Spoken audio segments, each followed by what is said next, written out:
हाँ ਲਗਭਗ 1 ਸਾਲ ਹੋ ਗਿਆ। ਸੋ ਇਸ ਕਰੋਨਾ ਦੌਰ ਦੇ ਵਿੱਚ ਕੁਝ ਜੇਕਰ ਨਵੀਆਂ ਚੀਜ਼ਾਂ ਅਸੀਂ ਸਿੱਖੀਆਂ ਨੇ ਤਾਂ ਨਾਲ-ਨਾਲ ਜਿਹੜੀਆਂ ਪਹਿਲਾਂ ਚੀਜ਼ਾਂ ਚੱਲ ਰਹੀਆਂ ਸੀ ਉਹਨਾਂ ਵਿੱਚ ਥੋੜ੍ਹੀ ਬਹੁਤੀ ਕਮੀ ਪੇਸ਼ੀ ਵੀ ਅਸੀਂ ਦੇਖਣ ਨੂੰ ਸਾਨੂੰ ਮਿਲਦੀ ਹੈ। ਜਿਵੇਂ ਕਿ ਸਾਹਿਤਕ ਸਰਗਰਮੀਆਂ ਜਿਹੜੀਆਂ ਹੈਗੀਆਂ ਨੇ ਉਹਨਾਂ ਦਾ ਰੁਝਾਨ ਥੋੜ੍ਹਾ ਘੱਟ ਹੋਇਆ ਕਿਉਂਕਿ ਅਸੀਂ ਆਫਲਾਈਨ ਬੈਠ ਕੇ ਉਹ ਵਿਚਾਰ ਵਟਾਂਦਰਾ ਨਹੀਂ ਕਰ ਪਾ ਰਹੇ ਕਰੋਨਾ ਦੌਰ ਦੇ ਕਾਰਨ। ਸੋ ਨਾਲ-ਨਾਲ ਇਹਦਾ ਜੋ ਸਕਾਰਾਤਮਕ ਰੂਪ ਹੈ ਉਹ ਇਹ ਹੈ ਕਿ ਚਲੋ ਅਸੀਂ ਔਨਲਾਈਨ ਜਿਹੜਾ ਹੈਗਾ ਇੱਕ ਨਵਾਂ ਸਾਨੂੰ ਪਲੇਟਫਾਰਮ ਮਿਲ ਗਿਆ ਕਿ ਅਸੀਂ ਔਨਲਾਈਨ ਕਿਤੇ ਬੈਠੇ ਗੱਲਬਾਤ ਆਪਣੀ ਆ ਉਹ ਕਰ ਸਕਦੇ ਹਾਂ। ਸੋ ਮੈਂ ਜੋ ਬਲਜੀਤ ਸਿੰਘ ਰੈਣਾ ਜੀ ਬਾਰੇ ਗੱਲ ਕਰਨੀ ਹੈ ਇੱਥੇ ਵੱਖਰੀ ਉਹਨਾਂ ਦੇ ਬਾਰੇ ਉਹ ਸਿਰਫ ਇੰਨੀ ਕਰਨਾ ਚਾਹਾਂਗੀ ਕਿ ਉਹਨਾਂ ਨੇ ਸਾਹਿਤਕ ਖੇਤਰ ਵਿੱਚ ਤਾਂ ਆਪਣਾ ਯੋਗਦਾਨ ਵਡਮੁੱਲਾ ਸਾਨੂੰ ਦਿੱਤਾ ਹੀ ਦਿੱਤਾ ਹੈ। ਨਾਲ-ਨਾਲ ਉਹਨਾਂ ਨੇ ਬਹੁਤ ਸਾਰੀਆਂ ਫੀਚਰ ਫਿਲਮਾਂ, ਟੈਲੀ ਫਿਲਮਾਂ, ਟੈਲੀ ਸੀਰੀਅਲਾਂ, ਡਾਕੂਮੈਂਟਰੀਜ਼, ਲਘੂ ਫਿਲਮਾਂ, ਸੰਗੀਤ ਪ੍ਰੋਗਰਾਮ ਆਦਿ ਦਾ ਲੇਖਨ ਵੀ ਕੀਤਾ ਹੈ ਔਰ ਨਾਲ-ਨਾਲ ਉਹਨਾਂ ਨੇ ਨਿਰਦੇਸ਼ਨ ਵੀ ਕੀਤਾ ਹੈ। ਇਹ ਉਹਨਾਂ ਦੀ ਵਿਲੱਖਣਤਾ ਹੈ। ਔਰ ਦੂਸਰਾ ਜਿਹੜਾ ਐਸਪੈਕਟ ਉਹ ਦੱਸਣਾ ਚਾਹਾਂਗੀ ਕਿ ਲਗਭਗ ਪਿਛਲੇ 19 ਸਾਲਾਂ ਤੋਂ ਉਹ ਆਪਣੇ ਇੱਕ ਸਾਹਿਤਕ ਮੈਗਜ਼ੀਨ ਜਿਸ ਦਾ ਨਾਮ ਆਬਰੂ ਹੈ ਦੇ ਨਾਲ ਮਤਲਬ ਸਾਹਿਤਕ ਖੇਤਰ ਦੇ ਵਿੱਚ ਇੱਕ ਆਪਣਾ ਭਰਵਾਂ ਜਿਹੜਾ ਹੈਗਾ ਯੋਗਦਾਨ ਲਗਾਤਾਰ ਉਹ ਦੇ ਰਹੇ ਨੇ। ਸੋ ਦੋਸਤੋ ਮੈਂ ਆਪਣੀ ਕਾਫਲਾ ਟੀਮ ਵੱਲੋਂ ਔਰ ਨੌਜਵਾਨ ਸਾਹਿਤ ਸਭਾ ਬਠਿੰਡਾ ਵੱਲੋਂ ਬਲਜੀਤ ਸਿੰਘ ਰੈਣਾ ਜੀ ਦਾ ਬਹੁਤ ਆਪਣੇ ਇਸ ਪ੍ਰੋਗਰਾਮ ਦੇ ਵਿੱਚ ਉਹਨਾਂ ਦਾ ਸਵਾਗਤ ਕਰਦੀ ਹਾਂ। ਔਰ ਆਪਣੀ ਗੱਲ ਨੂੰ ਇੱਥੇ ਹੀ ਸੰਕੋਚਦੀ ਹੋਈ ਮੈਂ ਪ੍ਰੋਫੈਸਰ ਪ੍ਰਗਟ ਸਿੰਘ ਬਰਾੜ ਹੋਰਾਂ ਨੂੰ ਸੱਦਾ ਦੇਵਾਂਗੀ ਕਿ ਉਹ ਇਸ ਪ੍ਰੋਗਰਾਮ ਦਾ ਸੰਚਾਲਨ ਕਰਨ ਔਰ ਅਗਲੀ ਕਾਰਵਾਈ ਜਿਹੜੀ ਹੈਗੀ ਆ ਦਾ ਰੋਲ ਜੋ ਹੈਗਾ ਉਹ ਨਿਭਾਉਣ। ਪ੍ਰੋਫੈਸਰ ਪ੍ਰਗਟ ਸਿੰਘ ਬਰਾੜ ਜੀ। ਸ਼ੁਕਰੀਆ ਡਾਕਟਰ ਸਰਵੇਰ ਸੁਖਨ ਜੀ। ਜੀ ਸਰ। ਜਿਵੇਂ ਕਿ ਮੈਡਮ ਨੇ ਸਾਨੂੰ ਅੱਜ ਦੇ ਮਹਿਮਾਨ ਕਹਾਣੀਕਾਰ ਬਾਰੇ ਦੱਸ ਦਿੱਤਾ ਤਾਂ ਮੈਂ ਬਹੁਤੀ ਲੰਮੀ ਚੌੜੀ ਭੂਮਿਕਾ ਦੇ ਵਿੱਚ ਨਹੀਂ ਜਾਊਂਗਾ। ਮੈਂ ਸਿਰਫ ਉਹਨਾਂ ਦੀਆਂ ਸਾਹਿਤਕ ਸਿਰਜਣਾ ਦੇ ਬਾਰੇ ਹੀ ਗੱਲਬਾਤ ਕਰੂੰਗਾ ਜਿਹਦੇ ਵਿੱਚ ਉਹਨਾਂ ਦੇ ਤਕਰੀਬਨ 8 ਕਹਾਣੀ ਸੰਗ੍ਰਹਿ ਪੰਜਾਬੀ ਦੇ ਵਿੱਚ ਛਪ ਚੁੱਕੇ ਨੇ, 2 ਨਾਵਲੇਟ ਛਪ ਚੁੱਕੇ ਨੇ, 4 ਕਾਵਿ ਸੰਗ੍ਰਹਿ, 12 ਨਾਟਕ ਤੇ ਇਸ ਤੋਂ ਇਲਾਵਾ ਉਹਨਾਂ ਨੇ ਬਹੁਤ ਸਾਰੀਆਂ ਪੁਸਤਕਾਂ ਹਿੰਦੀ, ਪੰਜਾਬੀ ਤੇ ਡੋਗਰੀ ਦੇ ਵਿੱਚ ਅਨੁਵਾਦ ਕੀਤੀਆਂ ਨੇ। ਇੱਥੋਂ ਸਾਡੇ ਦੋਸਤਾਂ ਨੂੰ, ਸਾਡੇ ਦਰਸ਼ਕਾਂ ਨੂੰ ਪਤਾ ਲੱਗ ਗਿਆ ਹੋਊਗਾ ਕਿ ਜਿਹੜੇ ਅੱਜ ਦੇ ਸਾਡੇ ਕਹਾਣੀਕਾਰ ਆ, ਜਿਵੇਂ ਮੈਡਮ ਨੇ ਪਹਿਲਾਂ ਵੀ ਕਿਹਾ ਵੀ ਉਹ ਬਹੁਤ ਵਿਧਾਵੀ ਨੇ। ਉਹਨਾਂ ਨੇ ਬਹੁਤ ਸਾਰੀਆਂ ਸਾਹਿਤ ਰੂਪਾਂ ਦੇ ਵਿੱਚ ਰਚਨਾ ਕੀਤੀ ਆ ਤੇ ਨਾਲ ਉਹਨਾਂ ਨੇ ਕਦੇ ਵੀ ਕਹਾਣੀ ਦਾ ਪੱਲਾ ਨਹੀਂ ਛੱਡਿਆ। ਆਪਣੀ ਗੱਲ ਨੂੰ ਕਹਿਣ ਦੇ ਲਈ ਉਹ ਹਮੇਸ਼ਾ ਕਹਾਣੀ ਨੂੰ ਤਰਜੀਹ ਦਿੰਦੇ ਆਏ ਆ ਤੇ ਬਤੌਰ ਕਹਾਣੀਕਾਰ ਹੀ ਅਸੀਂ ਅੱਜ ਉਹਨਾਂ ਨੂੰ ਤੁਹਾਡੇ ਰੂਬਰੂ ਕਰ ਰਹੇ ਹਾਂ। ਤਾਂ ਮੈਂ ਜ਼ਿਆਦਾ ਸਮਾਂ ਨਾ ਲੈਂਦਾ ਹੋਇਆ ਮੈਂ ਚਾਹੂੰਗਾ ਬਲਜੀਤ ਰੈਣਾ ਜੀ ਖੁਦ ਆਪਣੀ ਕਹਾਣੀ ਦੀ ਸਿਰਜਣ ਪ੍ਰਕਿਰਿਆ ਦੇ ਬਾਰੇ ਸਾਡੇ ਦੋਸਤਾਂ ਨਾਲ, ਸਾਡੇ ਦਰਸ਼ਕਾਂ ਨਾਲ ਮੁਖਾਤਬ ਹੋਣ ਵੀ ਕਿਸ ਤਰ੍ਹਾਂ ਉਹ ਕਹਾਣੀ ਨੂੰ ਸਿਰਜਣਾ ਕਰਦੇ ਆ, ਕੀ ਉਸ ਵੇਲੇ ਦੀ ਪ੍ਰਕਿਰਿਆ ਹੁੰਦੀ ਆ, ਤਾਂ ਉਹਦੇ ਬਾਰੇ ਸਾਡੇ ਦੋਸਤਾਂ ਨਾਲ ਗੱਲਬਾਤ ਜ਼ਰੂਰ ਸਾਂਝੀ ਕਰਨ। ਅੱਜ ਦੇ ਸਾਡੇ ਕਹਾਣੀਕਾਰ ਬਲਜੀਤ ਰੈਣਾ ਜੀ। ਮੈਂ ਆਪਣੀ ਗੱਲ ਸ਼ੁਰੂ ਕਰਾਂਗਾ ਜੀ। ਮੈਂ 1975 ਵਿੱਚ ਮੇਰੇ ਫਾਦਰ ਸਾਹਿਬ ਨੇ ਇੱਕ ਆਈਡੀਆ, ਸਾਡੇ ਘਰ ਇੱਕ ਬਜ਼ੁਰਗ ਆਏ ਸੀ ਕਹਾਣੀਕਾਰ, ਉਹਨਾਂ ਨੂੰ ਤੋਂ ਮੈਨੂੰ ਆਈਡੀਆ ਦਿੱਤਾ ਵੀ ਇਹ ਮੇਰੇ ਆਈਡੀਆ ਤੇ ਤੁਸੀਂ ਕਹਾਣੀ ਲਿਖੋ। ਉਹ ਬਜ਼ੁਰਗ ਰਾਈਟਰ ਜਿਹੜੇ ਸਨ ਰਵੀਰ ਸਿੰਘ ਗੁਲਸ਼ਨ, ਉਹਨਾਂ ਨੇ ਕਹਾਣੀ ਲਿਖੀ ਕਿ ਨਹੀਂ ਲਿਖੀ ਮੈਨੂੰ ਨਹੀਂ ਪਤਾ, ਪਰ ਮੈਂ ਉਸ ਆਈਡੀਆ ਤੇ ਕਹਾਣੀ ਉਸਾਰ ਲਈ ਸੀ। ਯੂਨੀਕ ਮੈਨ ਉਹਦਾ ਨਾਂ ਸੀ ਤੇ ਜੰਮੂ ਰੇਡੀਓ ਤੋਂ ਮੇਰੀ ਪਹਿਲੀ ਕਹਾਣੀ ਉਹ ਜਿਹੜੀ ਸੀ 1975 ਵਿੱਚ, ਜਦੋਂ ਮੇਰੀ ਉਮਰ 17 ਸਾਲ ਸੀ, ਉਹ ਕਹਾਣੀ ਪ੍ਰਸਾਰਿਤ ਹੋਈ ਸੀ। ਆਵਾਜ਼ ਠੀਕ ਆ ਰਹੀ ਹੈ? ਆਵਾਜ਼ ਆ ਰਹੀ ਹੈ ਠੀਕ ਜੀ? ਹਾਂਜੀ ਹਾਂਜੀ ਸਹੀ ਆ ਰਹੀ ਸਰ ਜੀ, ਸਹੀ ਜੀ ਰੈਣਾ ਸਰ ਬਹੁਤ ਵਧੀਆ ਕਲੀਅਰ ਆਵਾਜ਼ ਆ ਰਹੀ ਹੈ ਜੀ। ਤੁਸੀਂ ਪਲੀਜ਼ ਆਪਣੀ ਗੱਲ ਕੰਟੀਨਿਊ ਰੱਖੋ ਜੀ ਸਰ। ਹਾਂਜੀ ਮੈਂ ਫਿਰ ਉਹ ਜਿਹੜੀ ਪਹਿਲੀ ਕਹਾਣੀ ਲਿਖੀ ਤੇ ਉਹਦੇ ਬਾਅਦ ਰੇਡੀਓ ਤੋਂ ਪੜ੍ਹ ਲਈ ਸੀ। ਫਿਰ ਮੈਂ 78 ਵਿੱਚ ਮੇਰੀ ਪਹਿਲੀ ਕਹਾਣੀ ਜਿਹੜੀ ਆ ਉਹ ਸ਼ਿਰਾਜ਼ਾ ਵਿੱਚ ਛਪੀ ਤੇ ਦੂਸਰੀ ਕਹਾਣੀ ਕਮਲ ਮੈਗਜ਼ੀਨ ਨਿਕਲਦਾ ਹੈ, ਇੱਕ ਅੰਮ੍ਰਿਤਸਰ ਤੋਂ ਨਿਕਲਦਾ ਸੀ, ਉਹਦੇ ਵਿੱਚ। ਤੇ ਉਹਨਾਂ ਦਿਨਾਂ ਵਿੱਚ ਮੈਂ ਅੱਗੇ ਪੜ੍ਹਾਈ ਲਈ ਕਲਕੱਤੇ ਚਲਾ ਗਿਆ ਸੀ ਤੇ ਕਲਕੱਤੇ ਜਾ ਕੇ ਮੈਂ +2 ਵਿੱਚ ਜੁਆਇਨ ਕੀਤਾ ਤੇ ਨਾਲ ਕਲਕੱਤੇ ਦਾ ਇੱਕ ਨਵਾਂ ਮਾਹੌਲ ਮਿਲਿਆ ਮੈਨੂੰ। ਉੱਥੇ ਬੰਗਲਾ ਰਾਈਟਰ ਜਿਹੜੇ ਉਹਨਾਂ ਨਾਲ ਉੱਠਣਾ ਬਹਿਣਾ ਹੋਇਆ, ਹਿੰਦੀ ਦੇ ਕਹਾਣੀਕਾਰਾਂ ਨਾਲ ਉੱਠਣਾ ਬਹਿਣਾ ਹੋਇਆ। ਬਲਦੇਵ ਸਿੰਘ ਸੜਕਨਾਮਾ ਉਦੋਂ ਕਲਕੱਤੇ ਰਹਿੰਦੇ ਸੀ, ਉੱਥੇ ਪੰਜਾਬੀ ਸਾਹਿਤ ਸਭਾ ਸੀ, ਉੱਥੇ ਉਹਨਾਂ ਪੱਛਮੀ ਰਾਜ ਉਹਦੇ 'ਚ ਆਉਣਾ ਜਾਣਾ ਹੋ ਗਿਆ ਤੇ ਇੱਕ ਅੱਛਾ ਮਾਹੌਲ ਮਿਲ ਗਿਆ। ਤੇ ਮੈਂ ਅਜੇ ਉਹਨਾਂ ਇੱਥੇ ਜੰਮੂ ਤੇ ਉਹਨਾਂ ਵਧੀਆ ਕਹਾਣੀਕਾਰ ਅਜੇ ਨਹੀਂ ਸੀ, ਨਵਾਂ ਦੌਰ ਸੀ, ਲੇਕਿਨ ਉੱਥੇ ਜਾ ਕੇ ਮੈਨੂੰ ਇੱਕ ਐਸਾ ਮਾਹੌਲ ਮਿਲ ਗਿਆ ਇੱਕ ਐਸਾ ਨਵਾਂ ਇੱਕ ਮਹਾਨਗਰ ਸੀ। ਜੰਮੂ ਛੋਟਾ ਜਿਹਾ ਸ਼ਹਿਰ ਸੀ ਉਦੋਂ, ਤੇ ਜਦੋਂ ਮਹਾਨਗਰ ਦਾ ਮੈਨੂੰ ਇੱਕ ਮਿਲ ਗਿਆ ਮਾਹੌਲ ਆਸੇ-ਪਾਸੇ, ਉੱਥੇ ਦੀਆਂ ਕੁਝ ਗੱਲਾਂ ਜਿਹੜੀਆਂ ਸੀ ਉਹ ਮੈਂ ਬੜੀ ਧਿਆਨ ਨਾਲ ਉਹ ਵਾਚ ਕਰਦਾ ਸੀ, ਦੇਖਦਾ ਸੀ, ਉਹ ਮੈਨੂੰ ਖਿੱਚਦੀਆਂ ਸੀ। ਫਿਰ ਮੈਂ ਉਹਨਾਂ ਨੂੰ ਆਪਣੀਆਂ ਕਹਾਣੀਆਂ ਵਿੱਚ ਢਾਲਣ ਲੱਗ ਪਿਆ। ਮੇਰੀਆਂ ਜ਼ਿਆਦਾਤਰ ਕਹਾਣੀਆਂ ਜਿਹੜੀਆਂ ਨੇ ਉਹ ਜ਼ਿੰਦਗੀ ਵਿੱਚੋਂ ਹੀ ਲਈਆਂ ਹੁੰਦੀਆਂ ਨੇ, ਆਪਣੇ ਆਸ-ਪਾਸ ਤੋਂ। ਮੈਂ ਕਹਾਣੀ ਘੜਦਾ ਨਹੀਂ, ਕਹਾਣੀ ਜਿਹੜੀ ਮੇਰੇ ਆਸ-ਪਾਸ ਹੁੰਦੀ ਹੈ ਉਹਦੇ 'ਚੋਂ ਲੈ ਕੇ ਉਹ ਮੈਂ ਉਹਦੇ 'ਚ ਫਿਰ ਸੋਚਦਾ ਮੈਨੂੰ ਸ਼ੁਰੂ ਕਿੱਥੋਂ ਕਰਨਾ ਤੇ ਖ਼ਤਮ ਕਿੱਥੇ ਕਰਨਾ। ਉਹ ਇੱਕ ਜਿਹੜਾ ਮੇਰਾ ਪ੍ਰੋਸੈਸ ਹੈ, ਉਹ ਹਰ ਰਾਈਟਰ ਦਾ ਆਪਣਾ ਆਪਣਾ ਹੁੰਦਾ, ਮੇਰਾ ਵੀ ਹੈਗਾ। ਜਿਸ ਤਰ੍ਹਾਂ ਉੱਥੇ ਮੈਂ ਕਹਾਣੀ ਲਿਖੀ ਸੀ ਇੱਕ ਰਾਹ 'ਚੋਂ ਗੁਜ਼ਰਦਾ ਮਹਾਨਗਰ। ਉਹਨੂੰ ਕਹਾਣੀ ਅੱਜ ਮੈਂ ਪੜ੍ਹਦਾ ਤਾਂ ਮੈਨੂੰ ਲੱਗਦਾ ਉਹ ਲੇਖ ਵਰਗੀ ਕਹਾਣੀ ਹੈ। ਲੇਕਿਨ ਉਸ ਵੇਲੇ ਕਹਾਣੀ ਮੈਨੂੰ ਲੱਗੀ ਸੀ ਕਿਉਂਕਿ ਮੈਂ ਇੱਕ ਰਾਤ ਦੀ ਕਹਾਣੀ ਕਹਿਣੀ ਸੀ। ਮਹਾਨਗਰ ਦੀ ਰਾਤ ਜਿਹੜੀ ਹੈ ਉਹਦੇ ਅਲੱਗ-ਅਲੱਗ ਜਿਹੜੇ ਹਿੱਸੇ ਨੇ, ਕਿੱਥੇ ਕਿੱਥੇ ਕੀ ਵਾਪਰ ਰਿਹਾ, ਉਹਨਾਂ ਨੂੰ ਲੈ ਕੇ ਮੈਂ ਉਹ ਕਹਾਣੀ ਲਿਖੀ ਸੀ। ਤੇ ਉਹ ਕਹਾਣੀ ਜਿਹੜੀ ਮੇਰੀ ਉਸ ਵੇਲੇ ਛਪੀ ਸੀ, ਲੋਕ ਹੱਕ ਮੈਗਜ਼ੀਨ ਸੀ, ਉਹਦੀ ਛਪੀ ਸੀ। ਲੇਕਿਨ ਉਸ ਤੋਂ ਬਾਅਦ ਮੈਂ ਕਲਕੱਤੇ ਦੀ ਜਿਹੜੀ ਲਾਈਫ ਸੀ ਉਹਦੇ ਵਿੱਚ ਜਦੋਂ ਮੈਂ ਬੰਗਾਲੀ ਸਾਹਿਤਕਾਰ ਨੂੰ ਪੜ੍ਹਿਆ, ਬੰਕਿਮ ਚਟਰਜੀ ਜਾਂ ਹੋਰ ਜਿਹੜੇ ਰਾਈਟਰ ਪੜ੍ਹੇ, ਤਾਂ ਮੈਨੂੰ ਲੱਗਿਆ ਵੀ ਜਿਹੜੇ ਅਸੀਂ ਲੋਕ, ਮੈਂ ਅਗਰ ਜੰਮੂ 'ਚ ਰਹਿੰਦਾ ਤਾਂ ਮੈਂ ਇਸ ਤਰ੍ਹਾਂ ਦੀਆਂ ਕਹਾਣੀਆਂ ਸੋਚ ਹੀ ਨਹੀਂ ਸਕਦਾ ਜਿਹੜੀ ਮੈਂ ਕਲਕੱਤੇ ਰਹਿ ਕੇ ਲਿਖ ਰਹੀ। ਕਿਉਂਕਿ ਉੱਥੇ ਮੈਂ ਅਕਸ ਵਾਲੇ ਜਿਹੜੇ ਐਡੀਟਰ ਸੀ ਅਮਰਜੀਤ ਸਿੰਘ, ਉਹਨਾਂ ਨੇ ਮੈਨੂੰ ਇੱਕ ਵਾਰੀ ਕਿਹਾ ਜੀ ਬਲਜੀਤ ਤੂੰ ਉੱਥੋਂ ਦੀਆਂ ਵੇਸਵਾਵਾਂ ਬਾਰੇ ਕਹਾਣੀਆਂ। ਮੈਂ ਅਜੇ ਸਟੂਡੈਂਟ ਸੀ, 19-20 ਸਾਲ ਦਾ ਇੱਥੋਂ ਗਿਆ ਸੀ, ਤੇ ਮੇਰੇ ਲਈ ਬੜਾ ਮੁਸ਼ਕਿਲ ਸੀ। ਤੇ ਮੈਂ ਜਾ ਕੇ ਫਿਰ ਆਪਣਾ ਹੁਰੀਆ ਜਿਹਾ ਡਰਾਈਵਰਾਂ ਵਾਲਾ ਬਣਾ ਕੇ ਚਲਾ ਗਿਆ ਇਲਾਕਾ ਦੇਖਣ। ਤੇ ਉਸ 'ਤੇ ਫਿਰ ਮੈਂ ਕਹਾਣੀ ਲਿਖੀ ਸੀ ਬਾਅਦ 'ਚ, ਹੱਲਾ ਗਾੜੀ। ਹੱਲਾ ਗਾੜੀ ਬੜੀ ਮਸ਼ਹੂਰ ਕਹਾਣੀ ਹੈ, ਮੇਰੀ ਹਿੰਦੀ ਵਿੱਚ ਵੀ ਛਪੀ ਕਈ ਜਗ੍ਹਾ। ਮੇਰੀ ਕਹਾਣੀ ਸੰਗ੍ਰਹਿ ਦਾ ਨਾਮ ਵੀ ਹੱਲਾ ਗਾੜੀ ਹੈ। ਲੇਕਿਨ ਉਸ ਵੇਲੇ ਉਹ ਵੇਸਵਾਵਾਂ ਦੇ ਇਲਾਕੇ ਜਾਣ ਦਾ, ਉੱਥੋਂ ਪੁਲਿਸ ਦੁਆਰਾ ਫੜੇ ਜਾਣ ਦਾ, ਫਿਰ ਉਹ ਪੁਲਿਸ ਵਾਲੇ ਇੱਕ ਰਾਈਟਰ ਮਿਲ ਜਾਂਦੇ ਵਿੱਚ, ਉਹ ਇਹਨੂੰ ਰਾਈਟਰ ਸਮਝ ਕੇ ਇਹਦੇ ਕੋਲ ਗੱਲਾਂ ਸੁਣ ਕੇ ਰਾਈਟਰ ਵਾਲੀਆਂ ਛੱਡ ਦਿੰਦੇ। ਉਹ ਕਹਿੰਦੇ ਵੀ ਜੇ ਸਾਡੇ ਕੋਲ ਆਓ ਅਸੀਂ ਤੁਹਾਨੂੰ ਦੱਸਾਂਗੇ, ਉੱਥੇ ਜਾ ਕੇ ਸਾਨੂੰ ਫੜਨਾ ਪੈਂਦਾ। ਉਹ ਆਪਣਾ ਸਾਰਾ ਪ੍ਰੋਸੈਸ ਦੱਸਦੇ ਪੁਲਿਸ ਵਾਲੇ। ਉਹਦੇ 'ਤੇ ਉਹ ਕਹਾਣੀ ਹੈ ਸਾਰੀ। ਲੇਕਿਨ ਉਸ ਕਹਾਣੀ 'ਚ ਕੀ ਸੀ, ਅਸਲੀ ਗੱਲ ਜਿਹੜੀ ਸੀ ਉਹ ਇਹ ਸੀ ਕਿ ਅਸੀਂ ਵੇਸਵਾਵਾਂ ਨੂੰ ਸਮਝਿਆ ਉਹਨਾਂ ਦੇ ਬਾਜ਼ਾਰਾਂ ਵਿੱਚ, ਲੇਕਿਨ ਜਿਹੜਾ ਘਰ ਘਰ ਇਹ ਚੀਜ਼ ਆ ਚੁੱਕੀ। ਉਹਦੀ ਜਿਹੜੀ ਗਰਲਫ੍ਰੈਂਡ ਹੈ, ਜਿਹੜੀ ਕਾਲਜ 'ਚ ਪੜ੍ਹਦੀ ਹੈ, ਉਹ ਗਰਲਫ੍ਰੈਂਡ ਜਿਹੜੀ ਹੈ ਉਹ ਲਾਸਟ ਐਂਡ 'ਚੋਂ ਜਾ ਰਿਹਾ ਹੁੰਦਾ ਕਿਤੇ, ਤਾਂ ਹੱਲਾ ਗਾੜੀ ਉਹਨੂੰ ਫਿਰ ਦਿਸਦੀ ਹੈ। ਤਾਂ ਉੱਥੇ ਹੱਲਾ ਗਾੜੀ ਵਿੱਚੋਂ ਗਰਲਫ੍ਰੈਂਡ, ਉਹਦੀ ਜਿਹੜੀ ਇਹਦੀ ਪ੍ਰੇਮਿਕਾ ਉਹਦੇ 'ਚ ਬੈਠੀ ਹੁੰਦੀ। ਉਹਨੂੰ ਲੱਗਦਾ ਵੀ ਅਸੀਂ ਤਾਂ ਐਵੇਂ ਉੱਧਰ ਜਾ ਕੇ ਦੇਖਦੇ ਹਾਂ ਜਿੱਥੇ ਵੀ ਇਹ ਵਿਕਦੀਆਂ ਨੇ, ਤੇ ਇਹਦੇ ਘਰ ਘਰ ਉਹਨੂੰ ਕਿੱਥਾਂ ਹੋ ਗਿਆ। ਗਰੀਬੀ ਨੇ ਤਾਂ ਇਹਨਾਂ ਨੂੰ ਘਰ, ਅੱਛੇ ਘਰਾਂ 'ਚ ਵੀ ਲੜਕੀਆਂ ਨੂੰ ਬਾਹਰ ਕੱਢ। ਇਹ ਜਿਹੜੀ ਚੀਜ਼ ਸੀ ਉਹਦੇ ਹੱਲਾ ਗਾੜੀ ਕਹਾਣੀ 'ਚ, ਤੇ ਮੈਂ ਉੱਥੇ ਲਿਖੀ ਸੀ। ਉੱਥੇ ਫਿਰ ਹੋਰ ਬੜੇ ਇਸੇ ਤਰ੍ਹਾਂ ਇੱਕ ਕਹਾਣੀ ਮੇਰੀ ਸੀ ਉੱਥੇ ਖੁਜਲੀ, ਜਿਹੜੀ ਕਿ ਮੈਡੀਕਲ ਮੈਂ ਸਟੂਡੈਂਟ ਬਣ ਗਿਆ ਸੀ ਹੋਮਿਓਪੈਥੀ ਕਾਲਜ ਦਾ। ਤਾਂ ਉੱਥੇ ਇੱਕ ਮੈਡੀਸਨ ਸਾਡੀ ਹੁੰਦੀ ਹੈ, ਉਹਦੇ ਖੁਜਲੀ ਨਾਲ ਬੜਾ ਕੰਸਰਨ ਹੈ ਉਹਦਾ। ਤਾਂ ਉਸ ਨੂੰ ਲੈ ਕੇ ਮੈਂ ਕਹਾਣੀ ਸ਼ੁਰੂ ਕੀਤੀ ਕਲਾਸ ਦੇ ਵਿੱਚੋਂ। ਫਿਰ ਕਹਾਣੀ ਉਹ ਕਿਸ ਤਰ੍ਹਾਂ ਇੱਕ ਉਹਦੇ ਨਾਲ ਪੜ੍ਹਦੀ ਸਟੂਡੈਂਟ ਹੈ ਜਿਹੜੀ ਇੱਕ ਵੇਸ਼ਿਆ ਦੀ ਕੁੜੀ ਹੈ, ਤੇ ਉਹਦੀ ਸਾਰੀ ਕਹਾਣੀ ਸੀ। ਉਹ ਬੜੀ ਲੰਬੀ ਚੌੜੀ ਕਹਾਣੀ, ਔਰ ਉਹ ਕਹਾਣੀ ਵੀ ਮੇਰੀ ਅਕਸ ਵਾਲੇ ਨੇ ਛਾਪੀ ਉਹ। ਤੇ ਉਹਨਾਂ ਦਿਨਾਂ ਵਿੱਚ ਹੀ ਮੇਰੀ ਆਪਣੀ ਜਿਹੜੀ ਸਭ ਤੋਂ ਜਿਹੜੀ ਕਹਾਣੀ ਇੱਕ ਮੇਰੀ ਸੀ ਅੱਗ ਕਹਾਣੀ ਜਿਹੜੀ ਸੀ, ਉਹ ਇੱਕ ਐਸੀ ਕਹਾਣੀ ਸੀ ਜਿਹੜੀ ਉਹਨੇ ਮਹਾਨਗਰ ਵਿੱਚ ਇੱਕ ਐਸਾ ਮੈਨੂੰ ਲੋਕ ਮਿਲੇ ਜਿਹੜੇ ਜ਼ਿੰਦਗੀ ਨੂੰ ਆਪਣੀ ਤਰ੍ਹਾਂ ਜੀਣਾ ਵੀ ਚਾਹੁੰਦੇ ਸੀ, ਜਿਹੜੇ ਚਾਹੁੰਦੇ ਸੀ ਕਿ ਅਸੀਂ ਬੜੀ ਮਾਡਰਨ ਆਪਣੀ ਸਵਛੰਦ ਜ਼ਿੰਦਗੀ ਜੀਵੀਏ, ਲੇਕਿਨ ਨਾਲ ਅਹਿਸਾਸ ਵੀ ਕਰਾਈਏ ਅਗਲੇ ਨੂੰ ਕਿ ਅਸੀਂ ਗਲਤ ਕਰ ਰਹੇ ਹਾਂ। ਉਹ ਇੱਕ ਗਿਲਟ ਦੀ ਕਹਾਣੀ ਸੀ। ਉਹ ਕਹਾਣੀ ਜਦੋਂ ਮੈਂ ਲਿਖੀ, ਪ੍ਰਿਆ ਉਹਦੀ ਪਾਤਰਾ ਸੀ, ਤੇ ਮਨੀਸ਼ ਜਿਹੜਾ ਇੱਕ ਫੋਰੈਸਟ ਅਫਸਰ ਹੈ, ਤੇ ਉਹ ਪ੍ਰਿਆ ਜਿਹੜੀ ਹੈ 7 ਦਿਨਾਂ ਲਈ ਉਹਦੇ ਕੋਲ ਰਹਿਣ ਲਈ ਆਈ ਹੋਈ ਹੈ ਜੰਗਲ 'ਚ। ਲੇਕਿਨ ਪਹਿਲੇ ਹੀ ਰਾਤ ਕੁਝ ਐਸਾ ਵਾਪਰ ਜਾਂਦਾ ਕਿ ਉਹਨੂੰ ਲੱਗਦਾ ਕਿ ਮੈਂ ਗਲਤ ਆ ਗਈ ਹਾਂ। ਇਹ ਜਿਹੜਾ ਵੱਡਾ ਮੈਨੂੰ ਕਹਿ ਰਿਹਾ ਸੀ ਕਿ ਕੁਛ ਨਹੀਂ, ਮਾਡਰਨ ਜ਼ਿੰਦਗੀ ਹੁੰਦੀ ਹੈ, ਇਹਨੂੰ ਇਸ ਤਰ੍ਹਾਂ ਜੀਣਾ ਚਾਹੀਦਾ ਹੈ, ਬੜੀਆਂ ਖੁੱਲ੍ਹੀਆਂ ਗੱਲਾਂ ਕਰਦਾ ਸੀ, ਲੇਕਿਨ ਉਹੀ ਉਸਨੂੰ ਅਹਿਸਾਸ ਦਵਾਉਂਦਾ ਕਿ ਅਸੀਂ ਕੁਝ ਗਲਤ ਕਰਾਂਗੇ।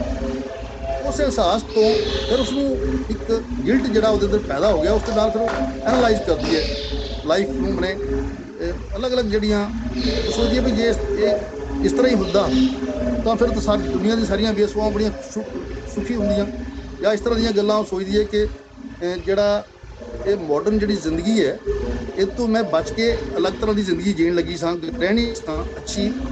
ਇਹ ਮੈਨੂੰ ਪਹਿਲੇ ਇਸਨੇ ਆਪਣੇ ਇਸ ਸ਼ਬਦ ਜਾਲ ਵਿੱਚ ਫਸਾ ਲਿਆ, ਤੇ ਹੁਣ ਇਹ ਕਹਿੰਦਾ ਕਿ ਅਹਿਸਾਸ ਕਰ ਰਿਹਾ ਕਿ ਅਸੀਂ ਗਲਤ ਕਰ ਰਹੇ ਹਾਂ, ਜਦ ਕਿ ਉਹ ਕਹਿੰਦੀ ਹੈ ਕਿ ਨਹੀਂ, ਸਹਿਮਤੀ ਦੇ ਜਿਹੜੇ ਸੰਬੰਧ ਹੁੰਦੇ ਨੇ ਉਹ ਸੰਬੰਧ ਜਿਹੜੇ ਨੇ ਉਹ ਸਹੀ ਸੰਬੰਧ ਹੁੰਦੇ ਨੇ। ਜਿੱਥੇ ਅਸਹਿਮਤੀ ਹੈ ਉਹ ਸੰਬੰਧ ਜਿਹੜੇ ਨੇ ਉਹ ਗਲਤ ਨੇ। ਉਹਦੀ ਆਪਣੀ ਇੱਕ ਸੋਚ ਹੈ। ਇਸ ਤਰ੍ਹਾਂ ਦੇ ਮੈਨੂੰ ਪਾਤਰ ਉੱਥੇ ਮਿਲੇ ਨੇ ਜਿਹੜੇ ਇਸ ਤਰ੍ਹਾਂ ਸੋਚਦੇ ਸੀ। ਉਹ ਕਹਾਣੀ ਮੈਂ ਲਿਖੀ ਜਦੋਂ, ਤੇ ਉਹ ਕਹਾਣੀ ਜਿੱਥੇ ਵੀ ਭੇਜਦਾ ਸੀ ਉਹ ਛਾਪਦੇ ਨਹੀਂ ਸੀ, ਤਾਰੀਫ ਬੜੀ ਕਰਦੇ ਸੀ, ਛਾਪਦਾ ਕੋਈ ਨਹੀਂ ਸੀ। ਤੇ ਉੱਥੇ ਆਨੰਦ ਬਾਜ਼ਾਰ ਪੱਤਰਿਕਾ ਵਾਲਿਆਂ ਦੀ ਮੈਗਜ਼ੀਨ ਹੁੰਦੀ ਸੀ ਰਵੀਵਾਰ, ਜੀ ਰਾਜ ਕਿਸ਼ੋਰ ਜੀ ਲੱਗੇ ਸਨ, ਸੰਪਾਦਕ ਸਨ। ਰਾਜ ਕਿਸ਼ੋਰ ਜੀ ਦੀ ਕਹਾਣੀ ਮੈਂ ਪੰਜਾਬੀ 'ਚ ਅਨੁਵਾਦ ਕੀਤੀ ਸੀ। ਮੈਂ ਉਹਨਾਂ ਨੂੰ ਕਹਾਣੀ ਪੜ੍ਹਾਈ, ਉਹਨਾਂ ਨੇ ਕਹਾਣੀ ਦੀ ਬਹੁਤ ਤਾਰੀਫ ਕੀਤੀ, ਪਰ ਉਹਨਾਂ ਕਿਹਾ ਵੀ ਮੇਰੀ ਪਾਲਿਸੀ ਜਿਹੜੀ ਹੈ ਮੈਗਜ਼ੀਨ ਦੀ, ਉਹਦੇ 'ਚ ਮੈਂ ਇਹਨੂੰ ਛਾਪ ਨਹੀਂ ਸਕਦਾ, ਬੜੀ ਬੋਲਡ। ਖੈਰ ਉਹ ਕਹਾਣੀ ਵੀ ਬਾਅਦ ਵਿੱਚ ਅਕਸ ਵਾਲੇ ਅਮਰਜੀਤ ਨੇ ਛਾਪੀ ਔਰ ਉਸ 'ਤੇ ਕਾਫੀ ਬੜਾ ਅੱਛਾ ਪ੍ਰਤੀਕਿਰਿਆ ਆਈ।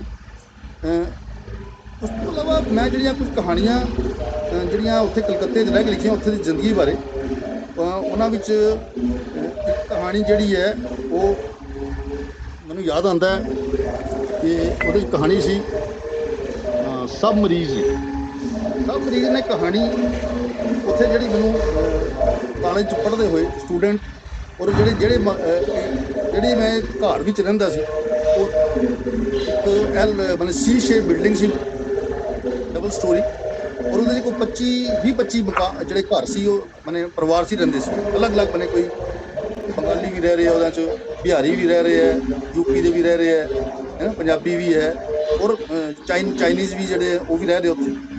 ਉਹ ਉਹਨਾਂ ਦੇ ਉੱਪਰ ਜਿਹੜਾ ਐਕਸਪੀਰੀਅੰਸ ਮੈਨੂੰ ਜਿਹੜਾ ਤਜਰਬਾ ਹੋਇਆ ਉਹਨਾਂ ਦੇ ਅਲੱਗ-ਅਲੱਗ ਉਹਨਾਂ ਦੇ ਰਹਿਣ 'ਚ, ਸਮੂਹਿਕ ਇੱਕ ਉਸ ਤੇ ਪਰਿਵਾਰ ਦੀ ਤਰ੍ਹਾਂ ਰਹਿਣ ਵਿੱਚ ਜਿਹੜਾ ਤਜਰਬਾ ਹੋਇਆ, ਉਹ ਮੈਂ ਹਰ ਇੱਕ ਜਿਹੜਾ ਪਾਤਰ ਹੈ ਉਸਨੂੰ ਕਿਸੇ ਨੂੰ ਕਿਸੇ ਦੀ ਬਿਮਾਰੀ ਹੈ, ਕੋਈ ਆਪਣੇ ਜਿਹੜਾ ਰੋਮਾਂਸ ਕਰਦਾ ਹੈ, ਕੋਈ ਕਿਸੇ ਨਾਲ ਦੀ ਬਿਮਾਰੀ ਹੈ, ਕੋਈ ਕਿਸੇ ਨੂੰ ਤੇ ਦੁੱਖ ਕੱਟ ਰਿਹਾ ਆਪਣਾ, ਕੋਈ ਕੁਝ ਹੋਰ ਕਰ ਰਿਹਾ, ਮਨੇ ਉਹ ਮੈਂ ਅਲੱਗ-ਅਲੱਗ ਜਿਹੜੇ ਐਸਪੈਕਟਸ ਹਨ ਜ਼ਿੰਦਗੀ ਦੇ ਉਹਨਾਂ ਨੂੰ ਬਿਮਾਰੀ ਨਾਲ ਜੋੜ ਕੇ ਤੇ ਉੱਥੇ ਮੈਂ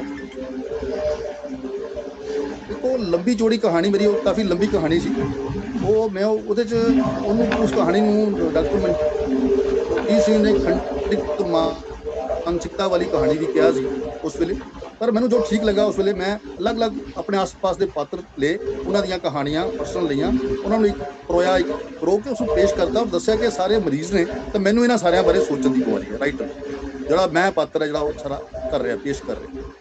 ਇਸ ਤਰ੍ਹਾਂ ਦੀਆਂ ਹੋਰ ਵੀ ਕਈ ਕਹਾਣੀਆਂ। ਫਿਰ ਕਲਕੱਤੇ ਤੋਂ ਮੈਂ ਜੰਮੂ ਆ ਗਿਆ, ਜੰਮੂ ਆ ਕੇ ਕਈ ਕਹਾਣੀਆਂ ਇੱਥੇ ਮੈਂ ਜਿਸ ਤਰ੍ਹਾਂ ਕਸ਼ਮੀਰ ਦੀ ਪ੍ਰੋਬਲਮ ਦੇ ਕਹਾਣੀਆਂ। ਕਲਕੱਤੇ ਮੈਂ 84 ਦੇ ਜਿਹੜੇ ਦੰਗੇ ਹੋਏ ਉਦੋਂ ਮੈਂ ਕਲਕੱਤੇ ਸੀ, ਉੱਥੇ ਦੇ ਐਕਸਪੀਰੀਅੰਸ ਤੇ ਮੈਂ ਇੱਕ ਕਹਾਣੀ ਉਗਰਵਾਦੀ ਲਿਖੀ ਜਿਹੜੀ ਬੜੀ ਪਸੰਦ ਕੀਤੀ ਗਈ, ਬੜੀ ਬੈਲੈਂਸ ਕਹਾਣੀ ਸੀ ਉਹ।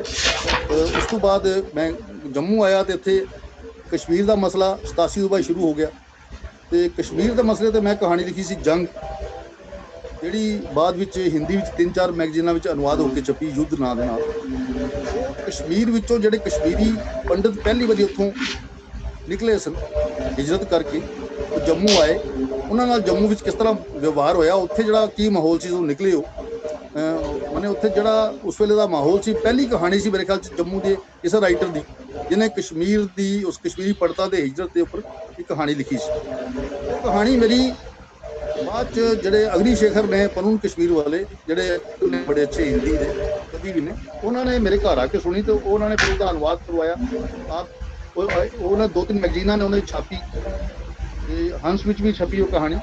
ਤੇ ਉਸੇ ਕਹਾਣੀ ਨੂੰ ਫਿਰ ਸੁਰਿੰਦਰ ਨੇ, ਮੇਰੀ ਵਾਈਫ ਨੇ ਵੀ ਜਦੋਂ ਦੇਖਿਆ ਕਿ ਉਸ ਕਹਾਣੀ ਦੇ ਇੰਨਾ ਇਹਦਾ ਹੈਗਾ, ਤੇ ਉਸਨੇ ਵੀ ਫਿਰ ਉਹ ਨਾਵਲ ਜਿਹੜਾ ਪਹਿਲਾਂ ਉਹ ਕਸ਼ਮੀਰ ਦੇ ਉਸ 'ਤੇ ਹੀ ਆਪਣਾ ਲਿਖਿਆ, ਪਹਿਲਾਂ ਜਿਹੜਾ ਤੁਸੀਂ ਪੜ੍ਹਿਆ ਹੀ ਹੋਣਾ ਉਹ ਮੈਡਮ ਮੇਰੀ ਦਾ ਨਾਵਲ ਪਹਿਲਾ ਜਿਹੜਾ ਸ਼ਿਕਾਰਗਾਹ। ਹਾਂ, ਉਹ ਮੇਰੀ ਜੰਗ ਕਹਾਣੀ ਜਿਹੜੀ ਸੀ ਉਸੇ ਦਾ ਇੱਕ ਵਿਸਤਾਰ ਸੀ। ਉਹਨਾਂ ਲੱਗਾ ਵੀ ਇਹ ਬੜਾ ਮਸਲਾ ਭਖੇਦਾ ਇਸ ਦੇ ਉੱਪਰ, ਕਿਉਂਕਿ ਮੈਂ ਕਸ਼ਮੀਰੀ ਪੰਡਤਾਂ ਦਾ ਜ਼ਿਆਦਾ ਸੀ, ਸਿੱਖ ਪਰਿਵਾਰਾਂ ਨਾਲ ਮੈਂ 1-2 ਗੱਲਾਂ ਜੋੜੀਆਂ ਸਨ, ਪਰ ਮੈਂ ਮੈਡਮ ਦਾ ਜਿਹੜਾ ਨਾਵਲ ਹੈ ਉਹ ਪੂਰਾ ਹੀ ਸਿੱਖ ਜਿਹੜੇ ਉੱਥੇ ਘੱਟ ਗਿਣਤੀ 'ਚ ਵਸੇ ਆ ਉਹਨਾਂ ਨੂੰ ਲੈ ਕੇ ਸੀ ਸਾਰਾ। ਤੇ ਉਹ ਕਹਾਣੀ ਤੋਂ ਬਾਅਦ ਫਿਰ ਇੱਕ ਕਹਾਣੀ ਮੈਂ ਉਹ ਵੀ ਲਿਖੀ ਜਿਹੜੀ ਉਹ ਵੀ ਕਸ਼ਮੀਰ ਨਾਲ ਜੁੜੀ ਹੈ ਭਈ, ਤੇ ਉੱਥੇ ਉਹਦੇ ਵਿੱਚ ਇਹ ਹੈ ਕਿ ਜਿਹੜਾ ਬੰਦਾ ਡਰਿਆ ਹੋਇਆ ਹੈ, ਬੜਾ ਕਸ਼ਮੀਰ ਤੋਂ ਬਾਹਰ ਰਹਿ ਕੇ ਡਰਿਆ ਹੋਇਆ, ਲੇਕਿਨ ਉਹਨੇ ਕਸ਼ਮੀਰ ਦੇ ਵਿੱਚ ਵਿਆਹ ਕਰ ਲਿਆ, ਉੱਥੇ ਜਾਣਾ ਉਸਨੇ ਆਪਣੇ ਪਰਿਵਾਰ ਦੇ ਨਾਲ, ਔਰ ਉਸ ਡਰ ਦੇ ਜਿਹੜਾ ਉਹਦੇ ਗੋਲੀ ਵਾਂਗ ਟਣਿਆ ਹੋਇਆ ਦਿਮਾਗ ਤੇ, ਉਸ ਤੋਂ ਉਸਨੇ ਕਿਸ ਤਰ੍ਹਾਂ ਫਰੀ ਹੋਣਾ, ਉਹ ਮਨੇ ਉਸ ਤੇ ਟਣਿਆ ਹੋਇਆ। ਉਹਦੇ ਜਦੋਂ ਵੀ ਉਹ ਜਾਂਦਾ ਕੋਈ ਥੋੜੀ ਜਿਹੀ ਗੱਲ ਦੇਖਦਾ, ਕੋਈ ਉਗਰਵਾਦੀ ਥੋੜੀ ਵੇਖ ਲੈਂਦਾ ਕੁਝ, ਉਹਦੇ ਅੰਦਰ ਲੁਕ ਉਹਦਾ ਦਿਲ ਧੜਕਣਾ ਸ਼ੁਰੂ ਹੋਇਆ। ਚਲਾ ਤਾਂ ਜਾਂਦਾ 1-2 ਦਿਨ ਲਈ, ਪਰ ਉੱਥੇ ਕੋਈ ਐਸੀਆਂ ਵਾਰਦਾਤਾਂ ਹੋ ਜਾਂਦੀਆਂ ਜਿੱਥੇ ਉਹਨੂੰ ਰਸਤੇ 'ਚ ਮਿਲ ਵੀ ਜਾਂਦੇ ਨੇ ਉਹੋ ਜਿਹੇ ਬੰਦੇ ਜਿਹੜੇ ਬੰਦੂਕਾਂ ਲੈ ਕੇ ਫਿਰਦੇ ਨੇ, ਤੇ ਫਿਰ ਉਹ ਜਿੱਥੇ ਰਾਤ ਸੌਂਦਾ ਆਪਣੇ ਸਸੁਰਾਲ ਵਿੱਚ, ਉੱਥੇ ਆਸ-ਪਾਸ ਰਾਤ ਨੂੰ ਕਿਤੇ ਕ੍ਰਾਸ ਫਾਇਰਿੰਗ ਵੀ ਹੋ ਜਾਂਦੀ ਹੈ, ਗੋਲੀਆਂ ਗਾਲੀਆਂ ਚੱਲਣ ਦੀ ਆਵਾਜ਼। ਉਸ ਵੇਲੇ ਉਹ ਕਹਿੰਦਾ ਵੀ ਮੈਨੂੰ ਵਾਪਸ ਖਿੱਚੋ। ਉਹ ਫਿਰ ਉਹਦੀ ਮਿਸਿਸ ਵੀ ਜਿਹੜੀ ਹੈ, ਉਹ ਵੀ ਘਾੜੀ ਦਾ ਨਾਂ ਸੀ ਫੋੜਾ, ਉਹਦੀ ਲੱਤ 'ਚ ਫੋੜਾ ਹੋਇਆ ਹੈ, ਤੇ ਉਹਦੇ ਜਿਹੜੇ ਫਾਦਰ ਇਨ ਲਾ ਨੇ ਉਹ ਉਹਦਾ ਚੀਰਾ ਕਰਵਾ ਕੇ ਉਹਨੂੰ ਐਂਟੀਬਾਇਓਟਿਕ ਦਵਾਈ ਵਗੈਰਾ ਦੇ ਕੇ ਸਵੇਰੇ ਉਹਨੂੰ ਵਾਪਸ ਭੇਜ ਦਿੱਤਾ। ਇਹ ਨਹੀਂ ਠੀਕ ਮਹਿਸੂਸ ਕਰ ਰਿਹਾ ਤਾਂ ਵਾਪਸ ਭੇਜ ਦਿੱਤਾ। ਲੇਕਿਨ ਮਜ਼ੇ ਵਾਲੀ ਗੱਲ ਹੈ ਕਿ ਜਦੋਂ ਉਹ ਆਪਣੇ ਸ਼ਹਿਰ 'ਚ ਆਉਂਦਾ ਹੈ ਤੇ ਜਿਹੜੇ ਆਟੋ 'ਚੋਂ ਜਾ ਰਿਹਾ ਉਹਦੇ ਸਾਹਮਣੇ ਵਾਲੀ ਜਿਹੜੀ ਬੱਸ ਜਾ ਰਹੀ ਹੈ, ਉਹ ਬੱਸ ਦੇ ਵਿੱਚ ਧਮਾਕਾ ਹੁੰਦਾ ਅਚਾਨਕ, ਤੇ ਬੱਸ ਪੂਰੀ ਸੜ ਕੇ ਰਾਖ ਹੋ ਜਾਂਦੀ। ਬਈ ਤੁਹਾਡੇ ਅੰਦਰ ਡਰ ਹੈ, ਲੇਕਿਨ ਡਰ ਤੁਹਾਡੇ ਜੇ ਆਪਣੇ ਘਰ 'ਚ ਆ ਜਾਏ ਫਿਰ ਤੁਸੀਂ ਕੀ ਕਰੋਗੇ? ਉਸ ਫੋੜੇ ਦੀ ਗੱਲ ਉਸ ਕਹਾਣੀ ਵਿੱਚ ਹੈ ਸੀ। ਇਸ ਤਰ੍ਹਾਂ ਬੜੇ ਅਲੱਗ-ਅਲੱਗ ਸਬਜੈਕਟ ਨੇ। ਜਦੋਂ ਸੁਨਾਮੀ ਆਈ, ਮੈਂ ਉਹ ਪ੍ਰੀਤਨਗਰ ਸੀ, ਉਸ ਦਿਨ ਖਾਲਦ ਹੁਸੈਨ ਦੇ ਨਾਲ ਪ੍ਰੀਤਨਗਰ ਗਿਆ ਹੋਇਆ ਸੀ, ਤੇ ਖਾਲਦ ਦੀ ਕੋਈ ਉਰਦੂ ਵਿੱਚ ਕਿਤਾਬ ਛਪਣੀ ਸੀ, ਉਹ 'ਤੇ ਅਸੀਂ ਇੱਕ ਰਾਤ ਨੂੰ ਉੱਧਰ ਚਲੇ ਗਏ। ਵਾਪਸੀ 'ਤੇ ਅਸੀਂ ਆਏ ਤਾਂ ਕੋਈ 26 ਨੂੰ ਸੁਨਾਮੀ ਆਈ ਸੀ, ਤੇ ਪਹਿਲੇ ਹਫ਼ਤੇ ਜਨਵਰੀ ਦੇ ਵਿੱਚ ਮੈਂ ਇੱਕ ਕਹਾਣੀ ਲਿਖੀ, ਸਮੁੰਦਰ ਸੁਨਾਮੀ ਤੇ ਸੂਫੀ। ਉਹ ਬੜੀ ਅਲੱਗ ਤਰ੍ਹਾਂ ਦੀ ਕਹਾਣੀ ਸੀ। ਮਨੇ ਇੱਕ ਇਨਸਾਨ ਹੈ ਜਿਸ ਦੇ ਅੰਦਰ, ਹਰ ਇਨਸਾਨ ਦੇ ਅੰਦਰ ਕੋਈ ਸ਼ਾਂਤ ਕੋਈ ਸਾਗਰ ਦੀ ਤਰ੍ਹਾਂ ਹੁੰਦਾ, ਲੇਕਿਨ ਉਹਦੇ ਅੰਦਰ ਸੁਨਾਮੀਆਂ ਕੋਈ ਚਲਦੀਆਂ ਰਹਿੰਦੀਆਂ, ਕੋਈ ਨਾ ਕੋਈ ਪਰੇਸ਼ਾਨੀਆਂ ਚਲਦੀਆਂ ਰਹਿੰਦੀਆਂ। ਉਹ ਮੈਂ ਉਸਨੇ ਸੋਚਿਆ ਕਿ ਇੱਕ ਕਰੈਕਟਰ ਹੈ ਜਿਹੜਾ ਦੇਖਦਾ ਕਿ ਮੇਰੀ ਜਿਹੜੀ ਵਾਈਫ ਹੈ ਉਹ ਮੇਰੇ ਜਿਹੜਾ ਅਫਸਰ ਹੈ ਉਸ ਦੇ ਨਾਲ ਉਸਦਾ ਰਿਲੇਸ਼ਨ ਪੁਰਾਣਾ, ਉਹ ਮਨ 'ਚ ਵਿਉਂਤ ਬਣਾ ਰਿਹਾ ਕਿ ਮੈਂ ਇਸ ਨੂੰ ਇਹਦਾ ਮਰਡਰ ਕਰਦਾ। ਪਰ ਜਦੋਂ ਉਹ ਅਫਸਰ ਉਸਨੂੰ ਇੱਕ ਵਿਦੇਸ਼ ਤੋਂ ਆਈ ਸੋਫੀਆ ਨਾਲ ਮਿਲਾਉਂਦਾ, ਤੇ ਉਹ ਸੋਫੀਆ ਵੀ ਉਹਨੂੰ ਮਹਿਸੂਸ ਕਰਦੀ ਪਈ ਇਹਦੇ ਅੰਦਰ ਕੋਈ ਗੜਬੜ ਹੈ, ਇਹ ਕੋਈ ਅੰਦਰ ਹੀ ਅੰਦਰ ਧੁੱਖ ਰਿਹਾ ਕਿਸੇ ਕੋਲ। ਉਹ ਫਿਰ ਉਸਨੂੰ ਕਹਿੰਦੀ ਹੈ ਬਈ ਤੁਸੀਂ ਇਸ ਤਰ੍ਹਾਂ ਕਰੋ ਵੀ ਇਹਨਾਂ ਚੀਜ਼ਾਂ ਤੋਂ ਥੋੜ੍ਹਾ ਬਾਹਰ ਆਓ, ਕਿਉਂਕਿ ਇਸ ਤਰ੍ਹਾਂ ਮੇਰੇ ਨਾਲ ਵੀ ਹੋ ਚੁੱਕਾ ਹੈ। ਉਹ ਫਿਰ ਆਪਣੀ ਕਹਾਣੀ ਸੁਣਾਉਂਦੀ ਕਿ ਮੇਰਾ ਚੀਫ ਸੀ, ਉਹਦੇ ਨਾਲ ਮੇਰੇ ਜਿਨਸੀ ਸੰਬੰਧ ਬਣ ਗਏ ਸਨ, ਤੇ ਫਿਰ ਮੈਂ ਆਪਣੇ ਉਹ ਕਹਿੰਦਾ ਫਿਰ ਤੂੰ ਆਪਣੇ ਹਸਬੈਂਡ ਨੂੰ ਛੱਡ, ਤੇਰੇ ਹਸਬੈਂਡ ਨੇ ਤੂੰ ਤਲਾਕ ਦੇ ਦਿੱਤਾ ਹੋਣਾ। ਕਹਿੰਦਾ ਨਹੀਂ, ਉਹ ਕਹਿੰਦੀ ਨਹੀਂ, ਮੈਂ ਆਪ ਉਹਨੂੰ ਛੱਡਦਾ, ਕਿਉਂਕਿ ਮੈਂ ਉਹਦੇ ਨਾਲ ਗਲਤ ਕਰਕੇ ਮੈਂ ਗਿਲਟ ਫੀਲ ਕਰ ਰਹੀ ਸੀ, ਮੈਂ ਨਹੀਂ ਚਾਹੁੰਦੀ ਕਿ ਮੈਂ ਉਹਦੇ ਨਾਲ ਰਵਾਂ, ਕਿਉਂਕਿ ਮੈਂ ਉਹਦੇ ਨਾਲ ਗਲਤ ਕਰ ਚੁੱਕੀ ਸਾਂ, ਤੇ ਮੈਂ ਉਹਨੂੰ ਆਪ ਛੱਡਤਾ। ਉਹਨੂੰ ਮੈਂ ਕਿਹਾ, ਉਹ ਹਾਲਾਂਕਿ ਮੈਨੂੰ ਛੱਡਣਾ ਨਹੀਂ ਚਾਹੁੰਦਾ। ਔਰ ਇਹ ਹੈਰਾਨ ਹੁੰਦਾ ਭਾਰਤੀ ਜਿਹੜਾ ਹੈਗਾ ਅਫਸਰ ਕਿ ਇਹ ਦੇਖੋ ਵਿਦੇਸ਼ੀ ਮਹਿਲਾ ਹੈ, ਇਹਦੇ ਹਸਬੈਂਡ ਨੂੰ ਸਭ ਪਤਾ ਵੀ ਚੱਲ ਗਿਆ, ਲੇਕਿਨ ਉਹ ਫਿਰ ਵੀ ਉਹਨੂੰ ਨਾ ਰੱਖਣਾ ਚਾਹੁੰਦਾ ਸੀ। ਜਦ ਕਿ ਮੈਨੂੰ ਪਤਾ ਲੱਗ ਗਿਆ ਕੁਝ, ਤਾਂ ਮੈਂ ਉਹਦੇ ਲਈ ਗਲਤ ਸੋਚ ਰਿਹਾ। ਫਿਰ ਉਹ ਡਿਸਾਈਡ ਕਰਦਾ ਕਿ ਨਹੀਂ, ਮੈਂ ਇਹਨਾਂ ਨੂੰ ਤਲਾਕ ਦੇ ਦਿਆਂਗਾ ਤੇ ਆਪਣੇ ਖੁਸ਼ ਹੋਣ, ਆਪਣੇ ਹਿਸਾਬ ਨਾਲ ਜਿੱਦਾਂ ਰਹਿਣਾ ਰਹਿਣ। ਪਰ ਉਸ ਤੋਂ ਪਹਿਲਾਂ ਹੀ ਸੁਨਾਮੀ ਆ ਜਾਂਦੀ ਹੈ, ਉਹ ਸ਼ਿਪ ਜਿਹੜਾ ਉਹਦਾ ਸਾਰਾ ਉਥਲ ਪੁਥਲ ਹੋ ਜਾਂਦੀ ਹੈ। ਉਹ ਜਿਹੜੀ ਲੇਡੀ ਹੈ ਵਿਦੇਸ਼ੀ, ਉਹ ਵੀ ਕਿਤੇ ਉਹਦਾ ਕੋਈ ਪਤਾ ਨਹੀਂ, ਉਹ ਸਮੁੰਦਰ ਡੁੱਬ ਗਈ, ਬਚ ਗਈ, ਕੀ ਹੋਇਆ ਉਹਦਾ ਕੋਈ ਪਤਾ ਨਹੀਂ। ਔਰ ਇਹ ਵੀ ਦੇਖਦਾ ਵੀ ਇੰਨੀ ਸੁਨਾਮੀ ਵਿੱਚ ਇਹਦੀ ਜਿਹੜੀ ਵਾਈਫ ਹੈ ਉਹਨੂੰ ਲੱਭਦੇ ਆਉਂਦੀ ਹੈ, ਉਹ ਸ਼ਿਵਰ ਵਿੱਚ ਆ ਕੇ ਦੇਖਦੀ ਹੈ ਬਈ ਕਿ ਬਚ ਗਿਆ, ਸਭ ਠੀਕ ਹੈ। ਉਹਨੂੰ ਨਹੀਂ ਪਤਾ ਇਹਦੇ ਮਨ 'ਚ ਕੀ ਚੱਲ ਰਿਹਾ, ਲੇਕਿਨ ਇਹਨੂੰ ਥੋੜ੍ਹੇ 2-3 ਦਿਨ ਦੇ ਬਾਅਦ ਡਿਊਟੀ ਲੱਗ ਜਾਂਦੀ ਹੈ ਰੈਸਕਿਊ ਟੀਮ ਦੇ ਨਾਲ। ਇਹ ਜਿਹੜਾ ਇਹਦਾ ਅਫਸਰ ਹੈ ਉਸ ਨੂੰ ਦੇਖਦਾ ਵੀ ਉਹ ਬਚ ਗਿਆ ਹੋਇਆ, ਔਰ ਉਸ ਨੂੰ ਸਮੁੰਦਰ ਤੋਂ ਕੱਢ ਕੇ ਲਿਆਉਂਦੇ ਨੇ। ਉਹ ਇੱਕ ਦਰਖਤ ਉੱਪਰ ਤੈਰ ਰਿਹਾ ਹੁੰਦਾ, ਉਹਦੀ ਲੇਕਿਨ ਲੱਤ ਨੂੰ ਕੱਟੀ ਜਾਂਦੀ ਹੈ, ਬਾਅਦ 'ਚ ਉਹ ਗੈਂਗਰੀਨ ਹੋ ਜਾਂਦੀ ਜੋ ਵੀ। ਉਹ ਆਪਣੀ ਮਿਸਿਸ ਨੂੰ ਕਹਿੰਦਾ ਵੀ ਇਸ ਤਰ੍ਹਾਂ ਉਹ ਬਚ ਗਿਆ, ਬਚ ਗਿਆ, ਤੇ ਕਹਿੰਦੀ ਫਿਰ ਠੀਕ ਹੈ, ਉਹ ਆਪਣੇ ਬੱਚਿਆਂ ਕੋਲ ਜਾਏਗਾ। ਜਦੋਂ ਉਹ ਕਹਿੰਦੀ ਆਪਣੇ ਬੱਚਿਆਂ ਕੋਲ ਜਾਏਗਾ, ਤੇ ਸੋਚਦੇ ਬੱਚਿਆਂ ਕੋਲ ਜਾਏਗਾ ਤੇ ਫਿਰ ਮੇਰੀ ਵਾਈਫ ਕਿੱਧਰ ਜਾਏਗੀ ਜਿਹਨੂੰ ਮੈਂ ਛੱਡਣ ਦੀ ਸੋਚ ਰਹੀ। ਉਹ ਫਿਰ ਕੀ ਕਰਦਾ ਕਿ ਉਹ ਉਹਨੂੰ ਕਹਿੰਦੀ ਹੈ ਵੀ ਮੈਂ ਤੈਨੂੰ ਕੁਛ ਦੱਸਣਾ ਚਾਹੁੰਦੀ। ਉਹ ਆਪਣੀ ਦੱਸਣਾ ਚਾਹੁੰਦੀ ਹੈ ਵੀ ਉਸ ਅਫਸਰ ਨਾਲ ਮੇਰਾ ਕੀ ਰਿਲੇਸ਼ਨ ਹੈ, ਪਰ ਉਹਨੂੰ ਕਹਿੰਦਾ ਨਹੀਂ, ਮੈਂ ਸੁਣਨਾ ਨਹੀਂ ਚਾਹੁੰਦਾ। ਕਹਿੰਦਾ ਕਿਉਂ? ਉਹ ਕਹਿੰਦੀ ਕਿਉਂ ਮੈਂ ਸੁਣਾਉਣਾ ਹੈ? ਕਹਿੰਦਾ ਨਹੀਂ, ਮੈਂ ਸੋਚਦਾ ਕਿ ਮੈਂ ਦੁਬਾਰਾ ਸੂਫੀਆ ਨੂੰ ਗਵਾਉਣਾ ਨਹੀਂ ਚਾਹੁੰਦਾ। ਉਹ ਮਿਸਿਸ ਨੂੰ ਉਹਦੀ ਗੱਲ ਨਹੀਂ ਸਮਝ ਆਉਂਦੀ, ਤੇ ਇਹ ਬਾਹਰ ਸਮੁੰਦਰ ਵੱਲ ਦੇਖਣ ਲੱਗ ਪੈਂਦਾ। ਯਾਨੀ ਇਹ ਬਿਲਕੁਲ ਅਲੱਗ ਤਰ੍ਹਾਂ ਦੀ ਕਹਾਣੀ ਹੈ। ਕਹਾਣੀਆਂ ਮੈਂ ਕਈ ਅਲੱਗ-ਅਲੱਗ ਤਰ੍ਹਾਂ ਦੀਆਂ ਲਿਖੀਆਂ ਨੇ। ਮੈਂ ਕਲਕੱਤੇ ਇੱਕ ਕਹਾਣੀ ਲਿਖੀ ਸੀ, ਯਾਦ ਆਇਆ ਮੈਨੂੰ। ਉਹ ਕਿਸੇ ਪਿੰਡ ਵਿੱਚ ਜਿਹੜੇ ਇੱਕ ਨੀਵੀਂ ਜਾਤ ਦਾ ਬੱਚਾ ਹੁੰਦਾ ਹੈ, ਤੇ ਉਹਦੀ ਉੱਚੀ ਜਾਤ ਦੀ ਕੁੜੀ, ਸਵਰਨਾਂ ਦੀ ਕੁੜੀ ਨਾਲ ਉਹਦਾ ਇਸ਼ਕ ਹੋ ਜਾਂਦਾ, ਤੇ ਉਹਨਾਂ ਦਾ ਉਹ ਭੱਜ ਕੇ ਵਿਆਹ ਕਰ ਲੈਂਦੇ। ਉਹਦੇ 'ਤੇ ਮੈਂ ਇੱਕ ਕਹਾਣੀ ਲਿਖੀ ਸੀ, ਪਿਆਰ ਵਿੱਚ ਸਿਆਸਤ। ਉਹ ਕਹਾਣੀ ਮੈਂ ਉੱਥੇ ਸੁਣਾਈ ਜਦੋਂ ਕਿਸੇ ਦੋਸਤਾਂ ਨੂੰ, ਤੇ ਉਹਨਾਂ ਦੋਸਤਾਂ ਨੇ ਮੈਨੂੰ ਕਿਹਾ ਵੀ ਯਾਰ ਇਸ 'ਤੇ ਨਾਟਕ ਬੜਾ ਅੱਛਾ ਬਣ ਸਕਦਾ। ਫਿਰ ਮੈਂ ਉਸ ਕਹਾਣੀ 'ਤੇ ਇੱਕ ਨਾਟਕ ਲਿਖਿਆ ਜਿਸ ਦਾ ਨਾਮ ਸੀ ਇੱਕ ਦਲਿਤ ਪ੍ਰੇਮ ਕਥਾ। ਇਸ ਤਰ੍ਹਾਂ ਕਈ ਵਾਰੀ ਤੁਹਾਡੀਆਂ ਜਿਹੜੀਆਂ ਕਹਾਣੀਆਂ ਨੇ, ਮੈਂ ਜਦੋਂ ਕਹਾਣੀਆਂ ਉੱਥੇ ਮਿੱਤਰਾਂ 'ਚ ਪੜ੍ਹਦਾ ਸੀ ਤਾਂ ਉਹ ਕਹਿੰਦੇ ਸੀ ਯਾਰ ਇਹ ਕਹਾਣੀ ਜਿਹੜੀ ਹੈ ਇਹਦੇ 'ਚੋਂ ਨਾਟਕ ਬੜਾ ਵਧੀਆ ਨਿਕਲ ਸਕਦਾ ਹੈ। ਅਤੇ ਫਿਰ ਮੈਂ ਉਹ ਨਾਟਕ ਵਾਲੇ ਪਾਸੇ ਵੀ ਆ ਗਿਆ, ਉਹਨਾਂ 'ਚੋਂ ਕਹਾਣੀਆਂ 'ਚੋਂ ਹੀ, ਅਤੇ ਨਾਟਕ ਵੀ ਲਿਖਣੇ ਸ਼ੁਰੂ ਕਰਤੇ। ਇਸ ਤਰ੍ਹਾਂ ਕਾਫੀ ਲਿਖਿਆ। ਅੱਗੇ ਤੁਸੀਂ ਹੁਣ ਕੋਈ ਗੱਲਬਾਤ ਕਰੋਗੇ ਤਾਂ ਫਿਰ ਮੈਂ ਅੱਗੇ ਗੱਲ ਚਲਾਂਗਾ। ਜੀ ਜੀ ਜੀ, ਗੱਲਾਂ ਬਾਤਾਂ ਬਹੁਤ ਆ ਸਾਡੇ ਕੋਲ, ਸਵਾਲ ਤੁਹਾਡੇ ਲਈ ਬਹੁਤ ਆ। ਪਰ ਸਭ ਤੋਂ ਪਹਿਲਾਂ ਮੈਂ ਸਾਡੇ ਸਮਕਾਲੀ ਕਹਾਣੀਕਾਰ ਤ੍ਰਿਪਤਾ ਦੇਵੀ ਜੀ ਮੈਡਮ ਸਾਡੇ ਨਾਲ ਜੁੜੇ ਆ, ਮੈਂ ਉਹਨਾਂ ਦਾ ਵੀ ਸਵਾਗਤ ਕਰਨਾ ਚਾਹੁੰਦਾ। ਬਹੁਤ ਬਹੁਤ ਸਵਾਗਤ ਹੈ ਮੈਡਮ ਤੁਹਾਡਾ ਸਾਡੇ ਨਾਲ ਜੁੜਨ ਦੇ ਲਈ। ਤਾਂ ਪਹਿਲਾਂ ਮੈਂ ਚਾਹੂੰਗਾ, ਸਾਡੇ ਨਾਲ ਜੁੜੇ ਨੇ ਸੀਟੀ ਚੰਡੀਗੜ੍ਹ ਯੂਨੀਵਰਸਿਟੀ ਹੈ ਜਿਹੜੀ, ਉਹਦੇ ਸਕਾਲਰ ਨੇ ਸਾਡੇ ਨਾਲ ਗੁਰਭੇਜ ਸਿੰਘ ਜੀ। ਮੈਂ ਚਾਹੂੰਗਾ ਉਹ ਆਪਣਾ ਸਵਾਲ ਤੁਹਾਨੂੰ ਰੱਖਣ। ਗੁਰਭੇਜ ਸਿੰਘ ਜੀ। ਹਾਂਜੀ। ਹੈਲੋ, ਹਾਂਜੀ, ਸਤਿ ਸ਼੍ਰੀ ਅਕਾਲ ਸਰ ਜੀ। ਸਤਿ ਸ਼੍ਰੀ ਅਕਾਲ ਜੀ। ਹਾਂਜੀ ਸਰ, ਮੇਰਾ ਇੱਕ ਸਵਾਲ ਹੈ ਤੁਹਾਡੇ ਤੱਕ ਜੀ। ਹਾਂਜੀ ਹਾਂਜੀ ਸਰ, ਤੁਸੀਂ ਹਰੇਕ ਵਿਧਾ ਤੇ ਲਿਖਿਆ, ਜਾਣੀ ਕਿ ਨਾਟਕ, ਕਹਾਣੀ, ਨਾਵਲ ਤੇ ਜੀ, ਤੇ ਹਾਂਜੀ। ਕਿਹੜੀ ਵਿਧਾ ਜਿਹੜੀ ਤੁਹਾਨੂੰ ਸਭ ਤੋਂ ਵਧੀਆ ਲੱਗਦੀ ਹੈ ਜੀ? ਦੇਖੋ, ਵਿਧਾ ਤੇ ਕੋਈ ਮਾੜੀ ਨਹੀਂ ਹੁੰਦੀ, ਕ੍ਰੀਏਸ਼ਨ ਹੈ ਨਾ। ਪੋਇਟਰੀ ਵੀ ਕਰਦਾ ਮੈਂ, ਗਜ਼ਲ ਵੀ ਲਿਖਦਾ, ਕਹਾਣੀ ਵੀ, ਨਾਟਕ ਵੀ, ਨਾਵਲ ਵੀ ਆਉਣ ਵਾਲਾ ਮੇਰਾ ਨਾਵਲੇਟ ਛਪ ਕੇ 2। ਕੋਈ ਵਿਧਾ ਮਤਲਬ ਕ੍ਰੀਏਸ਼ਨ ਹੈ ਨਾ ਤੁਹਾਡੀ। ਤੁਸੀਂ ਆਪਣੀ ਗੱਲ ਨੂੰ ਐਕਸਪ੍ਰੈਸ ਕਰਨਾ ਹੈ, ਤੁਸੀਂ ਕੁਝ ਕਹਿਣਾ ਚਾਹੁੰਦੇ ਹੋ ਕਿਸੇ ਨਾ ਕਿਸੇ ਮਾਧਿਅਮ ਰਾਹੀਂ। ਕਹਾਣੀ ਮਾਧਿਅਮ ਹੈ, ਨਾਟਕ ਮਾਧਿਅਮ ਹੈ ਨਾ, ਲੇਖ ਮਾਧਿਅਮ ਹੈ, ਜਾਂ ਕੋਈ ਕਵਿਤਾ ਇੱਕ ਮਾਧਿਅਮ ਹੈ। ਤੇ ਜਿਸ ਮਾਧਿਅਮ ਨਾਲ ਜਿਹੜੀ ਗੱਲ ਕਹੀ ਜਾਏ ਉਹ ਸਾਰੀਆਂ ਅੱਛੀਆਂ ਨੇ। ਹਾਂ, ਕਹਾਣੀ ਵੱਲ ਮੇਰਾ ਜ਼ਿਆਦਾ ਇੱਕ ਝੁਕਾਅ ਜ਼ਿਆਦਾ ਹੈ। ਮੈਂ ਕਹਾਣੀਆਂ ਬਾਰੇ ਜ਼ਿਆਦਾ ਸੋਚਦਾ ਰਹਿੰਦਾ, ਪਰ ਇਹ ਹੈ ਕਿ ਨਾਲ ਨਾਲ ਬਾਕੀ ਵੀ ਕੰਮ ਕਰੀ ਜਾਂਦਾ। ਕਈ ਵਾਰੀ ਕਹਾਣੀਆਂ ਵਿੱਚੋਂ ਨਾਟਕ ਵੀ ਨਿਕਲ ਜਾਂਦੇ, ਠੀਕ ਹੈ ਨਾ। ਜੀ ਜੀ ਸਰ, ਮੈਂ ਪਹਿਲਾਂ ਆਪਦਾ ਇੱਕ ਸਵਾਲ ਰੱਖਣਾ ਚਾਹੁੰਦਾ, ਬਾਅਦ ਦੇ ਵਿੱਚ ਸਾਡੇ ਕਈ ਦੋਸਤਾਂ ਦੇ ਸਵਾਲ ਵੀ ਆ ਰਹੇ ਆ, ਪਰ ਮੈਨੂੰ ਲੱਗਦਾ ਮੈਂ ਆਪਣਾ ਇੱਕ ਸਵਾਲ ਰੱਖ ਲਾਂ। ਜਿੰਨੀਆਂ ਵੀ ਸਰ ਮੈਂ ਤੁਹਾਡੀਆਂ ਕਹਾਣੀਆਂ ਪੜ੍ਹੀਆਂ, ਜਾਂ ਜਿਵੇਂ ਤੁਸੀਂ ਆਪਦੀ ਕਹਾਣੀ ਦੀ ਸਿਰਜਣ ਪ੍ਰਕਿਰਿਆ ਬਾਰੇ ਅਲੱਗ-ਅਲੱਗ ਕਹਾਣੀਆਂ ਦੇ ਹਵਾਲੇ ਨਾਲ ਦੱਸਿਆ, ਤਾਂ ਤੁਹਾਡੀ ਕਹਾਣੀ ਦੇ ਵਿੱਚ ਇੱਕ ਸਹਿਜਤਾ ਹੈ। ਮਤਲਬ ਕਿਤੇ ਇਹ ਨਹੀਂ ਲੱਗਦਾ ਵੀ ਤੁਸੀਂ ਕਹਾਣੀ ਨੂੰ ਬਣਾਉਣ ਦੇ ਲਈ, ਕਹਾਣੀ ਲਿਖਣ ਦੇ ਲਈ ਤਰੱਦਦ ਕਰ ਰਹੇ ਹੋ। ਜਿਹੜੀ ਉਹ ਸਹਿਜਤਾ ਹੈ ਤੁਹਾਡੀ ਕਹਾਣੀ ਦੇ ਵਿੱਚ ਪੜ੍ਹਨ ਸਮੇਂ ਵੀ ਮਿਲਦੀ ਹੈ, ਕਿਤੇ ਕੋਈ ਬਹੁਤਾ ਪਾਠਕ ਦਾ ਜ਼ੋਰ ਨਹੀਂ ਲੱਗਦਾ ਕਹਾਣੀ ਨੂੰ ਸਮਝਣ ਦੇ ਲਈ। ਜਿਹੜੀ ਇਹ ਸਹਿਜਤਾ ਹੈ, ਕਦੇ ਤੁਹਾਨੂੰ ਇਹ ਨਹੀਂ ਲੱਗਦਾ ਵੀ ਜਿਵੇਂ ਸਾਡੇ ਆਲੇ ਦੁਆਲੇ ਕੁਛ ਅਜਿਹੀਆਂ ਕਹਾਣੀਆਂ ਵੀ ਆ ਰਹੀਆਂ ਜਿਨ੍ਹਾਂ ਦੇ ਵਿੱਚ ਕਿਤੇ ਨਾ ਕਿਤੇ ਸਨਸਨੀ ਫੈਲਾਈ ਜਾਂਦੀ ਆ, ਜਾਂ ਕਿਸੇ ਤਰ੍ਹਾਂ ਦਾ ਇੱਕ ਸਵਾਲ ਖੜਾ ਕੀਤਾ ਜਾਂਦਾ ਹੈ ਵੀ ਉਹਦੇ ਬਾਰੇ ਸੋਚਿਆ ਜਾਵੇ, ਜਾਂ ਕਿਤੇ ਸਮਾਜ ਨੂੰ ਦੋਸ਼ੀ ਠਹਿਰਾਇਆ ਜਾਂਦਾ ਹੈ। ਮਤਲਬ ਤੁਹਾਨੂੰ ਨਹੀਂ ਲੱਗਦਾ ਇਸ ਤਰੀਕੇ ਨਾਲ ਵੀ ਕੀ ਤੁਸੀਂ ਆਪਣੀ ਕਹਾਣੀ ਦੇ ਨੂੰ ਸੰਤੁਸ਼ਟ ਹੋ, ਜਾਂ ਸਹਿਜਤਾ ਦੇ ਤਰੀਕੇ ਨਾਲ ਤੁਸੀਂ ਲਿਖਣਾ ਚਾਹੁੰਦੇ ਹੋ, ਜਾਂ ਉਧਰਲੇ ਪਾਸੇ ਵੀ ਤੁਹਾਡਾ ਕੋਈ ਹੈ ਆਈਡੀਆ, ਜਾਂ ਤੁਸੀਂ ਉਹ ਜਿਹੀਆਂ ਕਹਾਣੀਆਂ ਤੋਂ ਪੜ੍ਹ ਕੇ ਕਦੇ ਸੋਚਿਆ ਵੀ ਉੱਦਾਂ ਦੀ ਕਹਾਣੀ ਮੈਂ ਵੀ ਲਿਖਾਂ? ਦੇਖੋ ਜੀ, ਕਹਾਣੀ ਦਾ ਇਸ ਤਰ੍ਹਾਂ ਕਿ ਮੈਂ ਬੜਾ ਆਪਣੀ ਜਿਸ ਤਰ੍ਹਾਂ ਦਾ ਇਨਸਾਨ ਆਪ ਹੁੰਦਾ ਨਾ, ਮੈਂ ਆਪ ਬੜਾ ਸਹਿਜ ਜਿਹਾ ਬੰਦਾ। ਮੈਂ ਜ਼ਿੰਦਗੀ 'ਚ ਕੋਈ ਬੜੀ ਬਣਾਵਟ ਨਹੀਂ, ਕੋਈ ਦਿਖਾਵਟ ਨਹੀਂ, ਸਿੰਪਲ ਜਿਹਾ ਆਦਮੀ ਹਾਂ। ਤੇ ਜ਼ਿੰਦਗੀ ਨੂੰ ਜਿਸ ਤਰ੍ਹਾਂ ਸਿੰਪਲੀ ਮੈਂ ਅਬਜ਼ਰਵ ਕਰਦਾ, ਆਪਣੇ ਆਸ-ਪਾਸ ਤੋਂ ਦੇਖਦਾ, ਤਾਂ ਮੈਂ ਚਾਹੁੰਦਾ ਕਿ ਉਸ ਤਰ੍ਹਾਂ ਦੀ ਹੀ ਸਿਰਜਣਾ। ਹਾਂ, ਮੈਨੂੰ ਇਹ ਜ਼ਰੂਰ ਲੱਗਦਾ ਹੈ ਕਿ ਮੇਰੀ ਕਹਾਣੀ ਜਿਹੜੀ ਹੈ ਉਹਦਾ ਪ੍ਰੈਜੈਂਟੇਸ਼ਨ ਜਿਹੜਾ ਹੈ ਉਹ ਥੋੜ੍ਹਾ ਜਿਹਾ ਅਲੱਗ ਹੋਵੇ।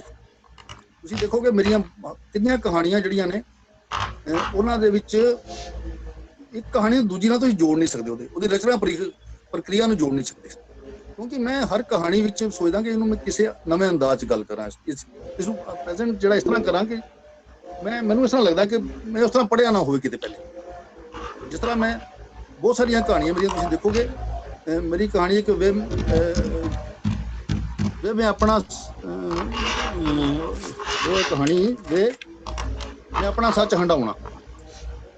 ਹੁਣ ਇਹਦੇ 'ਚ ਕਹਾਣੀ ਜਿਹੜੀ ਹੈ ਇਹ ਉਸ ਸੱਚ ਦੀ ਗੱਲ ਹੈ ਜਿਹੜਾ ਇਨਸਾਨ ਦੂਸਰੇ ਕੋਲ ਸੁਣਦਾ ਲੈ ਕੋਈ ਕਹਾਣੀ ਵੀ ਯਾਰ ਇਹ ਕਰਨ ਨਾਲ ਇਸ ਤਰ੍ਹਾਂ ਹੋ ਜਾਊਗਾ, ਤੁਹਾਡੀ ਜ਼ਿੰਦਗੀ 'ਚ ਇਸ ਤਰ੍ਹਾਂ ਦਾ ਖਿਲਾਰ ਪੈ ਜਾਊਗਾ, ਤੁਹਾਨੂੰ ਇਹ ਗੱਲ ਨਹੀਂ ਕਰਨੀ ਚਾਹੀਦੀ। ਵੱਡੇ ਸਮਝਾਉਂਦੇ ਛੋਟਿਆਂ ਨੂੰ। ਇਸ ਦੇ ਵਿੱਚ ਵੀ ਇੱਕ ਵੱਡੀ ਸਿਸਟਰ ਹੈ ਜਿਹੜੀ ਛੋਟੀ ਨੂੰ ਸਮਝਾ ਰਹੀ ਹੈ ਵੀ ਤੈਨੂੰ ਕਿਸੇ ਦੀ ਪ੍ਰਾਈਡ ਦੀ ਜ਼ਿੰਦਗੀ ਦੇ ਵਿੱਚ ਝਾਕਣਾ ਨਹੀਂ ਚਾਹੀਦਾ। ਚੋਰੀ 'ਚ ਸਾਨੂੰ ਦੂਸਰਿਆਂ ਦੇ ਜਿਹੜੇ ਗਮ ਨੇ ਜਾਂ ਜਿਹੜੇ ਉਹਨਾਂ ਦੀਆਂ ਤਕਲੀਫਾਂ ਨੇ ਉਹ ਸਾਨੂੰ ਲੱਗ ਜਾਂਦੀਆਂ ਨੇ, ਕਿਉਂਕਿ ਅਸੀਂ ਉਹਨਾਂ 'ਚ ਇਨਵੋਲਵ ਹੋ ਜਾਂਦੇ ਹਾਂ। ਸਾਨੂੰ ਵੀ ਪਤਾ ਲੱਗ ਜਾਂਦਾ ਕਿ ਉਹ ਕਿਸੇ ਕਿਉਂ ਦੁਖੀ ਨੇ। ਅਸੀਂ ਸੋਚਦੇ ਹਾਂ ਕਿ ਅਸੀਂ ਉਹਨਾਂ ਨੂੰ ਉਸ ਦੁੱਖ ਤੋਂ ਬਾਹਰ ਕੱਢੀਏ, ਪਰ ਇਸ ਤਰ੍ਹਾਂ ਕਰਨ ਨਾਲ ਅਸੀਂ ਆਪ ਉਹਦੇ 'ਚ ਇਨਵੋਲਵ ਹੋ ਜਾਂਦੇ ਹਾਂ। ਉਹ ਕਹਿੰਦੀ ਵੀ ਤੂੰ ਇਸ ਤਰ੍ਹਾਂ ਨਾ ਕਰ। ਵੱਡੀ ਭੈਣ ਜਿਹੜੀ ਛੋਟੀ ਨੂੰ ਸਮਝਾ ਰਹੀ ਹੈ, ਲੇਕਿਨ ਛੋਟੀ ਜਿਹੜੀ ਹੈ ਉਹ ਸਭ ਕੁਝ ਸਮਝ ਕੇ ਵੀ ਉਹ ਕਹਿੰਦੀ, ਉਹ ਚਾਹੁੰਦੀ ਹੈ ਕਿ ਨਹੀਂ ਮੈਂ ਇਸ ਨੂੰ ਆਪਣੇ ਤਰੀਕੇ ਨਾਲ ਦੇਖਾਂ, ਕਿਉਂਕਿ ਮੇਰਾ ਸੱਚ ਕੁਝ ਹੋਰ ਹੈ, ਮੇਰੀ ਭੈਣ ਦਾ ਸੱਚ ਕੁਝ ਹੋਰ ਹੈ। ਠੀਕ ਹੈ ਨਾ। ਇਸ ਤਰ੍ਹਾਂ ਮੈਂ ਸੋਚਦਾ ਕਿ ਇਹ ਜਿਹੜਾ ਰਾਈਟਰ ਆ, ਹਰ ਰਾਈਟਰ ਜਿਹੜਾ ਆਪਣੇ ਆਪਣੇ ਤਰੀਕੇ ਨਾਲ ਲਿਖੇ, ਲੇਕਿਨ ਮੇਰਾ ਇੱਕ ਤਰੀਕਾ ਹੈ ਕਿ ਮੈਂ ਬੜੇ ਸਹਿਜਤਾ ਨਾਲ ਉਸਨੂੰ ਮੈਨੂੰ ਇੱਕ ਸਪੇਸ ਵੀ ਚਾਹੀਦੀ ਹੁੰਦੀ ਹੈ। ਮੈਨੂੰ ਕੋਈ ਗੱਲ ਜਿਹੜੀ ਵਾਪਰ ਗਈ ਤਾਂ ਇੱਕਦਮ ਉਸ 'ਤੇ ਲਿਖ ਨਹੀਂ ਸਕਦਾ। ਮੈਂ ਹੁਣ ਗਿਆ ਸੀ ਸਿੰਘੂ ਬਾਰਡਰ, ਮੇਰਾ ਬੜਾ ਦਿਲ ਕਰਦਾ ਸੀ ਇੰਨਾ ਕੁਝ ਦੇਖਿਆ ਮੈਂ ਕੋਈ ਲਿਖਾਂ, ਪਰ ਮੈਂ ਲੱਗਾ ਨਹੀਂ ਇੱਕਦਮ ਲਿਖਾਂਗਾ ਤਾਂ ਜਿਹੜੀ ਜਾਣਕਾਰੀ ਭਰਪੂਰ ਰਚਨਾ ਹੋ ਜਾਊਗੀ, ਤਾਂ ਮੈਨੂੰ ਜਾਣਕਾਰੀ ਭਰਪੂਰ ਰਚਨਾ ਨਹੀਂ ਲਿਖਣੀ। ਮੈਂ ਕੁਝ ਹੋਰ ਪਕਾ ਕੇ ਇਹਨੂੰ ਸਹਿਜ ਜਿਹਦੇ 'ਚੋਂ ਕੋਈ ਕ੍ਰੀਏਟੀਵਿਟੀ ਕੱਢੂੰਗਾ ਫਿਰ ਉਹ ਲਿਖੂੰਗਾ।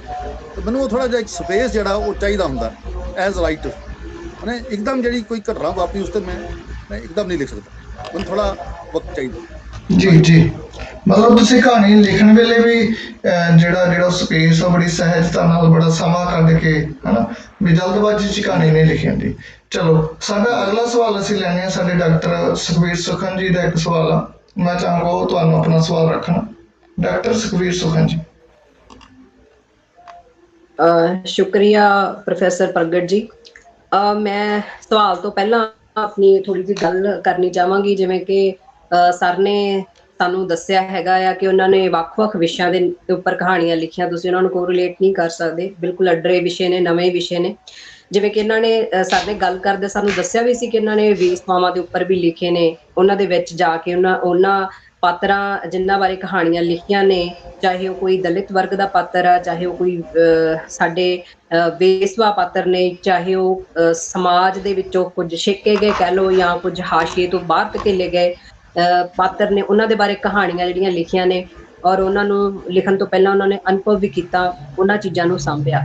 ਸੋ ਮੈਂ ਜਿਹੜੀ ਗੱਲ ਕਰਨੀ ਸੀ ਉਹ ਇਹ ਸੀਗੀ ਕਿ ਸਰ ਨੇ ਜ਼ਿਕਰ ਨਹੀਂ ਕੀਤਾ, ਥੋੜਾ ਜਿਹਾ ਕੀਤਾ, ਮੈਂ ਕਰਨਾ ਚਾਹਾਂਗੀ ਕਿ ਮੈਂ ਉਹਨਾਂ ਦੀ ਕਿੰਨਰਾਂ ਦੇ ਨਾਲ ਸੰਬੰਧਿਤ ਇੱਕ ਕਹਾਣੀ ਪੜ੍ਹੀ ਸੀਗੀ, ਰੁੱਖ ਨਾਲ ਟੁੱਟਾ ਪੱਤਾ।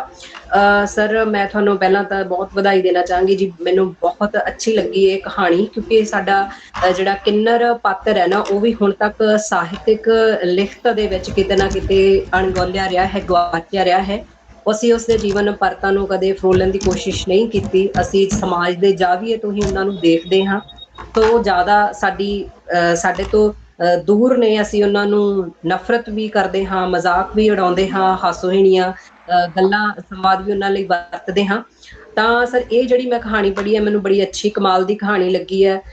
ਸ਼ਾਇਦ ਸਰ ਨੇ ਤੁਸੀਂ ਲਿਖਣ ਵੇਲੇ ਉੱਦਾਂ ਨਾ ਸੋਚੇ ਹੋਵੇ, ਪਰ ਮੇਰੇ ਦਿਮਾਗ ਦੇ ਵਿੱਚ ਜਿਹੜੇ ਆਸਪੈਕਟ ਆਏ ਸੀ ਇੱਕ ਦੋ ਮੈਂ ਜ਼ਰੂਰ ਸਾਂਝੇ ਕਰਨਾ ਚਾਹਾਂਗੀ। ਕਿਉਂਕਿ ਇੱਕ ਤਾਂ ਜਿਹੜੀ ਇਹਦੀ ਕਹਾਣੀ ਦਾ ਟਾਈਟਲ ਆ ਨਾ, ਰੁੱਖ ਨਾਲ ਟੁੱਟਾ ਪੱਤਾ, ਇਹ ਮੈਨੂੰ ਬੜਾ, ਇਸ ਟਾਈਟਲ ਨੇ ਮੈਨੂੰ ਬੜਾ ਖਿੱਚਿਆ, ਕਿਉਂਕਿ ਮੈਨੂੰ ਲੱਗਦਾ ਕਿ ਜਿਹੜਾ ਰੁੱਖ ਹੈ ਨਾ ਉਹ ਸਾਡਾ ਸਮਾਜ ਆ ਤੇ ਟੁੱਟਿਆ ਹੋਇਆ ਪੱਤਾ ਸਾਡਾ ਕਿੰਨਰ ਪਾਤਰ ਹੈ, ਜਿਹੜਾ ਸਮਾਜ ਨਾਲੋਂ ਤੋੜ ਕੇ ਅਸੀਂ ਉਹਨੂੰ ਰੋਲਣ ਲਈ ਛੱਡ ਦਿੰਦੇ ਆ, ਉਹ ਪੈਰਾਂ ਵਿੱਚ ਮਸਲਿਆ ਜਾਂਦਾ ਜਿਵੇਂ ਪੱਤਾ, ਤੇ ਉਹ ਵਿਚਾਰਾ ਪਾਤਰ ਵੀ ਕਿਤੇ ਨਾ ਕਿਤੇ ਆਪਦੀ ਪਛਾਣ ਨੂੰ ਲੈ ਕੇ ਸਾਰੀ ਉਮਰ ਉਸ ਚੀਜ਼ ਦੇ ਨਾਲ ਹੀ ਉਹ ਘੁਲਦਾ ਰਹਿੰਦਾ ਤੇ ਅਖੀਰ ਨੂੰ ਉਹ ਜਿਹੜਾ ਹੈ ਇਸ ਦੁਨੀਆ ਤੋਂ ਰੁਖਸਤ ਹੋ ਜਾਂਦਾ। ਸੋ ਇਸ ਕਹਾਣੀ ਦੇ ਵਿੱਚ ਜਿਹੜੀ ਪਾਤਰ ਹੈ ਨਾ, ਹਿਜੜਾ ਔਰਤ, ਉਸ ਪਾਤਰ ਦਾ ਕੋਈ ਨਾਮ ਵੀ ਨਹੀਂ ਹੈ ਕਹਾਣੀ ਦੇ ਵਿੱਚ। ਉਹ ਵੀ ਆਪਣੇ ਆਪ 'ਚ ਇੱਕ ਵੱਡਾ ਸਾਡੇ ਸਾਹਮਣੇ ਸਵਾਲ ਹੀ ਲਿਆਉਂਦਾ ਹੈ ਕਿ ਉਹ ਪਾਤਰ ਜਿਹੜਾ ਕਿ ਪਛਾਣ ਲਈ ਲੜ ਰਿਹਾ, ਠੀਕ ਹੈ। ਔਰ ਉਸ ਹਿਜੜਾ ਔਰਤ ਪਾਤਰ ਦੇ ਜਿਹੜੇ 3 ਰੂਪ ਮੈਂ ਇਸ ਕਹਾਣੀ ਦੇ ਵਿੱਚੋਂ ਫੜੇ ਨੇ, ਉਹ ਮੈਨੂੰ ਲੱਗਿਆ ਵੀ ਉਹ ਸਭ ਤੋਂ ਪਹਿਲਾਂ ਤਾਂ ਉਹ ਇੱਕ ਧੀ ਹੈ ਕਿਸੇ ਪਿਓ ਦੀ, ਉਸ ਤੋਂ ਬਾਅਦ ਉਹ ਪ੍ਰੇਮਿਕਾ ਬਣਦੀ ਹੈ ਕਿਸੇ ਪ੍ਰੇਮੀ ਦੀ, ਹੈ ਨਾ। ਔਰ ਇੱਕ ਸੰਵਾਦ ਉਹਦੇ ਵਿੱਚ ਇੱਕ ਮਦਰ ਦਾ ਸੰਵਾਦ ਵੀ ਹੈ, ਕਿਉਂਕਿ ਮੰਗਤਾ ਬੱਚਾ ਆ ਕੇ ਉਹਨੂੰ ਬੁਲਾਉਂਦਾ ਕਿ ਮਾਂ ਮੈਨੂੰ ਭੁੱਖ ਲੱਗੀ ਹੈ, ਕੁਛ ਖਾਣ ਨੂੰ ਦੇ ਦੇ। ਸੋ ਇਹ 3 ਰੂਪ ਜਿਹੜੇ ਆ ਨਾ ਮੈਨੂੰ ਬੜੇ ਲੱਗੇ ਹੈਗੇ ਇਹਦੇ ਵਿੱਚ, ਕਿ ਇੱਕ ਤਾਂ ਧੀ ਆ ਜਿਹੜੀ 14-15 ਵਰੇ ਜਿਹੜੀ ਹੈ ਆਪਣੇ ਪਿਓ ਦੇ ਛਾਇਆ ਦੇ ਵਿੱਚ ਪਲਦੀ ਹੈ, ਜਿੱਥੇ ਸਮਾਜ ਨੂੰ, ਲੋਕਾਂ ਨੂੰ ਨਹੀਂ ਪਤਾ ਕਿ ਉਹ ਕੋਈ ਹਿਜੜਾ ਹੈ, ਉਹ ਆਪਣੇ ਪਿਓ ਦੇ ਅੰਡਰ ਰਹਿ ਰਹੀ ਹੈਗੀ, ਇੱਕ ਅੱਛਾ ਜੀਵਨ ਜਿਹੜਾ ਹੈ ਗੁਜ਼ਾਰ ਰਹੀ ਹੈ। ਨੋ ਡਾਊਟ ਕਿ ਉਹਨੂੰ ਸਮਾਜ 'ਚ ਖੁੱਲ੍ਹ ਕੇ ਉੱਦਾਂ ਵਿਚਰਨ ਨਹੀਂ ਦਿੱਤਾ ਜਾਂਦਾ, ਉਹਦੀ ਸਕੂਲਿੰਗ ਵੀ ਘਰੇ ਹੁੰਦੀ ਹੈ, ਉਹਦੇ ਤੇ ਬੰਦਿਸ਼ਾਂ ਹੈ ਕਿਉਂਕਿ ਫਾਦਰ ਉਸ ਚੀਜ਼ ਨੂੰ ਜਾਣਦਾ ਔਰ ਡਰ ਰਿਹਾ ਵਾ ਕਿ ਮੇਰਾ ਬੱਚਾ ਮੈਥੋਂ ਖੋਇਆ ਨਾ ਜਾਏ। ਪਰ ਅਖੀਰ ਨੂੰ ਜੋ ਵਾਪਰਦਾ ਉਹ ਇਹੀ ਵਾਪਰਦਾ ਕਿ ਉਹਦੀ ਪਛਾਣ ਜਿਹੜੀ ਉਹ ਬਾਹਰ ਆ ਜਾਂਦੀ ਹੈ ਔਰ ਉਹਨੂੰ ਜਿਹੜਾ ਹੈਗਾ ਹਿਜੜਾ ਵਰਗ ਜਿਹੜਾ ਉਸਨੂੰ ਉਹ ਆਪਣੇ ਫਾਦਰ ਤੋਂ ਨਿਖੇੜ ਕੇ ਲੈ ਜਾਂਦਾ। ਉਸ ਪਾਤਰ ਦੀ ਜਿਹੜੀ ਤਰਾਸਦੀ ਇਹ ਹੈਗੀ ਆ ਵੀ ਜਿਹੜੇ ਬੱਚੇ ਨੇ 16, 17, 18 ਸਾਲ ਇੱਕ ਨੋਰਮਲ ਲਗਭਗ ਬੱਚੇ ਦੀ ਤਰ੍ਹਾਂ ਗੁਜ਼ਾਰਿਆ ਹੋਵੇ, ਉਹਦੇ ਨਾਲ ਕਿੰਨਾ ਕੁ ਜ਼ਿਆਦਾ ਅਨਿਆਂ, ਉਹਦੇ ਨਾਲ ਧੱਕਾ ਹੋਇਆ ਹੋਏਗਾ ਕਿ ਉਹਨੂੰ ਇੰਨੇ ਸਾਲਾਂ ਦੇ ਬਾਅਦ ਅਚਾਨਚੱਕ ਵਧਾਈਆਂ ਲੈਣ ਵਾਸਤੇ, ਨੱਚਣ ਵਾਸਤੇ, ਪੈਰਾਂ 'ਚ ਘੁੰਗਰੂ ਪਾਉਣ ਵਾਸਤੇ, ਤਾੜੀ ਮਾਰਨ ਵਾਸਤੇ ਮਜਬੂਰ ਕਰ ਦਿੰਦਾ ਸਾਡਾ ਸਮਾਜ। ਦੂਸਰਾ ਪੱਖ ਸਰ ਇਹਦੇ ਵਿੱਚ ਜਿਹੜਾ ਪ੍ਰੇਮਿਕਾ ਵਾਲਾ ਤੁਸੀਂ ਦਿੱਤਾ ਹੈ ਉਹ ਵੀ ਬਹੁਤ ਕਮਾਲ ਦਾ ਸਾਡੇ ਸਾਹਮਣੇ ਹੈ ਪੱਖ, ਕਿਉਂਕਿ ਉਹ ਪ੍ਰੇਮੀ ਪ੍ਰੇਮਿਕਾ ਦਾ ਜਿਹੜਾ ਸੰਬੰਧ ਅਸੀਂ ਦੇਖਦੇ ਹਾਂ ਕਹਾਣੀ 'ਚ ਬੜਾ ਹੀ ਪਾਕ ਮੁਹੱਬਤ ਦਾ, ਕਿ ਬੜੀ ਡੂੰਘੀ ਮੁਹੱਬਤ ਆ, ਔਰ ਉਹ ਮੁੰਡੇ ਨੂੰ ਇੰਨਾ ਪਿਆਰ ਕਰਦੀ, ਉਹਨੂੰ ਦਿਲ ਦਾ ਰਾਜਾ ਮੰਨਦੀ ਹੈਗੀ ਹੈ। ਪਰ ਜਦੋਂ ਮੁੰਡੇ ਦੇ ਸਾਹਮਣੇ ਉਹਦੀ ਅਸਲੀਅਤ ਆਉਂਦੀ ਆ ਤਾਂ ਉਹ ਇੱਕ ਪਲ ਜਿਹੜਾ ਹੈਗਾ ਉਹਨੂੰ ਛੱਡ ਕੇ ਚਲਾ ਜਾਂਦਾ ਔਰ ਮੁੜ ਕੇ ਪਿੱਛੇ ਮੁੜ ਕੇ ਵੀ ਨਹੀਂ ਦੇਖਦਾ। ਸੋ ਇਹ ਵੀ ਆਪਣੇ ਆਪ 'ਚ ਇੰਨੀ ਜ਼ਿਆਦਾ ਜਿਹੜੀ ਹੈਗੀ ਆ ਤਰਾਸਦੀ ਵਾਲੀ ਘਟਨਾ ਵਾਪਰ ਜਾਂਦੀ ਹੈਗੀ ਆ ਕਿ ਇਹ ਸਵਾਲ ਵੀ ਉਠਾਉਂਦੀ ਆ ਕਿ ਪਿਆਰ ਦੀ ਪਰਿਭਾਸ਼ਾ ਕੀ ਹੈ? ਕੀ ਇੱਕ ਲਿੰਗ ਦਾ ਹੋਣਾ ਪਿਆਰ ਨੂੰ ਪ੍ਰਭਾਸ਼ਿਤ ਕਰਦਾ? ਕੀ ਔਰਤ ਹਿਜੜਾ ਨੂੰ ਪਿਆਰ ਕਰਨ ਦਾ ਹੱਕ ਨਹੀਂ ਹੈ? ਕੀ ਉਹਨੂੰ ਨਾਰਮਲ ਵਿਅਕਤੀ ਦੀ ਤਰ੍ਹਾਂ ਇਸ ਸਮਾਜ ਦੇ ਵਿੱਚ ਰਹਿਣ ਦਾ ਹੱਕ ਨਹੀਂ ਹੈ? ਇਹ ਬਹੁਤ ਸਾਰੇ ਨਵੇਂ ਸਨਮੁਖ ਸਾਡੇ ਸਵਾਲ ਕਰਦੀ ਹੈ ਇਹ ਕਹਾਣੀ। ਫਿਰ ਇਹਦੇ ਵਿੱਚ ਇੱਕ ਮਾਂ ਦਾ ਪੱਖ ਵੀ ਹੈ ਕਿ ਜਦੋਂ ਮੰਗਤਾ ਬੱਚਾ ਆ ਕੇ ਉਹਨੂੰ ਕਹਿੰਦਾ ਕਿ ਮਾਂ ਮੈਨੂੰ ਕੁਝ ਖਾਣ ਨੂੰ ਦੇ ਦੇ, ਔਰ ਉਹਨੂੰ ਉਸ ਗੱਲ ਨਹੀਂ ਸੁਣਦੀ ਕਿ ਬੱਚਾ ਖਾਣ ਨੂੰ ਮੰਗ ਰਿਹਾ, ਉਹਨੂੰ ਸਿਰਫ ਮਾਂ ਸ਼ਬਦ ਜਿਹੜਾ ਹੈ ਉਹ ਬਾਰ-ਬਾਰ ਉਹਨੂੰ ਬਹੁਤ ਅੰਦਰ ਤੱਕ ਅਪੀਲ ਕਰ ਰਿਹਾ। ਤਾਂ ਇੱਥੇ ਵੀ ਇੱਕ ਸਵਾਲ ਖੜਾ ਹੁੰਦਾ ਹੈ ਕਿ ਇੱਕ ਮਦਰ ਹੋਣ ਲਈ, ਇੱਕ ਮਮਤਾ ਵਾਲਾ ਰੂਪ ਹੋਣ ਲਈ ਕੇਵਲ ਲਿੰਗਿਕ ਭਾਵਨਾ ਅੰਦਰ ਹੋਣੀ ਜ਼ਰੂਰੀ ਨਹੀਂ ਹੈਗੀ। ਇੱਕ ਹਿਜੜਾ ਔਰਤ ਜਿਹੜੀ ਹੈਗੀ ਉਹ ਵੀ ਇੱਕ ਬੱਚੇ ਦਾ ਸੁਪਨਾ ਸੰਜੋ ਸਕਦੀ ਹੈ, ਉਸਦੇ ਅੰਦਰ ਵੀ ਮਮਤਾ ਹੋ ਸਕਦੀ ਹੈ, ਉਹ ਬੱਚੇ ਨੂੰ ਪਿਆਰ ਕਰ ਸਕਦੀ ਹੈ ਔਰ ਉਹ ਗਵਾਚ ਵੀ ਜਾਂਦੀ ਹੈ ਬੱਚਿਆਂ ਦੇ ਸੰਸਾਰ 'ਚ ਕਾਲਪਨਿਕ ਚੀਜ਼ਾਂ। ਸੋ ਇਹ ਕਹਾਣੀ ਜਿਹੜੀ ਹੈ ਲਗਾਤਾਰ ਇਸ ਸੰਦਰਭ 'ਚ ਵਾਪਰਦੀ ਹੈ। ਔਰ ਅਖੀਰ ਤੇ ਜਿਹੜਾ ਅਸਰ ਇਹਦਾ ਡਾਇਲੌਗ ਹੈਗਾ ਕਿ ਉਹ ਆਪਣੇ ਹੀ ਪ੍ਰੇਮੀ ਦੇ ਬੱਚੇ ਦੀ ਵਧਾਈ ਲੈਣ ਪਹੁੰਚ ਜਾਂਦੀ ਹੈ ਗਲਤਫਹਿਮੀ ਦੇ ਨਾਲ, ਔਰ ਉਹ ਜਿਹੜਾ ਹਿਜੜਾ ਸਾਥੀ ਆ ਢੋਲ ਤੇ ਥਪਾਕੀ ਦਿੰਦਾ ਹੈਗਾ ਔਰ ਉਹ ਨੱਚਣਾ ਸ਼ੁਰੂ ਕਰਦੀ ਆ, ਬੱਚੇ ਨੂੰ ਚੁੰਮਦੀ ਆ, ਚੱਟਦੀ ਆ। ਜਿਉਂ ਹੀ ਪੈਰ ਮਾਰਦੀ ਹੈਗੀ ਆ ਧਰਤੀ ਦੇ ਉੱਪਰ ਤਾਂ ਉਹ ਘੁੰਗਰੂ ਜਿਹੜੇ ਹੈਗੇ ਆ ਪੈਰ ਚੋਂ ਨਿਕਲ ਕੇ ਡਿਊ ਬਾਹਰ ਹੋ ਜਾਂਦੇ। ਸੋ ਇਹ ਜਿਹੜਾ ਕਲਾਤਮਕ ਇਸ਼ਾਰਾ ਨੇ ਬਹੁਤ ਕਮਾਲ ਦਾ ਕਲਾਤਮਕ ਇਸ਼ਾਰਾ ਹੈ। ਅਸਲ ਦੇ ਵਿੱਚ ਇਹ ਘੁੰਗਰੂ ਟੁੱਟ ਕੇ ਡਿਊ ਬਾਹਰ ਹੋ ਜਾਣਾ ਮੈਨੂੰ ਲੱਗਦਾ ਕਿਤੇ ਨਾ ਕਿਤੇ ਸਾਡੇ ਕਿੰਨਰ ਸਮਾਜ ਨੂੰ ਅਸੀਂ ਹਾਸ਼ੀਏ ਤੋਂ ਵੀ ਪਾਰ ਜਿਹੜਾ ਧਕੇਲਿਆ ਹੋਇਆ ਇਹ ਉਸ ਲੋਕਮੀ ਗੱਲ ਨੂੰ ਸਾਡੇ ਦਰਪੇਸ਼ ਕਰਦੀਆਂ ਨੇ ਇਹ ਜਿਹੜੀਆਂ ਇਹ ਕਲਾਤਮਕ ਇਸ਼ਾਰਾ ਹੈ ਜੋ ਅਖੀਰ ਦੇ ਵਿੱਚ ਕਹਾਣੀ ਦੇ ਵਿੱਚ ਵਾਪਰਦਾ। ਬਿਲਕੁਲ ਸਹੀ ਜੀ। ਇੱਕ ਸਰ ਇਹ ਤਾਂ ਸੀ ਉਹ ਕਹਾਣੀ ਜਿਸ ਦੀਆਂ ਦੰਦਾਂ ਨੂੰ ਮੈਂ ਫੜਨ ਦੀ ਕੋਸ਼ਿਸ਼ ਕੀਤੀ ਜਿੰਨਾ ਕੁ ਮੈਨੂੰ ਸੂਝ ਹੈਗੀ ਆ। ਮੈਂ ਬਹੁਤ ਸੋਹਣੇ ਤਰੀਕੇ ਨਾਲ ਦੰਦਾਂ ਫੜੀਆਂ ਨੇ ਜੀ। ਤਾਂ ਸਰ ਜੀ ਸਵਾਲ ਮੇਰਾ ਸਰ ਇਹ ਹੈਗਾ ਆ ਕਿ ਮੈਂ ਜਾਣਨਾ ਚਾਹੁੰਦੀ ਸੀ ਕਿ ਜਿਵੇਂ ਤੁਸੀਂ ਦੱਸਿਆ ਬਾਕੀ ਚੀਜ਼ਾਂ ਦੇ ਅਨੁਭਵ ਬਾਰੇ, ਤਾਂ ਇਸ ਬਾਰੇ ਵੀ ਪਲੀਜ਼ ਆਪਣੇ ਅਨੁਭਵ ਸਾਂਝੇ ਸਾਡੇ ਨਾਲ ਜ਼ਰੂਰ ਕਰੋ ਕਿ ਕਿੰਨਰ ਸਮਾਜ ਬਾਰੇ ਤੁਸੀਂ ਕਹਾਣੀ ਲਿਖੀ ਹੈ। ਇਹ ਵਿਸ਼ਾ ਤੁਹਾਡੇ ਦਿਮਾਗ ਵਿੱਚ ਜ਼ਿਹਨ 'ਚ ਕਿੱਦਾਂ ਆਇਆ? ਕਿ ਕੋਈ ਅਨੁਭਵ ਇਦਾਂ ਦਾ ਹੋਇਆ ਸੀ ਜਾਂ ਕਿਸ ਤਰ੍ਹਾਂ ਤੁਸੀਂ ਇਹ ਸਿਰਜਣ ਪ੍ਰਕਿਰਿਆ ਇਸ ਕਹਾਣੀ ਦੇ ਬਾਰੇ ਜ਼ਰੂਰ ਥੋੜਾ ਜਿਹਾ ਦੱਸੋ। ਬਿਲਕੁਲ ਇਹ ਮੇਰੀ ਬੜੀ ਪੁਰਾਣੀ ਕਹਾਣੀ ਹੈ, ਜਦੋਂ ਸ਼ੁਰੂਆਤੀ ਦੌਰ ਦੀ ਕਹਾਣੀ ਹੈ ਜੀ। ਪਹਿਲੀਆਂ ਕਹਾਣੀਆਂ ਚੋਂ ਜੀ ਸਰ। ਹਾਂਜੀ, ਪਹਿਲੀ ਕਹਾਣੀਆਂ ਚੋਂ ਹੈ। ਮੈਂ ਕਲਕੱਤੇ ਨਵਾਂ ਗਿਆ ਸੀ 78 'ਚ। ਉੱਥੇ ਗੰਗਾ ਦੇ ਕਿਨਾਰੇ ਜੇਟੀ ਤੇ ਜਾ ਕੇ ਸੀ, ਉੱਥੇ ਘੁੰਮਣ ਫਿਰਨ ਦੀ ਜਗ੍ਹਾ ਸੀ, ਉੱਥੇ ਬਹਿ ਜਾਂਦੇ ਸੀ ਜੀ ਜੀ। ਉੱਥੇ ਇੱਕ ਹਿਜੜਾ ਅਕਸਰ ਮੇਰੇ ਕੋਲ ਆ ਕੇ ਬਹਿ ਜਾਂਦਾ ਸੀ। ਉਹ ਮੇਰੇ ਨਾਲ ਗੱਲਾਂ ਕਰਦੇ ਵੀ ਪੜ੍ਹਤੇ ਹੋ, ਕਿਆ ਕਰਤੇ ਹੋ, ਘਰ ਮੇਂ ਕੌਣ ਹੈ। ਮੈਂ ਬੜਾ ਹੈਰਾਨ ਹੁੰਦਾ ਵੀ ਇਹਨੂੰ ਮੇਰੇ ਨਾਲ ਕੀ ਇੰਟਰਸਟ ਹੈ। ਫਿਰ ਉਹ ਮੇਰੇ ਨਾਲ ਉਹ ਕੋਸ਼ਿਸ਼ ਕਰਦਾ ਸੀ ਕਿ ਮੈਂ ਉਹਦੇ ਨਾਲ ਹਿਲ ਮਿਲ ਕੇ ਗੱਲਾਂ ਕਰਾਂ, ਜਿਸ ਤਰ੍ਹਾਂ ਉਹਦਾ ਫਰੈਂਡ ਹੋਵਾਂ ਜਾਂ। ਮੈਂ ਬੜਾ ਹੈਰਾਨ ਹੋਣਾ ਵੀ ਇਹਨੂੰ ਕੀ ਹੈਗਾ। फिर मैं बीच कहना मेरे भी दोस्त थे, अभी नहीं है, मैंने भी कभी प्यार किया था। वो सारिया गल्लां उन्हें मेरे नाल कर लिया। तो मैं उन्होंने बड़ा ऑब्जर्व करता रहा, क्योंकि मैं अक्सर जाता सी। उन्हें भी मैंने लभ के अक्सर मेरे को ही आके बह जाना, वो जी रेलिंग जी ते बह जाना। तो मेरे नाल रोज़ ही उन्हें 15-20 मिनट गप्पा मार के चले आ। मेरे मन च आया कि एक बार उन्हें कहा कि मैं किसी को प्यार किया सी, तो उन्हें मैनू समझिया। फिर मैं उन्होंने सोचता रहा मन च अपने कि ये प्यार भी कर सकती है किसी को, तो इन्हों किसी ने समझा भी है। फिर एक कहानी मेरे अंदर बननी शुरू हो। कलात्मक छुआ जड़ियां ने वो तो अपने आप जो असीं राइटर क्रिएट करता तो कुछ ना कुछ अपने आप आ जांदियां, जिस तरह घुंगरू का बाहर टुट के बाहर निकल जाना, घर तो बाहर हो जाना। हालांकि उत्थे मैं जो कहानी पहले लिखी सी, वो अपने उथों बाहर निकल के अपने पेट ते मुक्के मारदी, मैं क्यों नहीं ये बच्चा जम्मिया जिहड़ा इन्हें जम्मिया, मेरी घर वाली है ना जी। बिल्कुल। लेकिन वो फिर मैं बाद लगा कि ज्यादा ना हो जाए, मैं घुंगरू तक ही रहता। वो मुक्के वाली गल कढ़ती सी मैं। और ये कहानी जो अमृता जी ने सुनी सी, तो उन्होंने मैंने कहा सी भी तू नागबणी क्यों नहीं भेजी, ये तो तू मैनू भेजनी चाहिए सी। पर उन्होंने मैंने दस्सिया कि ये सैकंड कहानी है पंजाबी च। जी जी सर। किन्नर जी कहंदे सी, ਜਿਹੜੇ ਖੁਸਰੇ ਕਹਿੰਦੇ ਸੀ, ਕਹਿੰਦੇ ਖੁਸਰਿਆਂ ਦੀ ਸੈਕੰਡ ਕਹਾਣੀ ਹੈ। ਕਿੰਨਰ ਲਫ਼ਜ਼ ਬੜਾ ਬਾਅਦ ਚ ਸਾਹਮਣੇ ਆਇਆ ਜੀ ਜੀ ਹਿੰਦੀ ਸਾਹਿਤ ਵਿੱਚ। ਤੇ ਉਹ ਇਹ ਬੜੀ ਪੁਰਾਣੀ ਗੱਲ ਬਣੇ 78 79 ਜੀ ਜੀ ਉਸ ਵੇਲੇ ਦੀ ਕਹਾਣੀ ਹੈ। ਮੈਂ 20-21 ਸਾਲ ਦਾ ਸੀ।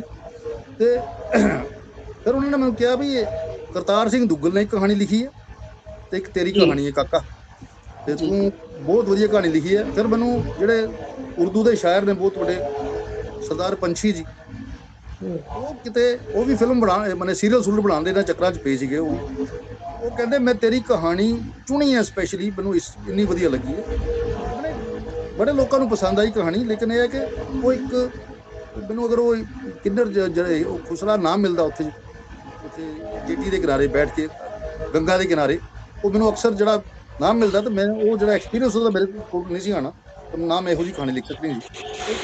ਇੱਕ ਐਸਾ ਹੋ ਗਿਆ, ਮੌਕਾ ਮੈਨੂੰ ਮਿਲ ਗਿਆ ਤੇ ਉਹਦੇ 'ਚੋਂ ਇਹ ਕਹਾਣੀ ਪੈਦਾ ਹੋ ਨਿਕਲ ਕੇ ਸਾਹਮਣੇ ਆ। ਜੀ ਜੀ ਜੀ ਸ਼ੁਕਰੀਆ ਸਰ। ਮੈਂ ਅਗਲੇ ਸਵਾਲ ਦੇ ਲਈ ਸਾਡੇ ਕੋਲ ਜਾਣਾ ਬਲਵਿੰਦਰ ਚਾਹਲ ਜੀ ਕੋਲੇ, ਤਾਂ ਕਿ ਉਹ ਆਪਣਾ ਸਵਾਲ ਰੱਖ ਸਕਣ। ਪ੍ਰੋਫੈਸਰ ਬਲਵਿੰਦਰ ਚਾਹਲ ਜੀ।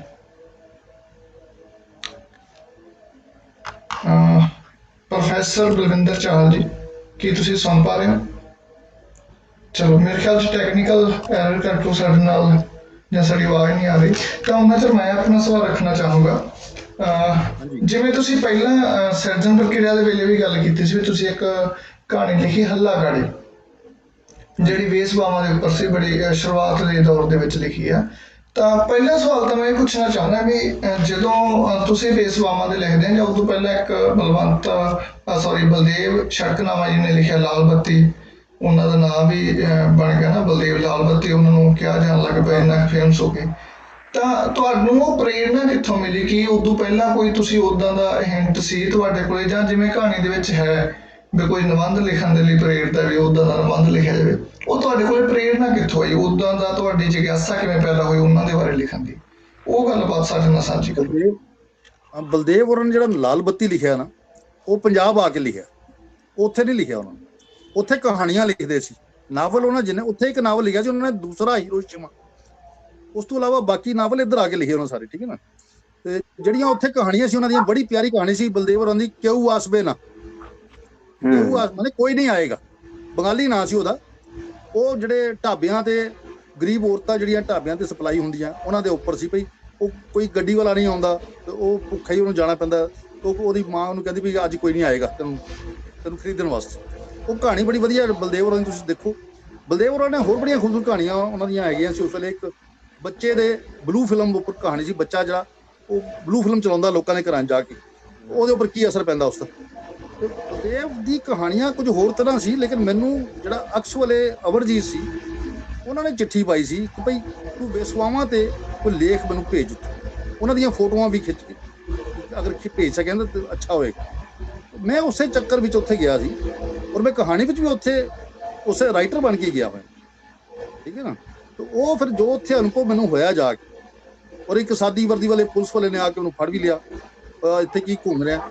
ਮੈਂ ਕਿਹਾ ਯਾਰ ਦੇਖਣ ਆਇਆ ਜਗ੍ਹਾ, ਕਹਿੰਦਾ ਕਿ ਟੂਰਿਸਟ ਇਹ ਕੋਈ ਤਾਜ ਮਹਿਲ ਦੇਖਣ ਆਇਆ ਹੈ, ਇੱਥੇ ਤਾਂ 9 ਵਜੇ ਤੋਂ ਬਾਅਦ ਅਸੀਂ ਲੋਕਾਂ ਨੂੰ ਫੜ ਲੈਂਦੇ ਹਾਂ, ਕੀ ਪਤਾ ਤੁਹਾਡਾ ਕੋਈ ਮਰਡਰ ਕਰਦੇ, ਕੋਈ ਕਰਦੇ, ਪੈਸੇ ਹੁੰਦੇ ਲੋਕਾਂ ਦੇ ਤੁਹਾਡੇ ਜੇਬ 'ਚ ਕੁਛ, ਉਹ ਡਰਾ ਕੇ ਉਹ ਫੜ ਲੈਂਦੇ ਬੰਦੇ ਨੂੰ, ਤਾਂ ਕਿ ਜਿਹੜੇ ਇੱਥੇ ਸੁਧਰ ਸਕਦੇ ਨਾ ਆਉਣਾ ਚਾਹਣ, ਦੁਬਾਰਾ ਨਾ ਆਉਣ। ਇੱਕ ਪੇਟੀ ਕੇਸ ਹੁੰਦਾ ਉੱਥੇ, ਥੋੜੇ ਮਾਮੂਲੀ ਜਿਹੇ ਜੁਰਮਾਨੇ ਦੇ ਬਾਅਦ ਸਵੇਰੇ ਉਹਨੂੰ ਛੱਡਤਾ ਜਾਂਦਾ। ਉਹ ਸਾਰਾ ਐਕਸਪੀਰੀਅੰਸ ਜਿਹੜਾ ਉੱਥੇ ਜਾ ਕੇ ਕਿਸ ਤਰ੍ਹਾਂ ਉਹ ਬੁਲਾਉਂਦੀਆਂ, ਕਿਸ ਤਰ੍ਹਾਂ ਇਸ਼ਾਰੇ ਕਰਦੀਆਂ, ਕਿਸ ਤਰ੍ਹਾਂ ਲਾਈਨਾਂ 'ਚ ਖੜੀਆਂ, ਉਹ ਉੱਥੇ ਜਾਏ ਬਗੈਰ ਤਾਂ ਉਹ ਦੇਖੇ ਬਗੈਰ ਤੁਹਾਨੂੰ, ਜਾਂ ਫਿਰ ਫਿਲਮਾਂ 'ਚ ਤੁਸੀਂ ਦੇਖ ਸਕਦੇ ਹੋ। ਉਹ ਅਨੁਭਵ ਜਿਹੜਾ ਉੱਥੇ ਹੋਇਆ ਸੀ। ਉਸ ਤੋਂ ਬਾਅਦ ਉੱਥੇ ਇੱਕ ਰਾਈਟਰ ਮਿਲ ਗਿਆ ਮੈਨੂੰ ਜਿਹੜਾ ਕਿ ਸਬ ਇੰਸਪੈਕਟਰ ਸੀ, ਫਿਰ ਉਹਨੇ ਮੇਰੇ ਨਾਲ ਬੜੀਆਂ ਗੱਲਾਂ ਕੀਤੀਆਂ ਇਹਨਾਂ ਬਾਰੇ, ਤੇ ਉਹ ਕਹਾਣੀ ਉਹਦੇ 'ਚੋਂ ਹੀ ਨਿਕਲੀ ਸਾਰੀ।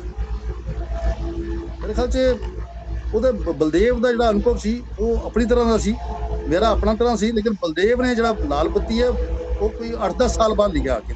ਜੀ ਜੀ ਜੀ ਕਲਕੱਤੇ ਨਹੀਂ ਸੀ ਲਿਖਿਆ ਜੀ। ਮੈਂ ਉਸੇ ਕਹਾਣੀ ਦੇ ਇੱਕ ਫਿਕਰੇ ਦੀ ਗੱਲ ਕਰਨਾ ਚਾਹੂੰਗਾ, ਬੜਾ ਖੂਬਸੂਰਤ ਫਿਕਰਾ ਜੋ ਸਬ ਇੰਸਪੈਕਟਰ ਬੋਲਦਾ। ਉਹ ਕਹਿੰਦਾ ਵੀ ਅੱਛਾ ਤੁਸੀਂ ਯਥਾਰਥ ਲਿਖਣ ਦੀ ਗੱਲ ਕਰਦੇ ਹੋ, ਜਥਾ ਅਰਥ ਹੈ ਨਾ, ਤੇ ਉਹਨੂੰ ਬਾਅਦ 'ਚ ਡੈਫੀਨੇਸ਼ਨ ਦਿੰਦਾ ਵੀ, ਕਹਿੰਦਾ ਕਿ ਜ਼ਰੂਰੀ ਨਹੀਂ ਵੀ ਤੁਸੀਂ ਜਿਹੜਾ ਯਥਾਰਥ ਭੋਗ ਰਹੇ ਹੋ, ਦੇਖ ਰਹੇ ਹੋ, ਸੁਣ ਰਹੇ ਹੋ, ਜਿਹੜਾ ਕੁਛ ਤੁਸੀਂ ਦੇਖ ਰਹੇ ਹੋ ਕਈ ਵਾਰ ਝੂਠ ਵੀ ਹੁੰਦਾ, ਸੱਚ ਕਿਤੇ ਪਿੱਛੇ ਲੁਕਿਆ ਹੁੰਦਾ।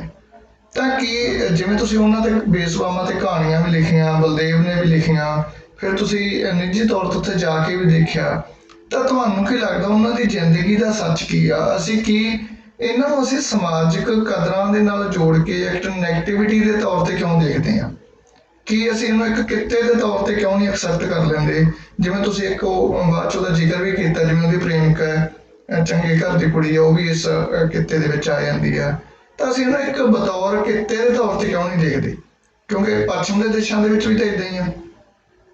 ਅਸੀਂ ਉਹਨੂੰ ਕਿਉਂ ਇੱਕ ਦੇਖੋ ਜੀ, ਮੈਂ ਕਿਰਦਾਰ ਨਾਲ ਜੋੜ ਦਿੰਦੇ ਹਾਂ ਨਾ, ਇਹਦੇ ਬਾਰੇ ਤੁਸੀਂ ਕੀ ਸੋਚਦੇ ਹੋ?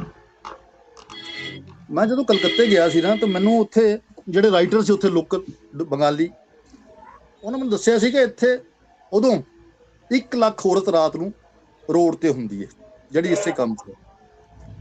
ਮੈਂ ਹੈਰਾਨ ਹੁੰਦਾ ਸੀ ਕਿ ਜੰਮੂ 'ਚ ਰਹਿ ਕੇ ਅਸੀਂ ਇਹੋ ਜਿਹੀਆਂ ਗੱਲਾਂ ਸੋਚ ਵੀ ਨਹੀਂ ਸਕਦੇ ਭਈ ਕੋਈ ਇਸ ਤਰ੍ਹਾਂ ਦਾ ਵੀ ਹੁੰਦਾ ਹੈ। ਭਈ ਬਾਜ਼ਾਰ ਹੁੰਦੇ ਉਹਨਾਂ ਦੇ, ਸੋਨਾਗਾਛੀ ਹੈ, ਹਰਕੱਟਾ ਗਲੀ ਹੈ, ਜਾਂ ਕੋਈ ਹੋਰ ਜਗ੍ਹਾ ਹੈ। ਕੋਈ ਇੱਕ ਬਾਜ਼ਾਰ ਨਹੀਂ, ਉੱਥੇ ਕੋਈ 8-10 ਬਾਜ਼ਾਰ ਹੈ ਅਲੱਗ-ਅਲੱਗ ਪਾਸੇ। ਮੈਂ ਬੜਾ ਹੈਰਾਨ ਹੁੰਦਾ ਸੀ ਵੀ ਇੱਥੇ ਇਸ ਤਰ੍ਹਾਂ ਦੀ ਜ਼ਿੰਦਗੀ ਹੈ, ਇਸ ਤਰ੍ਹਾਂ ਦਾ, ਔਰ ਓਪਨਲੀ ਇਨਵੀਟੇਸ਼ਨ ਹੈ, ਬੜਾ ਖੁੱਲਾ ਮੈਦਾਨ ਜਿੱਥੇ ਅੱਜ ਕੱਲ੍ਹ ਬੜੀਆਂ ਰੈਲੀਆਂ ਹੋ ਰਹੀਆਂ, ਰਾਤ ਨੂੰ ਹਨੇਰਾ ਹੁੰਦਾ ਔਰ ਉਸ ਮੈਦਾਨ ਨੂੰ ਇਸਤੇਮਾਲ ਕੀਤਾ ਜਾਂਦਾ। ਤੁਸੀਂ ਸੋਚ ਨਹੀਂ ਸਕਦੇ ਕਿ ਉਹ ਆਪਣੇ ਜਿਹੜੇ ਬੈਗ ਹੁੰਦੇ ਉਹਦੇ 'ਚ ਉਹਨਾਂ ਨੇ ਇੱਕ ਪਲਾਸਟਿਕ ਦਾ ਇੱਕ ਉਹ ਪਾਇਆ ਹੁੰਦਾ ਹੈ, ਇੱਕ ਚਾਦਰ ਜੀ, ਜਿੱਥੇ ਮਰਜੀ ਵਿਛਾ ਕੇ ਹਨੇਰਾ ਰਾਤ ਨੂੰ ਕਹਿੰਦੇ ਆਓ। ਉੱਥੇ ਜਿਹੜੀ ਜ਼ਿੰਦਗੀ ਹੈ ਨਾ, ਬੜੀ ਹੋਰ ਤਰ੍ਹਾਂ ਦੀ ਜ਼ਿੰਦਗੀ, ਜਿਹੜੀ ਬਾਹਰ ਤੁਸੀਂ ਜਿੱਥੋਂ ਦੀ ਗੱਲ ਤੁਸੀਂ ਬਾਹਰ ਕਰ ਰਹੇ ਹੋ, ਵਿਦੇਸ਼ਾਂ ਵਿੱਚ ਉੱਥੇ ਵੀ ਇਹਨੂੰ ਕਿੱਤੇ ਦੀ ਤਰ੍ਹਾਂ ਅਪਣਾਇਆ। ਪਰ ਬੰਗਾਲ ਵਿੱਚ ਵੀ ਤੁਸੀਂ ਅਗਰ ਸੋਨਾਗਾਛੀ ਵਾਲੇ ਪਾਸੇ ਜਾਓ ਤਾਂ ਉੱਥੇ ਫੈਮਲੀਜ਼ ਨੇ, ਉਹਨਾਂ ਦੇ ਬੱਚੇ ਨੇ ਜਿਹੜੇ ਗਾਹਕ ਲੈ ਕੇ ਆਉਂਦੇ ਨੇ, ਆਪਣੀ ਮਾਂ ਲਈ ਜਾਂ ਭੈਣ ਲਈ ਗਾਹਕ ਲੈ ਕੇ ਆਉਣ ਵਾਲਾ ਇੱਕ ਉਹਨਾਂ ਦਾ ਆਪਣਾ ਹੀ ਬੱਚਾ ਹੈ, ਆਪਣਾ ਹੀ ਭਰਾ ਹੈ। ਇਹ ਉੱਥੇ ਬੜੀ ਅਜੀਬ ਚੀਜ਼ ਹੈ। ਇਹ ਜਿਹੜੀ ਮੈਨੂੰ ਉੱਥੇ ਕਲਕੱਤੇ 'ਚ ਹੀ ਲੱਭੀ ਹੈ, ਪਤਾ ਨਹੀਂ ਦਿੱਲੀ ਦੇ ਇੱਧਰ ਹੈ ਜਾਂ ਕਮਾਠੀਪੁਰਾ ਉਧਰ ਬੰਬੇ ਵਾਲੇ ਪਾਸੇ ਹੈ ਨਹੀਂ ਹੈ, ਲੇਕਿਨ ਜੋ ਕਲਕੱਤੇ 'ਚ ਮੈਂ ਦੇਖਿਆ ਉੱਥੇ ਉਹਨਾਂ ਦੇ ਪਰਿਵਾਰ ਨੇ, ਉਹਨਾਂ ਦੇ ਬਜ਼ੁਰਗ ਘਰ ਬੈਠੇ ਨੇ, ਉਹਨਾਂ ਦੇ ਅੱਗੇ ਬੱਚੇ ਜਿਹੜੇ ਹੈ ਨੇ। ਅੱਛਾ, ਉੱਥੇ ਇੱਕ ਵਿਊਤਿਆ ਜਾਂਦਾ ਬਈ ਜਿਹੜੀ ਸਰ ਇੱਕ ਚੀਜ਼ ਮੈਂ ਹੋਰ ਇਹਦੇ ਨਾਲ ਜੋੜਨਾ ਚਾਹੁੰਦਾ। ਫਿਰ ਤੁਹਾਨੂੰ ਕੀ ਲੱਗਦਾ ਕਿ ਇਹ ਇਕੱਲਾ ਪੈਸੇ ਨਾਲ ਸੰਬੰਧਿਤ ਆ ਜਾਂ ਕੋਈ ਉਹਨਾਂ ਦਾ ਮਤਲਬ ਸ਼ੌਂਕ ਆ, ਜਾਂ ਮਤਲਬ ਕੀ ਲੱਗਦਾ ਤੁਹਾਨੂੰ ਕਿ ਕਿੱਦਾਂ ਦਾ ਮਸਲਾ ਹੈ? ਇੱਕ ਟਾਈਮ ਸੀ ਜਦੋਂ ਇੱਕ ਗਰੀਬੀ ਚੋਂ ਇਹ ਕੰਮ ਸ਼ੁਰੂ ਹੋਇਆ, ਪੈਸਾ ਕਮਾਉਣ ਲਈ, ਕੁਝ ਖਾਣਾ ਪੀਣਾ, ਘਰ ਚਲਾਉਣ ਲਈ, ਲੇਕਿਨ ਕਰਦੇ ਕਰਦੇ ਖਾਨਦਾਨੀ ਪੇਸ਼ਾ ਹੋ ਗਿਆ। ਉੱਥੇ ਹੁਣ ਖਾਨਦਾਨੀ ਪਰਿਵਾਰ ਜਿਹੜੇ ਮਨੇ ਕੰਮ ਹੀ ਇਹੀ ਕਰਦੇ ਨੇ, ਉਹਦੇ ਬਾਅਦ ਅੱਗੇ ਬੱਚੇ ਵੀ ਉਹਨਾਂ ਦੇ ਇਹੀ ਕਰਦੇ ਨੇ, ਫਿਰ ਅੱਗੇ ਉਹਨਾਂ ਦੇ ਦਲਾਲ ਬਣ ਜਾਂਦੇ ਨੇ। ਇਹ ਉੱਥੇ ਹੁਣ ਪਰਿਵਾਰਕ ਹੋ ਗਿਆ। ਹੁਣ ਉਹ ਗੱਲ ਨਹੀਂ, ਹੁਣ ਉਹਨਾਂ 'ਚ ਕੁਝ ਹੋਰ ਵੀ ਜਿਹੜੇ ਸਾਡੇ NGOs ਨੇ, ਕੁਝ ਉਹ ਜਾ ਕੇ ਉਹਨਾਂ ਦਾ ਕੁਝ ਕਰਦੇ ਨੇ ਭਲਾ, ਉਹਨਾਂ ਦੀਆਂ ਸੰਸਥਾਵਾਂ ਬਣਾਉਂਦੇ ਨੇ, ਉਹ ਉਹਨਾਂ ਲਈ ਫਾਈਟ ਕਰਦੇ ਨੇ, ਉਹਨਾਂ ਦੇ ਹੱਕ ਦੇ, ਉਹਨਾਂ ਰਾਈਟਸ ਦੇ ਲਈ। ਚੇਂਜਿਸ ਆ ਰਹੀਆਂ ਨੇ, ਜਿਸ ਤਰ੍ਹਾਂ ਐਜੂਕੇਸ਼ਨ ਆ ਰਹੀ ਹੈ, ਉਹਨਾਂ ਦੇ ਬੱਚੇ ਪੜ੍ਹ ਲਿਖ ਨੇ। ਹੁਣ ਕੀ ਹੋ ਰਿਹਾ, ਜਿਹੜਾ ਪਹਿਲੇ ਥੋੜੇ ਪੈਸਿਆਂ 'ਚ ਛੋਟੀ ਜਗ੍ਹਾ ਵਿਕ ਜਾਂਦਾ ਸੀ, ਉਹ ਹੁਣ ਬੜੇ ਹਾਈ ਲੈਵਲ ਤੇ ਵੱਡੀਆਂ ਹੋਟਲਾਂ 'ਚ ਵਿਕਣਾ ਚਾਹੁੰਦਾ। ਕਹਿੰਦੇ ਪੈਸਾ ਤਾਂ ਖੁੱਲਾ ਹੋਵੇ ਨਾ, ਇਸ ਤਰ੍ਹਾਂ ਦੀ ਸੋਚ ਹੋ ਗਈ ਨਵੀਂ ਜਨਰੇਸ਼ਨ 'ਚ।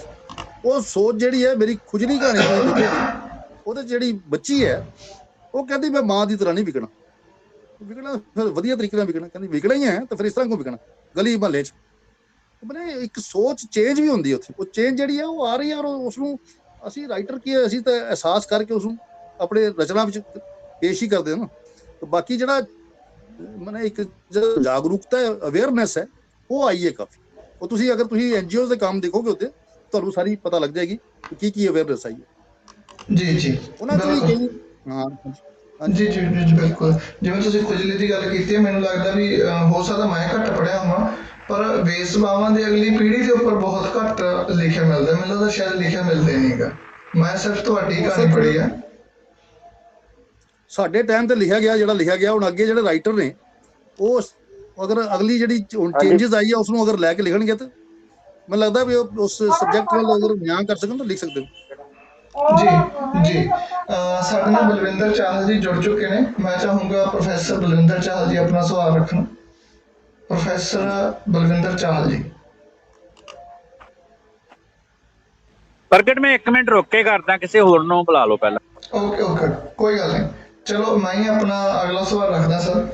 ਜਿਵੇਂ ਤੁਸੀਂ ਗੱਲ ਕੀਤੀ ਵੀ ਅੱਗੇ ਇੱਕ ਨਾਲ ਹੀ ਉਹਦੀ ਕਹਾਣੀ ਆ ਹੱਲਾਗਾੜੀ ਪੁਸਤਕ ਦੇ ਵਿੱਚ ਚਿੱਠੀਆਂ, ਤਾਂ ਉਹ ਚਿੱਠੀਆਂ ਦੇ ਵਿੱਚ ਕੀ ਆ, ਮਤਲਬ ਇੱਕ ਜਿਹੜਾ ਬਾਪ ਆ ਉਹ ਕਿਵੇਂ ਆਪਦੇ ਅਗਲੇ ਬੱਚੇ ਤੋਂ ਦੂਰ ਹੋ ਚੁੱਕਿਆ। ਜਿਹੜਾ ਉਹਦਾ ਪਹਿਲਾਂ ਉਹ ਆਪਣੇ ਬਾਪ ਤੋਂ ਦੂਰ ਆਇਆ, ਫਿਰ ਜਿਹੜਾ ਉਹਦਾ ਬੱਚਾ ਹੈ ਉਹ ਵਿਦੇਸ਼ ਦੇ ਵਿੱਚ ਚਲਾ ਗਿਆ। ਪਰ ਉਹ ਕਹਿੰਦਾ ਵੀ ਕਿਤੇ ਨਾ ਕਿਤੇ ਮੈਂ ਆਪਦੇ ਬਾਪ ਦੇ ਪਿਛਲੇ ਟਾਈਮ ਦੇ ਵਿੱਚ ਪਹੁੰਚਿਆ ਸੀ, ਉਹਦੇ ਕੋਲੇ ਪਹੁੰਚਿਆ ਸੀ। ਜਿਹੜਾ ਮੇਰਾ ਬੱਚਾ ਹੈ ਮੇਰੇ ਕੋਲੇ ਮੇਰੀ ਮਾਂ ਪਤਨੀ ਦੇ ਉਹ ਮਾਂ ਦੇ ਮਰਨ ਤੇ ਪਹੁੰਚਦਾ ਨਹੀਂਗਾ। ਤਾਂ ਇਹਨੂੰ ਤੁਸੀਂ ਕਿਵੇਂ ਦੇਖਦੇ ਹੋ? ਕੀ ਇਹ ਸੱਭਿਆਚਾਰਕ ਟਕਰਾਅ ਹੈ, ਕੀ ਇਸੇ ਦਾ ਨਾਮ ਵਿਕਾਸ ਆ, ਜਾਂ ਮਤਲਬ ਅਸੀਂ ਇਹਨੂੰ ਕਿਵੇਂ ਦੇਖ ਸਕਦੇ ਹਾਂ?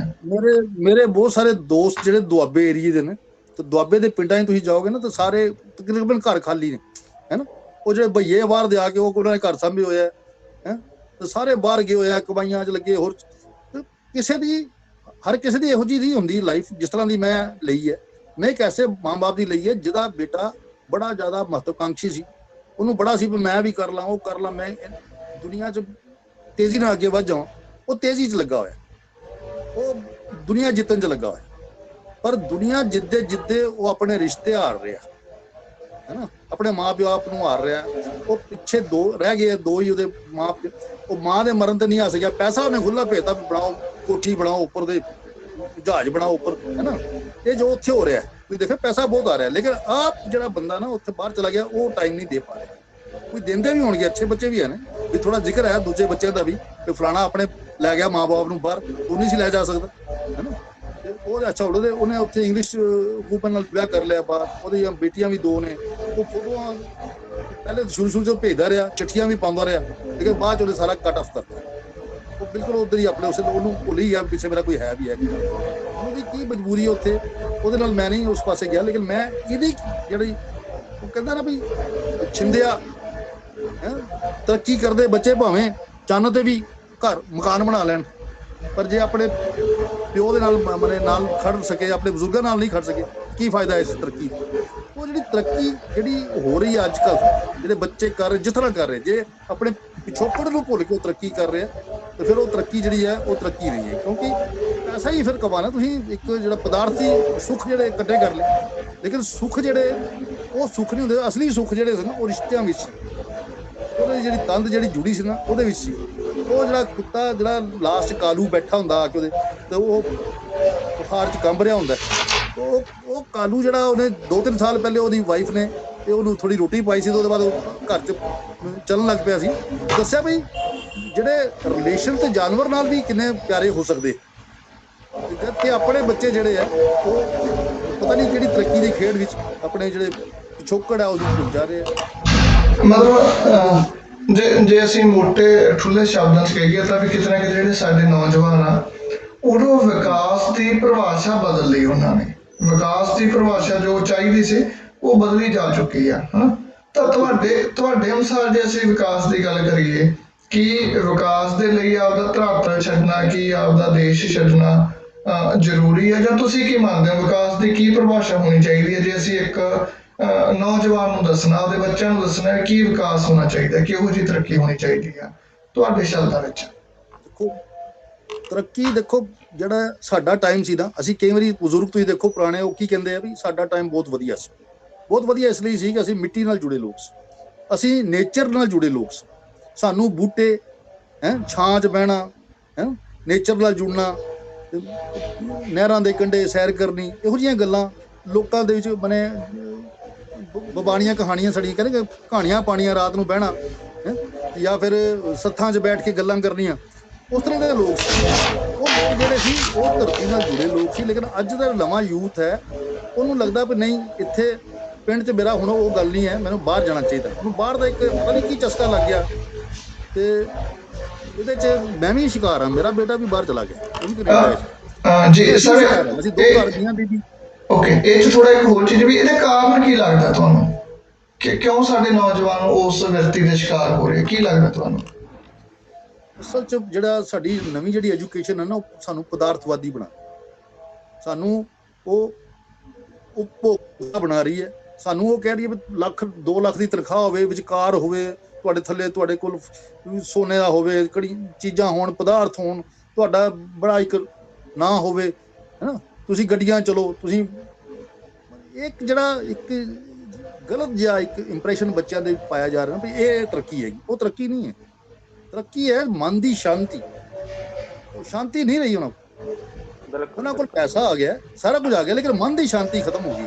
ਜਿਹੜੀ ਮਨ ਦੀ ਸ਼ਾਂਤੀ ਜਿਹਨਾਂ ਬੱਚਿਆਂ 'ਚ ਪਾਓਗੇ, ਜਿਹੜੇ ਸਾਡੇ ਸੰਸਕਾਰ ਜਿਹਨੂੰ ਅਸੀਂ ਕਹਿੰਦੇ ਅੱਛੇ ਸੰਸਕਾਰ ਸੀ ਸਾਡੇ ਮਾਂ ਬਾਪ ਨੇ ਸਾਡੇ 'ਚ ਪਾਏ ਸੀ। ਸਾਨੂੰ ਆਪਣੇ ਮਾਂ ਬਾਪ ਦੀ ਚਿੰਤਾ ਹੈ। ਮੇਰਾ ਫਾਦਰ ਹੈ 87 ਸਾਲ ਦਾ, ਮੈਂ ਸਵੇਰੇ ਸ਼ਾਮ ਜਾ ਕੇ ਦੇਖਦਾ ਕੋਈ ਪ੍ਰੋਬਲਮ ਤਾਂ ਨਹੀਂ ਹੈ, ਕੋਈ ਹੋਰ ਨਹੀਂ ਗੱਲ ਹੈ। ਲੇਕਿਨ ਜਿਹੜੇ ਬੱਚੇ ਬਾਹਰ ਚਲੇ ਗਏ ਉਹਨੂੰ ਕੀ ਪਤਾ ਕਿ ਬਾਪ ਕੀ ਕਰ ਰਿਹਾ ਇੱਥੇ, ਕਿਸ ਤਰ੍ਹਾਂ ਹੈ, ਉਹਦੀ ਕੀ ਪ੍ਰੋਬਲਮ ਹੈ। ਤੇ ਪਰਿਵਾਰ ਜਿਹੜੇ ਇਸ ਤਰ੍ਹਾਂ ਜਿਹੜੇ ਵਿਖਰ ਰਹੇ ਨੇ, ਦੁਖੀ ਹੋ ਰਹੇ ਨੇ, ਟੁੱਟ ਰਹੇ ਨੇ, ਉਹਨਾਂ ਦੀ ਕਹਾਣੀ ਉਹ ਜਿਹੜੀ ਤੁਸੀਂ ਕਹਾਣੀ ਜਿਹਦੀ ਗੱਲ ਕੀਤੀ ਹੈ, ਚਿੱਠੀਆਂ, ਉਹ ਚਿੱਠੀਆਂ ਪੜ੍ਹ ਕੇ ਰੋਈ ਜਾਂਦਾ ਹੈ, ਲੇਕਿਨ ਉਹਦੇ ਕੋਲ ਹੈ ਕੁਛ, ਹੱਥ ਪੱਲੇ ਕੁਝ ਨਹੀਂ ਹੈ। ਜਿਹੜਾ ਉਹਦਾ ਇਕਲੌਤਾ ਬੱਚਾ ਸੀ, ਜਿਹਦੇ ਤੇ ਉਹ ਬੜਾ ਮਾਣ ਸੀ ਭਈ ਮੇਰਾ ਬੱਚਾ ਇੰਨੀ ਸੋਹਣੀ ਪੜ੍ਹਾਈ ਕਰਦਾ ਹੈ, ਉਹ ਵੱਡਾ ਅਫਸਰ ਬਣੇਗਾ, ਬਾਹਰ ਜਾਏਗਾ, ਗਿਆ, ਸਭ ਕੁਝ ਕੀਤਾ ਉਹਨੇ, ਲੇਕਿਨ ਉਹਦੇ ਹੱਥੋਂ ਨਿਕਲ ਗਿਆ, ਟੁੱਟ ਉਹਦੇ ਗਿਆ ਲਈ ਨਾ। ਨਹੀਂ ਗਿਆ। ਹਾਂ ਬਿਲਕੁਲ, ਜੀ ਜੀ ਇਹ ਗੱਲਾਂ ਨੇ। ਹਾਂਜੀ ਜੀ, ਗੱਲ ਪੂਰੀ ਕਰੋ ਸਰ, ਕੋਈ ਗੱਲ ਨਹੀਂ। ਹਾਂਜੀ ਓਕੇ ਸਰ, ਦੂਜੇ ਪਾਸੇ ਇਹ ਵੀ ਮੰਨਦੇ ਆ ਨਾ ਅਸੀਂ ਵੀ, ਜਿਵੇਂ ਤੁਸੀਂ ਕਹਿ ਰਹੇ ਹੋ ਪਰਿਵਾਰ ਟੁੱਟ ਰਿਹਾ ਹੈ, ਤਾਂ ਦੂਜੇ ਪਾਸੇ ਅਸੀਂ ਆਧੁਨਿਕਤਾ ਨੂੰ ਵੀ ਨਹੀਂ ਨਾ ਛੱਡ ਸਕਦੇ। ਜਿਹੜਾ ਸਮਾਜ ਆ ਉਹ ਆਧੁਨਿਕ, ਜਾਂ ਅਸੀਂ ਅੱਜ ਕੱਲ੍ਹ ਕਰਦੇ ਹਾਂ ਉੱਤਰ ਆਧੁਨਿਕ ਹੋ ਰਿਹਾ ਹੈ ਨਾ, ਤਾਂ ਅਸੀਂ ਜੇ ਉਧਰਲੇ ਦੌੜ ਦੇ ਵਿੱਚ ਵੀ ਸ਼ਾਮਲ ਨਹੀਂ ਹੋਵਾਂਗੇ ਤਾਂ ਤਕਨੀਕੀ ਤੌਰ ਤੇ ਅਸੀਂ ਪਿੱਛੇ ਰਹਿ ਜਾਂਦੇ ਹਾਂ, ਹਨਾ। ਜਾਂ ਜਿਵੇਂ ਅਸੀਂ ਜੇ ਅੱਜ ਦੀ ਗੱਲ ਕਰ ਲਈਏ, ਚਾਹੇ ਅਸੀਂ ਜੰਮੂ ਦੀ ਗੱਲ ਕਰ ਲਈਏ, ਜੰਮੂ ਦੀ ਚਲੋ ਰਾਜਨੀਤਿਕ ਪ੍ਰਪੇਖ ਆ ਕਿਤੇ ਨਾ ਕਿਤੇ, ਪਰ ਕਿਤੇ ਨਾ ਕਿਤੇ ਲੋਕਾਂ ਨੂੰ ਪਿੱਛੇ ਧੱਕਿਆ ਜਾ ਰਿਹਾ ਹੈ, ਉਸ ਬਰਾਬਰਤਾ ਦੇ ਨਹੀਂ ਪਲੇਟਫਾਰਮ ਦਿੱਤੇ ਜਾ ਰਹੇ, ਤਾਂ ਫਿਰ ਉਹਨੂੰ ਅਸੀਂ ਮੈਨੇਜ ਕਿਵੇਂ ਕਰਾਂਗੇ? ਇਸ ਸਬਜੈਕਟ ਨੂੰ ਵੀ ਮੈਂ, ਇੱਕ ਕਹਾਣੀ ਮੇਰੀ ਹੈ ਉਹਦੇ 'ਚ ਮੈਂ ਛੇੜਿਆ ਉਹਨੂੰ। ਇਹ ਕਹਾਣੀ ਮੇਰੀ ਜਿਹੜੀ ਸੀ ਉਹਦੇ 'ਚ ਇੱਕ ਲਹਿਣਾ ਸਿੰਘ ਜਿਹੜਾ ਉਹ ਬਾਹਰ ਚਲੇ ਜਾਂਦਾ ਹੈ, ਬਾਹਰ ਜਾ ਕੇ ਇੱਕ ਅੰਗਰੇਜ਼ ਨਾਲ ਇਸ ਲਈ ਵਿਆਹ ਕਰਦਾ ਕਿ ਉੱਥੇ ਨੂੰ ਪੱਕਾ ਹੋ ਜੂ, ਹੈ ਨਾ। ਹੁਣ ਉਹ ਅੰਗਰੇਜ਼ ਜਿਹੜੀ ਉਹ ਸਾਡੀ ਭਾਰਤੀ ਜਿਹੜੀਆਂ ਕਦਰਾਂ ਨੇ ਉਹਦੇ ਬੜੀ ਉਹ ਹੈ ਬਈ ਯਾਰ ਤੁਹਾਡੀਆਂ ਕਦਰਾਂ ਬਹੁਤ ਵਧੀਆ ਨੇ, ਤੁਹਾਡੇ ਤਲਾਕ ਜਲਦੀ ਨਹੀਂ ਹੁੰਦੇ, ਤੁਹਾਡਾ ਸਾਰਾ ਕੁਝ ਅੱਛਾ ਚੱਲਦਾ ਹੈ ਨਾ। ਉਹ ਭਾਰਤੀ ਕਦਰਾਂ ਦੀ ਬੜੀ ਹੈ। ਤੇ ਇਹ ਜਿਹੜਾ ਇਹ ਹੈਗਾ ਯੂਜ਼ ਐਂਡ ਥਰੋ ਪਾਰਟੀ ਦਾ ਬੰਦਾ, ਉੱਤਰ ਆਧੁਨਿਕ ਸਮਾਜ ਜਿਹੜਾ ਤੁਸੀਂ ਕਹਿ ਰਹੇ, ਇਹ ਸੋਚਦਾ ਵੀ ਮੈਂ ਜਿੰਨੀ ਯਾਸ਼ੀ ਕਰਨੀ ਕਰ ਲਵਾਂ। ਅੱਛਾ, ਇਹਨੇ ਸਾਰੀਆਂ ਚੀਜ਼ਾਂ ਇਕੱਠੀਆਂ ਕਰ ਲਈਆਂ, ਬਸ ਚੈਨ ਇਹਨੂੰ ਵੀ ਨਹੀਂ। ਉਹ ਮੈਡਮ ਜਿਹੜੀ ਹੈ ਉਹਨੂੰ ਵੀ ਲੱਗਦਾ ਵੀ ਘਰ ਕਿਉਂ ਇੰਨਾ ਸਟੋਰ ਰੂਮ 'ਚ ਬਦਲਦਾ ਜਾ ਰਿਹਾ, ਇਹ ਵੀ ਭਰ ਲਓ, ਉਹ ਵੀ ਭਰ ਲਓ, ਸਾਰੀਆਂ ਚੀਜ਼ਾਂ ਕਾਰਾਂ ਚਾਰ ਖੜੀਆਂ ਕਰ ਲਓ ਬਾਹਰ, ਹੈ ਸੁੱਖ ਸੁਵਿਧਾ ਸਾਰੇ ਸਮਾਨ ਕਰ ਲਓ। ਉਹਨੂੰ ਲੱਗਦਾ ਸਾਰਾ ਅਸੀਂ ਕਿਉਂ ਟਰੈਸ਼ ਇਕੱਠਾ ਕਰ ਰਹੇ, ਉਹ ਯੋਗਾ ਵਾਲੇ ਪਾਸੇ ਹੋ ਜਾਂਦੀ ਹੈ। ਤੇ ਇਸ ਤਰ੍ਹਾਂ ਦਾ ਜਿਹੜਾ ਮਨੇ ਇੱਕ ਤਰੱਕੀ ਵੀ ਹੈ, ਸਭ ਕੁਝ ਹੈ, ਲੇਕਿਨ ਉਸ ਦੇ ਬਾਵਜੂਦ ਕਿਤੇ ਨਾ ਕਿਤੇ ਉਸ ਬੰਦੇ ਨੂੰ ਲੱਗਦਾ ਯਾਰ ਮੈਂ ਗਲਤ ਕਿਉਂ ਕਰਦਾ। ਉਹ ਪੜ੍ਹਿਆ ਲਿਖਿਆ ਬੰਦਾ ਜਿਹੜਾ ਬਾਹਰ ਗਿਆ, ਉਹ ਕਿਤਾਬਾਂ ਪੜ੍ਹਦਾ, ਇੱਕ ਰਾਈਟਰ ਦੀਆਂ, ਖਾਸ ਰਾਈਟਰ ਦੀਆਂ। ਕਹਾਣੀ ਦਾ ਨਾਂ ਸੀ ਸੁਦੀਸ਼ ਪਚੋਰੀ ਨੇ ਕਿਹਾ ਸੀ, ਉਹ ਜਿਹੜਾ ਉੱਤਰ ਆਧੁਨਿਕਤਾ ਦੀ ਗੱਲ ਕਰਦਾ ਸੁਦੀਸ਼ ਪਚੋਰੀ, ਉਹਦੀਆਂ ਕਿਤਾਬਾਂ ਪੜ੍ਹਦਾ ਰਹਿੰਦਾ, ਉਹਦਾ ਅਸਰ ਹੈ ਉਹਦੇ ਉੱਤੇ। ਕਹਾਣੀ ਦਾ ਸਿਰਲੇਖ ਵੀ ਇਹੀ ਆ। ਓਕੇ, ਹਾਂਜੀ, ਕਹਾਣੀ ਦਾ ਸਿਰਲੇਖ ਵੀ ਇਹੀ ਆ। ਹਾਂ, ਸਿਰਲੇਖ ਇਹ ਕਿਤਾਬ ਦਾ ਮੈਨੂੰ। ਉਹ ਜਿਹੜਾ ਨਾ ਉੱਥੇ ਜਾ ਕੇ ਉਹਨੂੰ ਲੱਗਦਾ ਵੀ ਨਹੀਂ, ਉਹ ਸੋਚਦੀ ਹੈ ਵੀ ਮੈਨੂੰ ਤਲਾਕ ਦੇ ਦੇਗਾ, ਕਿਉਂਕਿ ਇਸ ਦੀ ਸੋਚ ਇਸ ਤਰ੍ਹਾਂ ਦੀ ਹੈ, ਇਹਦਾ ਕੰਮ ਤਾਂ ਹੋ ਗਿਆ, ਇਹਨੇ ਪੱਕਾ ਹੋਣਾ ਸੀ, ਹੋ ਗਿਆ। ਲੇਕਿਨ ਉਹ ਲਾਸਟ ਨੂੰ ਕਹਿੰਦਾ ਵੀ ਨਹੀਂ ਤੈਨੂੰ ਮੈਂ ਤਲਾਕ ਨਹੀਂ ਦਿਆਂਗਾ। ਉਹ ਕਹਿੰਦੀ ਕਿਉਂ ਨਹੀਂ ਦੇਗਾ? ਕਹਿੰਦਾ ਕਿਉਂਕਿ ਸੁਦੀਸ਼ ਪਚੋਰੀ ਨੇ ਕਿਹਾ ਸੀ। ਸੁਦੀਸ਼ ਪਚੋਰੀ ਨੇ ਕੀ ਕਿਹਾ ਸੀ ਵੀ ਆਪਣੀ ਜਿਹੜੀ ਤੁਹਾਡੀ ਵੈਲਿਊ ਸਿਸਟਮ ਹੈ ਉਹਨੂੰ ਖਤਮ ਨਾ ਹੋਣਾ, ਠੀਕ ਹੈ ਨਾ। ਜਿੰਨਾ ਮਰਜ਼ੀ ਤਰੱਕੀ ਕਰ ਲਓ, ਲੇਕਿਨ ਇੱਕ ਤੁਹਾਡਾ ਵੈਲਿਊ ਸਿਸਟਮ ਹੁੰਦਾ, ਤੁਹਾਡੀਆਂ ਕਦਰਾਂ ਕੀਮਤਾਂ ਨੇ ਜਿਹੜੀਆਂ ਤੁਹਾਡੇ ਬਾਪ ਦਾਦਿਆਂ ਨਾਲ ਪਿੱਛੋਂ ਤੁਰੀਆਂ ਆ ਰਹੀਆਂ, ਉਹਨਾਂ ਕਦਰਾਂ ਕੀਮਤਾਂ ਨੂੰ ਨਾ ਛੱਡੋ। ਤੇ ਤਰੱਕੀ ਜਿੰਨੀ ਮਰਜ਼ੀ ਕਰ ਲਓ, ਉਹ ਤਾਂ ਫਿਰ ਦੂਰ ਹੋ ਗਿਆ ਨਾ ਉਹ। ਜੀ ਕਹਿਣ ਦਾ ਮਤਲਬ ਜਿਹੜਾ ਸਾਡਾ ਸੱਭਿਆਚਾਰਕ ਨਿਯਮ ਆ, ਜਿਹੜੀਆਂ ਸਾਡੀਆਂ ਪਰੰਪਰਾਵਾਂ ਨੇ, ਜਿਨ੍ਹਾਂ ਦੇ ਵਿੱਚ ਜਿਹੜੀ ਵਿਰਾਸਤ ਸਾਨੂੰ ਜਿਉਂਦਾ ਰੱਖਦੀ ਆ, ਉਹਦੇ ਨਾਲ ਟੁੱਟਣ ਦੀ ਜ਼ਰੂਰਤ ਨਹੀਂ ਸਾਨੂੰ। ਜੇ ਉਹ ਟੁੱਟ ਕੇ ਤਰੱਕੀ ਕਰਦੇ ਆ ਇਹ ਤਾਂ ਗੈਰ ਮਾਇਨੇ ਆ। ਜੀ ਇਹ ਤਾਂ ਸੁਨੇਹਾ ਜ਼ਰੂਰੀ ਨੇ। ਜੀ ਬਹੁਤ ਵਧੀਆ ਲੱਗੀ ਤੁਹਾਡੀ ਗੱਲ। ਮੈਡਮ, ਡਾਕਟਰ ਸੁਖਵੀਰ ਸੁਖਨ ਜੀ ਆਪਣਾ ਸਵਾਲ ਰੱਖਣਾ ਚਾਹੁੰਦੇ ਸੀ। ਡਾਕਟਰ ਸੁਖਵੀਰ ਸੁਖਨ ਜੀ। ਹਾਂਜੀ ਜੀ, ਸ਼ੁਕਰੀਆ ਪ੍ਰਗਟ ਜੀ। ਸਰ, ਮੇਰਾ ਸਵਾਲ ਇਹ ਹੈਗਾ ਆ ਕਿ ਤੁਸੀਂ ਕਹਾਣੀਆਂ ਦੇ ਨਾਲ ਨਾਵਲ ਵੀ ਲਿਖੇ ਨੇ, ਨਾਟਕ ਵੀ ਲਿਖੇ ਨੇ, ਇਸ ਤੋਂ ਇਲਾਵਾ ਹੋਰ ਜਿਹੜਾ ਤੁਸੀਂ ਫੀਚਰ ਫਿਲਮਾਂ ਦਾ ਨਿਰਦੇਸ਼ਨ ਕੀਤਾ ਹੈਗਾ ਆ, ਆਪਣਾ ਟੈਲੀ ਫਿਲਮਾਂ ਵੀ ਜਿਹੜੀਆਂ ਲਿਖੀਆਂ ਨੇ, ਟੈਲੀ ਸੀਰੀਅਲ ਵੀ ਲਿਖੇ ਨੇ, ਡਾਕੂਮੈਂਟਰੀਜ਼ ਵੀ ਲਿਖੀਆਂ ਨੇ, ਸ਼ਾਰਟ ਫਿਲਮਾਂ ਵੀ ਲਿਖੀਆਂ ਨੇ, ਔਰ ਸੰਗੀਤ ਪ੍ਰੋਗਰਾਮ ਵੀ ਜਿਹੜੇ ਤੁਸੀਂ ਦੀਆਂ ਵੀ ਸਕ੍ਰਿਪਟ ਲਿਖਿਆ ਔਰ ਉਹਨਾਂ ਨੂੰ ਨਿਰਦੇਸ਼ਨ ਕੀਤਾ। ਸੋ ਮੇਰਾ ਸਰ ਸਵਾਲ ਇਹ ਹੈਗਾ ਕਿ ਰੈਣਾ ਜੀ ਜਿਹੜੇ ਮੈਂ ਪਹਿਲੇ ਕਹਿ ਚੁੱਕਿਆ ਕਿ ਬਹੁਤ ਵਿਧਾਵੀ ਸਾਹਿਤਕਾਰ ਨੇ, ਇੱਕ ਵਿਧਾ ਤੋਂ ਇਲਾਵਾ ਉਹਨਾਂ ਨੇ ਹੋਰ ਵਿਧਾ ਦੇ ਵਿੱਚ ਵੀ ਆਪਣੀ ਗੱਲਾਂ ਕਹੀਆਂ ਨੇ। ਸਰ, ਮੇਰਾ ਸਵਾਲ ਇਹ ਹੈਗਾ ਕਿ ਤੁਸੀਂ ਆਪਣੇ ਵਿਸ਼ੇ ਦੀ ਪੇਸ਼ਕਾਰੀ ਲਈ, ਆਪਣੇ ਪਾਤਰਾਂ ਦੀ ਪੇਸ਼ਕਾਰੀ ਲਈ ਜਿਹੜੀ ਵਿਧਾ ਦੀ ਚੋਣ ਕਰਦੇ ਹੋ, ਉਹ ਕਿਸ ਤਰੀਕੇ ਮਤਲਬ ਚੋਣ ਕਰਦੇ ਹੋ ਕਿ ਮੈਂ ਆਪਣੀ ਆਹ ਗੱਲ ਜਿਹੜੀ ਹੈਗੀ ਉਹ ਨਾਟਕ ਰਾਹੀਂ ਜ਼ਿਆਦਾ ਖੂਬਸੂਰਤੀ ਨਾਲ ਕਰ ਸਕਦਾ, ਜਾਂ ਕਹਾਣੀ ਰਾਹੀਂ, ਜਾਂ ਹੋਰ ਤਰੀਕੇ ਰਾਹੀਂ? ਤੁਸੀਂ ਆਪਣੀ ਮਤਲਬ ਵਿਧਾ ਦੀ ਔਰ ਵਿਸ਼ੇ ਦੀ ਜਿਹੜੀ ਚੋਣ ਹੈਗੀ ਆ ਉਹ ਕਿਸ ਢੰਗ ਦੇ ਨਾਲ ਕਰਦੇ ਹੋ? ਇਹ ਸਵਾਲ ਬਹੁਤ ਮਹੱਤਵਪੂਰਨ ਸਵਾਲ ਕੀਤਾ ਜੀ। ਹਾਂਜੀ ਸ਼ੁਕਰੀਆ। ਰੈਣਾ ਜੀ ਵਾਸਤੇ ਬੜਾ ਮਹੱਤਵਪੂਰਨ ਸਵਾਲ ਹੈ। ਉਹਨਾਂ ਦੀ ਰਚਨਾ ਬਿਲਕੁਲ ਬਹੁਤ ਬਤਾਈ ਹੈ। ਜੀ ਸਰ। ਦੇਖੋ ਸੁਖਵੀਰ ਜੀ, ਇਸ ਤਰ੍ਹਾਂ ਹੈ ਕਿ ਮੈਂ ਤੇ ਕਹਾਣੀ ਜਿਹੜੀ ਹੈ ਤੁਹਾਨੂੰ ਦੱਸਿਆ ਸਾਂ ਜ਼ਿੰਦਗੀ ਚੋਂ ਲੈਣਾ ਜੀ, ਪਰ ਕੋਈ ਕਹਾਣੀ ਐਸੀ ਲਿਖੀ ਜਾਂਦੀ ਹੈ ਜਿਹਦੇ ਤੇ ਮੈਨੂੰ ਦੋਸਤ ਵੀ ਕਹਿੰਦੇ ਆ ਤੇ ਮੇਰਾ ਆਪਣਾ ਦਿਲ ਵੀ ਕਹਿੰਦਾ ਯਾਰ ਇਸ ਤੇ ਨਾਟਕ ਵੀ ਬਣ ਸਕਦਾ ਹੈ। ਜੀ ਜੀ ਜਿੱਦਾਂ ਮੈਂ ਤੁਹਾਨੂੰ ਇੱਕ ਕਹਾਣੀ ਦੱਸੀ ਆਪਣੀ, ਮੇਰੀ ਕਹਾਣੀ ਸੀ ਆਪਣੀ ਪਿਛੋਕੜ, ਇਹ ਵੀ ਵੇਸਿਆਵਾਂ ਉੱਪਰ ਸੀ। ਜੀ ਪਿਛੋਕੜ ਕਹਾਣੀ, ਜਿਹਦੇ ਜੀ। 'ਚ ਧੀ ਜਿਹੜੀ ਸੋਚਦੀ ਹੈ ਵੀ ਮੈਂ ਆਪਣੀ ਮਾਂ ਦੀ ਤਰ੍ਹਾਂ ਨਹੀਂ ਹੋਣਾ, ਮੈਂ ਅੱਗੇ ਹੁਣ ਮਾਡਰਨ ਤਰੀਕੇ ਨਾਲ ਵਿਕਣਾ, ਵੱਡਿਆਂ ਜੀ। ਹੋਟਲਾਂ ਗਾਣੇ ਗੁਣੇ ਗਾ ਕੇ, ਹੂੰ ਉਹ ਕਹਾਣੀ ਤੇ ਫਿਰ ਮੈਂ ਨਾਟਕ ਲਿਖਿਆ। ਲੇਕਿਨ ਜੋ ਨਾਟਕ ਲਿਖਿਆ ਹਿੰਦੀ 'ਚ ਲਿਖਿਆ। ਹਾਂਜੀ ਉਹ ਹਿੰਦੀ 'ਚ ਲਿਖਣ ਇਸ ਲਈ ਕਿ ਹਿੰਦੀ ਨਾਟਕ ਮੰਡਲੀ ਵਾਲਿਆਂ ਨੇ ਕਿਹਾ ਵੀ ਹਿੰਦੀ 'ਚ ਸਾਨੂੰ ਚਾਹੀਦਾ ਨਾਟਕ, ਤੁਸੀਂ ਹਿੰਦੀ 'ਚ ਇਹਨੂੰ ਕਰ ਦਿਓ। ਕਹਾਣੀ ਪਸੰਦ ਉਹਨਾਂ ਨੂੰ ਆ ਗਈ, ਉਹਨਾਂ ਕਿਹਾ ਨਾਟਕ ਹਿੰਦੀ 'ਚ ਲਿਖੀ। ਜੀ ਫਿਰ ਮੈਂ ਉਸ ਨੂੰ ਜਦੋਂ ਲਿਖਿਆ ਤਾਂ ਫਿਰ ਮੈਂ ਬੰਬੇ ਦਾ ਜਿਹੜਾ ਟਪੋਰੀ ਲੈਂਗੁਏਜ ਹੈ ਉੱਥੇ ਦੀ ਹਿੰਦੀ ਵਿੱਚ, ਉਸ ਨੂੰ ਉਹਦੇ ਵਿੱਚ ਜਿਹੜੀ ਉਸ ਭਾਸ਼ਾ ਵਿੱਚ ਜਿਹੜੀ ਐਂਗਲੋ ਇੰਡੀਅਨ ਟੱਚ ਹੈ ਨਾ, ਐਂਗਲੋ ਟੱਚ ਜਿਹਨੂੰ ਕਹਿੰਦੇ ਅਸੀਂ, ਮਨੇ ਅੰਗਰੇਜ਼ੀ ਦੇ ਵਿੱਚ ਹੈ ਮੈਂ ਤੇਰੇ ਕੋਲ ਲਰਨਿੰਗ ਕੇ ਵਾਸਤੇ भेजी वहाँ साला इसी दिन के लिए है ना, इस तरह का टच अंग्रेजी किते किते जरूर उन्हें मारनी है ना। ਉਹ ਮੈਂ ਨਾਟਕ ਲਿਖਿਆ ਤੇ ਉਹ ਕਰੈਕਟਰਸ ਨੂੰ ਮੈਂ ਕੁਝ ਜਿਹੜੇ ਟਪੋਰੀ ਟਾਈਪ ਕਰੈਕਟਰ ਹੁੰਦੇ ਨੇ ਜਿਹੜੇ ਮੈਂ ਫਿਲਮਾਂ 'ਚ ਹੀ ਦੇਖੇ ਸੀ, ਜੋ ਬੋਬੇ ਮੈਂ ਕਈ ਵਾਰੀ ਗਿਆ ਉੱਥੇ ਵੀ ਦੇਖੇ, ਤੇ ਮੈਨੂੰ ਲੱਗਾ ਵੀ ਪੰਜਾਬੀ 'ਚ ਕਹਾਣੀ ਹੈ ਬੇਸ਼ੱਕ, ਲੇਕਿਨ ਇਹਨੂੰ ਇਸ ਤਰ੍ਹਾਂ ਅਗਰ ਪੇਸ਼ ਕਰਾਂਗਾ ਤੇ ਇਹ ਜ਼ਿਆਦਾ ਹਿੰਦੀ ਵਿੱਚ ਜ਼ਿਆਦਾ ਅਟਰੈਕਟ ਕਰੇਗੀ। ਫਿਰ ਉਹਦੇ 'ਚ ਕਰੈਕਟਰਾਈਜੇਸ਼ਨ ਜਦੋਂ ਕਰਦੇ ਹਾਂ ਅਸੀਂ, ਉੱਥੇ ਫਿਰ ਬੜਾ ਕੁਝ ਦੇਖਣਾ ਪੈਂਦਾ, ਕਿਉਂਕਿ ਨਾਟਕ ਜਿਹੜਾ ਹੈ ਉਹ ਸਟੇਜ ਦੇ ਉੱਪਰ ਹੋਣਾ, ਸਟੇਜ ਦਾ ਤੁਹਾਨੂੰ ਸਾਰਾ ਪਤਾ ਹੋਣਾ ਚਾਹੀਦਾ। ਜੀ ਜੀ ਸਰ। ਕਹਾਣੀ ਵੀ ਤਾਂ ਤੁਸੀਂ ਕਿਤੇ ਵੀ ਜਾ ਸਕਦੇ ਹੋ, ਪਰ ਸਟੇਜ ਤੇ ਨਹੀਂ ਵੱਜ ਜਾਂਦੀ। ਤੁਹਾਡੇ ਸਾਹਮਣੇ ਇੱਕ ਮੰਚ ਆ, ਉਸਦੇ ਆਸ-ਪਾਸ ਉੱਥੇ ਹੀ ਜੋ ਕੁਝ ਕਰਨਾ ਜੀ ਜੀ ਤੁਸੀਂ ਬਿਲਕੁਲ ਉੱਥੇ ਬਣਾਉਣੀ ਹੈ, ਤੁਸੀਂ ਉਹ ਕਮਰਾ ਵੀ ਉੱਥੇ ਬਣਾਉਣਾ ਸਾਹਮਣੇ, ਹੈ ਨਾ, ਬਿਲਕੁਲ ਜੀ। ਸਾਰਾ ਕੁਝ ਉੱਥੇ ਬਣਾਉਣਾ ਇੱਕੋ ਜਗ੍ਹਾ ਤੇ। ਉਹ ਫਿਰ ਉਸ ਤੇ ਨਾਟਕ ਜਿਹੜਾ ਹੈ ਹਾਲਾਂਕਿ ਲੰਬਾ ਹੁੰਦਾ ਕਹਾਣੀ ਨੂੰ, ਲੇਕਿਨ ਉਹਦੇ 'ਚ ਜਿਹੜੀ ਸਟੇਜ ਦਾ ਕਰਾਫਟ ਦੇ ਵਿੱਚ ਵੱਜਣਾ ਉਹ ਬੜਾ ਜ਼ਰੂਰੀ ਹੈ। ਪਾਤਰਾਂ ਨੇ ਕਿਸ ਤਰ੍ਹਾਂ ਦੇ ਕੱਪੜੇ ਪਾਉਣੇ ਹੈ, ਕਿਸ ਤਰ੍ਹਾਂ ਚੱਲਣਾ, ਚਾਲ ਢਾਲ ਹੈ ਉਹਨਾਂ ਦੀ, ਕਿਸ ਤਰ੍ਹਾਂ ਬੋਲਣਾ ਹੈ ਨਾ, ਉਹਨਾਂ ਦੇ ਬੋਲਣ ਦਾ ਸਾਰਾ, ਉਹਨਾਂ ਦਾ ਚੱਲਣ ਫਿਰਨ ਦਾ, ਲਾਈਟਿੰਗ ਨਾਲ ਜੁੜਿਆ ਹੋਇਆ ਮਸਲਾ, ਫਿਰ ਉੱਥੇ ਬੈਕਗਰਾਉਂਡ ਮਿਊਜ਼ਿਕ ਦੇ ਨਾਲ ਜੁੜਿਆ ਹੋਇਆ ਮਸਲਾ, ਹੈ ਨਾ। ਜੀ ਜੀ ਸਾਰਾ ਕੁਝ ਸੋਚ ਕੇ ਨਾਟਕ ਫਿਰ ਬਣਦਾ ਹੈ। ਇਹ ਤਾਂ ਕਹਾਣੀ ਜਿਹੜੀ ਉਹ ਕਹਾਣੀ ਤਾਂ ਹੈ ਹੀ ਹੈ, ਕਹਾਣੀ ਅਸੀਂ ਜ਼ਿੰਦਗੀ ਤੋਂ ਲੈਂਦੇ ਹਾਂ, ਤੇ ਨਾਵਲ ਜਿਹੜਾ ਥੋੜਾ ਜਿਹਾ ਉਹਦਾ ਫਰਕ ਜ਼ਰਾ ਵੱਡਾ ਹੁੰਦਾ ਹੈ ਨਾ। ਜੀ ਬਿਲਕੁਲ। ਨਾਵਲ ਮੈਂ ਨਵਾਂ ਲਿਖ ਰਿਹਾ ਮੁਹੱਬਤ, ਉਹ ਜੀ ਜੰਮੂ ਕਸ਼ਮੀਰ ਜਿਹੜੀ ਵੰਡ ਹੋਈ ਪਰਲੇ ਪਾਸੇ ਮੁਜ਼ੱਫਰਾਬਾਦ ਤੋਂ ਸ਼ੁਰੂ ਹੁੰਦਾ। ਮੁਜ਼ੱਫਰਾਬਾਦ ਕਸ਼ਮੀਰ ਵਾਲਾ ਜਿਹੜਾ ਹੈ ਉਹ ਬਣੇ, ਜਿਹੜਾ ਪਰਲੇ ਪਾਸੇ POK ਹੈ, ਉੱਥੋਂ ਦਾ ਜਿਹੜੀ ਰਾਜਧਾਨੀ ਉੱਥੇ, ਉੱਥੋਂ ਸ਼ੁਰੂ ਕਰਕੇ ਨਾਵਲ ਫਿਰ ਇੱਧਰ ਆਉਂਦਾ ਹੈ, ਕਿਉਂਕਿ ਇੱਥੇ ਸਾਡੀ ਅਮਨ ਦਾ ਕਾਰਵਾਂ ਬੱਸ ਚਲੀ ਸੀ, ਉਹ ਚੱਕਾਂ ਦੇ ਬਾਗ ਰਸਤੇ ਨਾਲ ਭਾਰਤੀ ਪੁੰਛ ਵਿੱਚ ਆਉਂਦੇ ਨੇ। ਉਹਦੇ 'ਚ ਹੋਰ ਕਈ ਮਸਲੇ ਜੁੜੇ ਹੋਏ ਨੇ, ਜਿਸ ਤਰ੍ਹਾਂ ਆਜ਼ਾਦੀ ਦੇ ਉੱਧਰ ਉਹਨਾਂ ਜਿਹੜਾ ਕੰਸੈਪਟ ਕੀ ਹੈ, ਇੱਧਰ ਵਾਲਿਆਂ ਦਾ ਕੀ ਕੰਸੈਪਟ ਹੈ ਨਾ, ਇੱਧਰ ਦਾ ਯੂਥ ਕਿਸ ਤਰ੍ਹਾਂ ਸੋਚਦਾ, ਉੱਧਰ ਦਾ ਯੂਥ ਕਿਸ ਤਰ੍ਹਾਂ ਸੋਚਦਾ, ਫਿਰ ਉਹ ਉਹਦੇ ਲਈ ਕੀ ਕਰ ਰਹੇ ਹੈ, ਜਾਂ ਆਮ ਪਬਲਿਕ ਜਿਹੜੀ ਉਹ ਕਿਸ ਤਰ੍ਹਾਂ ਸੋਚਦੀ ਹੈ। ਉਹਦੇ 'ਚ ਬੜੇ ਅਲੱਗ-ਅਲੱਗ ਟਿੱਪਣੀਆਂ ਨੇ, ਰਾਜਨੀਤਿਕ ਟਿੱਪਣੀਆਂ ਵੀ ਨੇ ਇਹਦੇ 'ਚ, ਮੁਹੱਬਤ ਦੀ ਗੱਲ ਵੀ ਹੈ। ਤੇ ਮੁਹੱਬਤ ਜਿਹੜੀ ਹੈ ਉੱਥੋਂ ਹੀ ਮੁਹੱਬਤ ਲਫ਼ਜ਼ ਤੋਂ ਹੀ ਸ਼ੁਰੂ ਹੁੰਦਾ ਨਾਵਲ, ਤਾਂ ਮੁਹੱਬਤ ਲਫ਼ਜ਼ ਹੀ ਖਤਮ ਹੁੰਦਾ ਹੈ, ਲੇਕਿਨ ਵਿੱਚ ਉਹਦੇ ਬੜਾ ਕੁਛ ਹੈ, ਉਹ ਤੁਸੀਂ ਕਿਤੇ ਪੜ੍ਹੋਗੇ ਜਦੋਂ ਤੁਹਾਨੂੰ ਪਤਾ ਲੱਗੇਗਾ।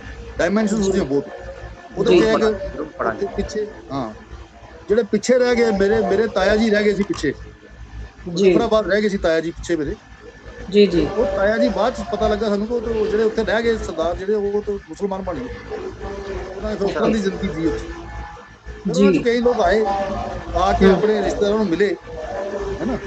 ਉਹਨਾਂ ਦੇ ਕੀ ਹੁੰਦੇ ਸੀ ਵੀ ਅਸੀਂ ਮਿਲਾਂਗੇ ਜਾ ਕੇ, ਸਾਡੇ ਰਿਸ਼ਤੇਦਾਰ ਸਰਦਾਰ, ਅਸੀਂ ਇੱਥੇ ਮੁਸਲਮਾਨ ਬਣ ਗਏ, ਹੈ ਹਿੰਦੂ ਸੀ ਉੱਥੇ, ਉਹ ਮੁਸਲਮਾਨ ਬਣ ਗਏ, ਉਹ ਆਉਣਗੇ ਇੱਧਰ ਕਿਸ ਤਰ੍ਹਾਂ ਦਾ ਉਹਨਾਂ ਦਾ ਵੈਲਕਮ ਹੋਏਗਾ ਜਾਂ ਨਹੀਂ ਹੋਏਗਾ, ਕੀ ਹੋਏਗਾ, ਸਾਰੀਆਂ ਗੱਲਾਂ ਨੂੰ ਲੈ ਕੇ ਜਿੰਨੇ ਵੀ ਉਹਦੇ ਹੈ ਨੇ ਡਾਇਮੈਂਸ਼ਨਸ ਹੋ ਸਕਦੀਆਂ ਨੇ ਰਿਸ਼ਤਿਆਂ ਨੂੰ ਲੈ ਕੇ। ਜੀ ਜੀ ਹੈ ਨੇ ਸਾਰੀਆਂ ਨਾਵਲ ਵਿਸ਼ੇ ਪੱਖ ਤੋਂ ਬੜਾ ਹੈਗਾ ਵਿਸ਼ੇਸ਼। ਜੀ ਜੀ ਬਿਲਕੁਲ ਇੰਟਰਸਟਿੰਗ ਨਾਵਲ ਹੋਵੇਗਾ, ਤੇ ਜ਼ਰੂਰ ਅਸੀਂ ਪਹੁੰਚ ਕਰਾਂਗੇ ਨਾਵਲ ਤੱਕ ਤਾਂ ਕਿ ਪੜ੍ਹ ਸਕੀਏ। ਸਾਨੂੰ ਜਿਹੜਾ ਸਮਾਂ ਹੈ ਉਹ ਇਜਾਜ਼ਤ ਨਹੀਂ ਦੇ ਰਿਹਾ, ਪਤਾ ਹੀ ਨਹੀਂ ਲੱਗਿਆ ਕਿਵੇਂ ਤੁਹਾਡੇ ਨਾਲ ਇੰਨਾ ਸਮਾਂ ਬੀਤ ਗਿਆ। ਪਰ ਮੈਂ ਜਾਂਦੇ ਜਾਂਦੇ ਇੱਕ ਲਾਸਟ ਸਵਾਲ ਹੋਰ ਰੱਖਣਾ ਚਾਹੂੰਗਾ।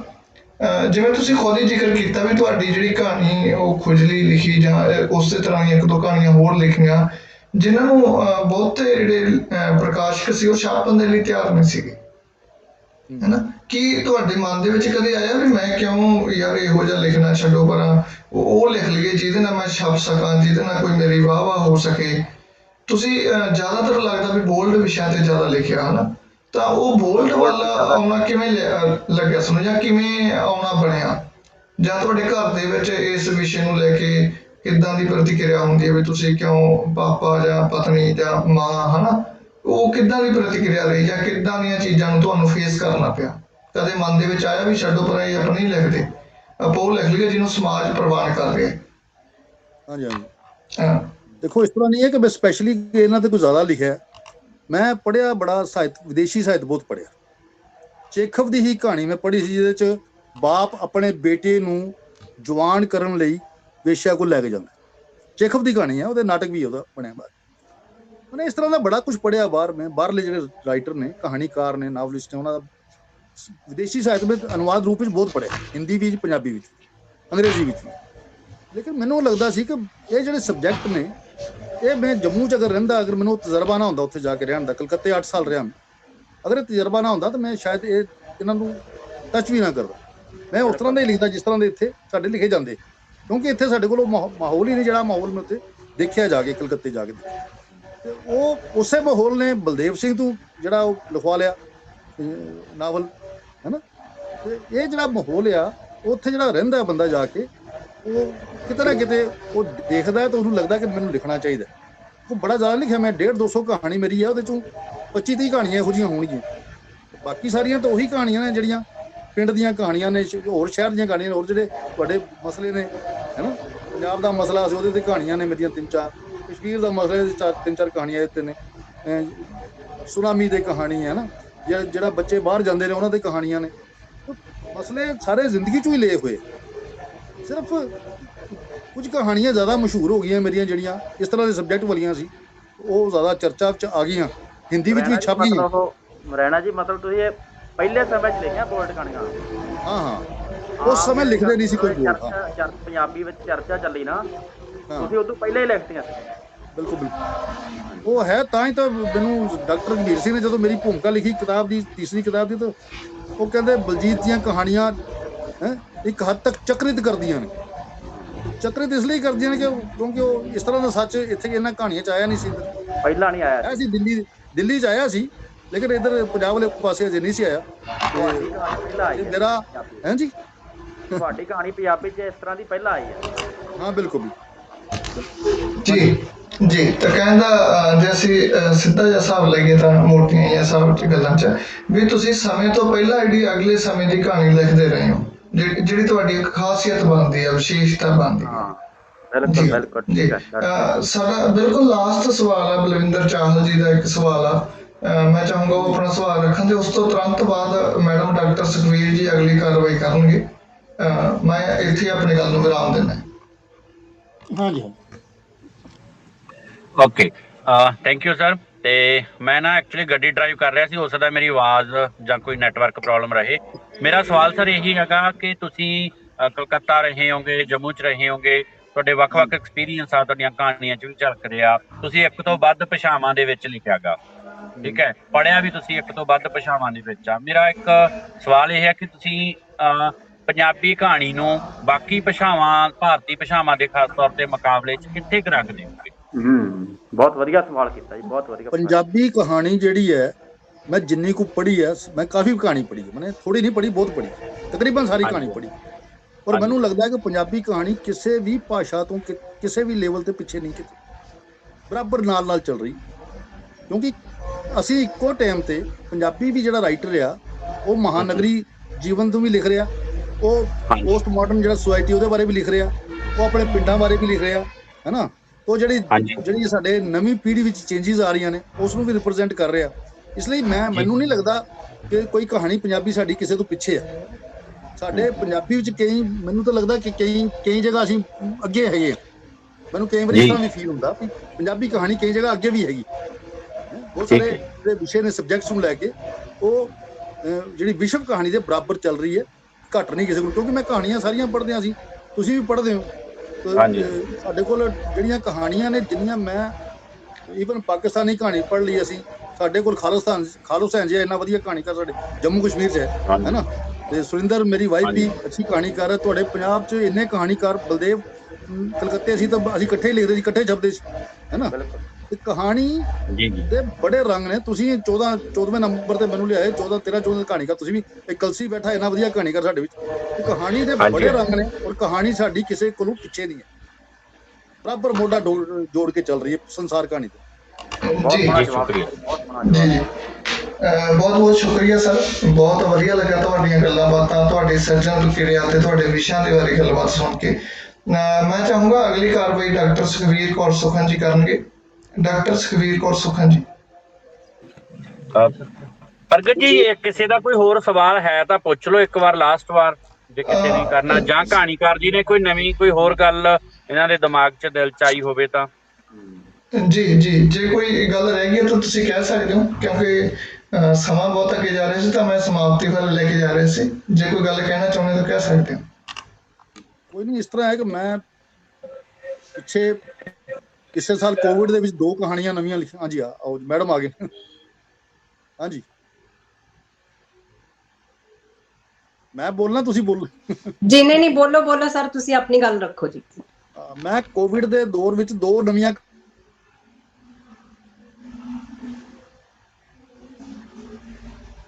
ਕਹਾਣੀਆਂ ਲਿਖੀਆਂ ਨੇ। ਰਿਚ ਕਹਾਣੀ ਹੈ ਜਿਹੜੀ ਕਿ ਇੱਕ ਬੜੇ ਪੁਰਾਣੇ ਪ੍ਰੇਮੀ ਜਿਹੜੇ 26 ਸਾਲ ਬਾਅਦ ਮਿਲਦੇ ਆ ਕਸ਼ਮੀਰ ਵਿੱਚ। ਉਹ ਜਿਹੜੀ ਪ੍ਰੇਮਿਕਾ ਹੈ ਉਹ ਦਿੱਲੀ ਵਿਆਹੀ ਗਈ ਹੈ, ਉਹ ਆਪਣੇ ਉੱਥੇ, ਉਹਦੇ ਬੱਚੇ 2 ਹੈ। ਇੱਧਰ ਜਿਹੜਾ ਪ੍ਰੇਮੀ ਹੈ ਉਹਦੇ ਵੀ 2 ਬੱਚੇ ਹੈ, ਲੜਕਾ ਲੜਕੀ, ਉਹਦੇ ਵੀ 2 ਬੱਚੇ ਹੈ। ਉਹ 26 ਸਾਲ ਬਾਅਦ ਮਿਲੇ ਕਿਸੇ ਵਿਆਹ 'ਚ, ਤੇ ਉੱਥੇ ਉਹਨਾਂ ਨੂੰ ਲੱਗਦਾ ਹੈ ਭਈ ਜਿਹੜਾ ਪ੍ਰੇਮੀ ਹੈ ਉਹਦੀ ਵਾਈਫ ਮਰ ਚੁੱਕੀ ਹੈ। ਅੱਛਾ, ਜਿਹੜੀ ਪ੍ਰੇਮਿਕਾ, ਉਹਦਾ ਤਾਂ ਹਸਬੈਂਡ ਨਾਲ ਹੀ, ਉਹਦੀ ਆਪਣੀ ਲਾਈਫ ਹੈ ਦਿੱਲੀ ਵਿੱਚ, ਬੜੀ ਮੋਡਰਨ ਲਾਈਫ ਹੈ।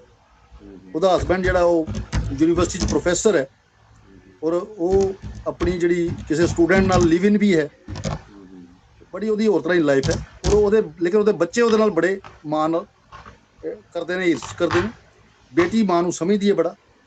ਇੱਧਰ ਜਿਹੜਾ ਪ੍ਰੇਮੀ ਹੈ ਉਹਨੇ ਜਿਹੜਾ ਬੇਟਾ ਹੈ, ਉਹ ਪ੍ਰੇਮੀ ਨੂੰ ਜਦੋਂ ਉਹਦੀ ਮਾਨੇ ਵਾਈਫ ਗੁਜ਼ਰੀ ਸੀ ਤੇ ਉਹਨੇ ਦੂਸਰਾ ਵਿਆਹ ਕਰਨਾ ਚਾਹਿਆ ਸੀ, ਕਿਉਂਕਿ ਉਹਦੇ ਰਿਸ਼ਤੇਦਾਰ ਲਿਆ ਰਹੇ ਸੀ ਰਿਸ਼ਤੇ, ਲੇਕਿਨ ਬੇਟੇ ਨੇ ਆਪਣੇ ਪਿਓ ਦਾ ਰਿਸ਼ਤਾ ਨਹੀਂ ਹੋਣ ਦਿੱਤਾ। ਭਈ ਮੇਰੇ ਲਈ ਤੂੰ ਨਵਾਂ ਵਾਰਸ ਪੈਦਾ ਕਰ ਦੇਂਗਾ ਜਾਂ ਕੁਝ ਹੋਰ, ਕੋਈ ਨਵੀਂ ਆ ਕੇ ਸਾਡੀ ਜ਼ਮੀਨ ਜਾਇਦਾਦ, ਮੈਨੇ ਉਹਦੇ 'ਚ ਇੱਕ ਅਸੁਰੱਖਿਆ ਦੀ ਭਾਵਨਾ ਹੈ ਜਾਇਦਾਦ ਨੂੰ ਲੈ ਕੇ। ਤੇ ਜਦ ਕਿ ਉਸਨੂੰ ਜ਼ਰੂਰਤ ਹੈ, ਬਜ਼ੁਰਗ ਹੈ, ਉਹਨੂੰ ਇੱਕ ਸਾਥੀ ਚਾਹੀਦਾ ਹੈ। ਬੱਚੇ ਬੁੱਚੇ ਦੇ ਲਾਲਚ ਘੱਟ ਹੀ ਦਿੰਦੇ, ਬੇਟੀ ਉਹਨੇ ਵਿਆਹ, ਹੈ ਨਾ। ਇਸ ਤਰ੍ਹਾਂ ਦੀ ਕਹਾਣੀ ਆ। ਉਹ ਮਿਲਦੇ ਆ ਜਦੋਂ, ਤਾਂ ਉਹਨੂੰ ਕਹਿੰਦਾ ਤੈਨੂੰ ਪਤਾ ਸਾਡੇ ਇਲਾਕੇ 'ਚ ਇੱਕ ਰਿਚ ਹੁੰਦਾ ਸੀ ਜਿਹੜਾ ਇੱਕ ਔਰਤ ਨੂੰ ਚੁੱਕ ਕੇ ਲੈ ਗਿਆ ਸੀ। ਮਨੇ ਕਸ਼ਮੀਰ ਦੇ ਵਿੱਚ ਇੱਕ ਪੁਰਾਣੀ ਕਹਾਣੀ ਬੜੀ ਪ੍ਰਚਲਿਤ ਹੈ ਪਿੰਡਾਂ ਵਿੱਚ, ਕਿ ਇੱਕ ਰਿਚ ਔਰਤ ਨੂੰ ਚੁੱਕ ਕੇ ਲੈ ਗਿਆ ਸੀ। ਉਹ ਰਿਚ ਜਿਹੜਾ ਸੀ, ਉਹ ਉਸਦੀ ਔਰਤ ਦੇ ਹੱਥ ਪੈਰ ਚੜਦਾ ਸੀ, ਚੜ ਕੇ ਇੰਨਾ ਚਟਿਆ ਕਿ ਉਹਦੇ ਖੂਨ ਨਿਕਲ ਪੈ ਜਾਂਦਾ ਸੀ, ਹੈ ਨਾ। ਉਹਨੂੰ ਕਿਸੇ ਨੇ ਬਚਾਇਆ ਸੀ ਬਾਅਦ 'ਚ। ਉਹ ਕਹਿੰਦਾ, ਮੈਂ ਉਹਨੂੰ ਜਦੋਂ ਦੋਵੇਂ ਮਿਲੇ ਹੁੰਦੇ ਕਿਸੇ ਜਗ੍ਹਾ, ਕੱਲੀ ਜਗ੍ਹਾ ਤੇ, ਦੋਵੇਂ ਪ੍ਰੇਮੀ ਪ੍ਰੇਮਿਕਾ ਪੁਰਾਣੇ 26 ਸਾਲ ਬਾਅਦ, ਉਹ ਕਹਿੰਦਾ ਵੀ ਉਹ ਰਿਚ ਜਿਹੜਾ ਨਾ, ਉਹ ਮੇਰੇ ਤੇ ਕਦੇ ਕਦੇ ਹਾਵੀ ਹੋਈ। ਉਹ ਇੱਕ ਇਸ਼ਾਰਾ ਸੁੱਟ ਰਿਹਾ ਉਹਨੂੰ, ਮਨੋਵਿਗਿਆਨਕ। ਹਾਂ, ਮਨੋਵਿਗਿਆਨ। ਉਹ ਕਹਿੰਦੀ ਹੈ ਵੀ ਤੂੰ ਕੀ ਸੋਚਦਾ ਹੈ, ਰਿਚ ਔਰਤਾਂ ਦੇ ਵਿੱਚ ਉੱਤੇ ਹਾਵੀ ਨਹੀਂ ਹੁੰਦਾ। ਰਿਚ ਜਿਹੜਾ ਹੈ ਉਹ ਸਿਰਫ ਮਰਦਾਂ ਤੇ ਹੀ ਹਾਵੀ ਹੁੰਦਾ, ਔਰਤਾਂ ਤੇ ਹਾਵੀ ਨਹੀਂ ਹੁੰਦਾ। ਉਹ ਕਹਿੰਦੀ ਹੈ ਵੀ ਪਰ ਮੇਰੀ ਇੱਕ ਗੱਲ ਹੈ, ਤੇਰਾ ਬੇਟਾ ਜਿਹੜਾ ਹੈ ਉਹ ਸੁਰੱਖਿਅਤ ਹੈ, ਇਸ ਲਈ ਉਹ ਤੈਨੂੰ ਉਹਨੇ ਕਰਨ ਦਿੱਤਾ ਕੁਝ ਜ਼ਿੰਦਗੀ 'ਚ। ਪਰ ਮੇਰੇ ਬੱਚੇ ਇੰਨੇ ਅੱਛੇ ਹੈ ਕਿ ਮੈਂ ਉਹਨਾਂ ਦੀ ਅੱਛਾਈ ਨੂੰ ਦੇਖ ਕੇ ਕੁਝ ਨਹੀਂ ਕਰਨਾ ਚਾਹੁੰਦਾ। ਇੱਕ ਇਹ ਵੀ ਚੀਜ਼ ਹੈ ਕਿ ਜੇ ਤੁਹਾਡੇ ਬੱਚੇ ਬੜੇ ਅੱਛੇ ਹੋਣ ਤਾਂ ਤੁਸੀਂ ਵਿਗੜ ਨਹੀਂ ਸਕਦੇ, ਤੁਸੀਂ ਗਲਤ ਪਾਸੇ ਨਹੀਂ ਚੱਲਦੇ। ਕਹਿੰਦੀ ਮੇਰੇ ਇੰਨੇ ਅੱਛੇ, ਇੰਨੇ ਵਧੀਆ ਬੱਚੇ ਹੈ ਕਿ ਮੈਂ ਸੋਚਦੀ ਹਾਂ ਜੇ ਮੈਂ ਗਲਤ ਪਾਸੇ ਚਲੀ ਗਈ ਤਾਂ ਮੈਨੂੰ ਨਜ਼ਰ ਕਿਸ ਤਰ੍ਹਾਂ ਮਿਲਾਉਂਗਾ। ਇਸ ਤਰ੍ਹਾਂ ਦੀਆਂ ਬਿਲਕੁਲ ਨਵੀਂ ਹੋਰ ਤਰ੍ਹਾਂ ਡਾਇਮੈਂਸ਼ਨ ਦੀ ਕਹਾਣੀ ਹੈ। ਡਾਇਮੈਂਸ਼ਨ ਬਹੁਤ ਸੋਹਣੀ ਦੱਸੀ ਹੈ ਜੀ। ਇਹ ਬਿਲਕੁਲ ਅਲੱਗ ਡਾਇਮੈਂਸ਼ਨ ਦੀ ਕਹਾਣੀ ਹੈ। ਹਾਂ, ਤੇ ਇਸ ਤਰ੍ਹਾਂ ਇੱਕ ਹੋਰ ਕਹਾਣੀ ਹੈ, ਉਹ ਵੀ ਛਪ ਕੇ ਆਏਗੀ। 2 ਕਹਾਣੀਆਂ ਨਵੀਆਂ ਲਿਖੀਆਂ ਨੇ, ਤੇ ਬਾਕੀ ਕੋਵਿਡ ਤੇ ਵੀ ਕਹਾਣੀ ਹੈ, ਲੇਕਿਨ ਉਹ ਜ਼ਹਿਨ 'ਚ ਹੈ, ਅਜੇ ਬਾਹਰ ਨਹੀਂ ਆਈ। ਉਸ ਤੇ ਵੀ ਲਿਖਣੀ ਹੈ, ਬੜਾ ਜ਼ਹਿਨ 'ਚ ਬੜਾ ਕੁਝ ਚੱਲ ਰਿਹਾ, ਤਾਂ ਚਲੋ ਦੇਖੋ ਕਦੋਂ ਨਿਕਲਦੀਆਂ। ਜੀ ਜੀ, ਸ਼ੁਕਰੀਆ ਸਰ। ਮੈਡਮ ਸੁਖਵੀਰ ਸੁਖਨ ਜੀ। ਸੋ ਮੈਂ ਵਿਸ਼ੇਸ਼ ਤੌਰ ਤੇ ਬਲਜੀਤ ਸਿੰਘ ਰੈਣਾ ਜੀ ਦਾ ਧੰਨਵਾਦ ਕਰਦੀ ਹਾਂ ਕਿ ਉਹ ਇੰਨੇ ਕੱਦਬਾਰ ਸ਼ਖਸੀਅਤ ਨੇ, ਔਰ ਅਸੀਂ ਬੱਚੇ ਆ ਉਹਨਾਂ ਦੇ, ਨਿੱਕਾ ਜਿਹਾ ਉਹਨਾਂ ਨੂੰ ਸੱਦਾ ਦਿੱਤਾ ਤੇ ਉਹਨਾਂ ਨੇ ਸਾਡੇ ਸੱਦੇ ਨੂੰ ਪਹਿਲੀ ਵਾਰ ਹੀ ਕਬੂਲ ਕਰ ਲਿਆ ਔਰ ਸਾਡੇ ਨਾਲ ਅੱਜ ਹਾਜ਼ਰ ਹੋਏ ਨੇ ਇੱਥੇ। ਔਰ ਬਹੁਤ ਸੋਹਣੇ ਜਿਹੜੇ ਉਹਨਾਂ ਨੇ ਆਪਣੇ ਵਿਚਾਰ, ਆਪਣੇ ਜੀਵਨ ਅਨੁਭਵ, ਆਪਣੀ ਸਾਹਿਤਕ ਸਿਰਜਣਾ ਬਾਰੇ ਆਪਣੇ ਵਿਚਾਰ ਜਿਹੜੇ ਹੈਗੇ ਆ ਉਹ ਸਾਡੇ ਨਾਲ ਸਾਂਝੇ ਕੀਤੇ ਨੇ।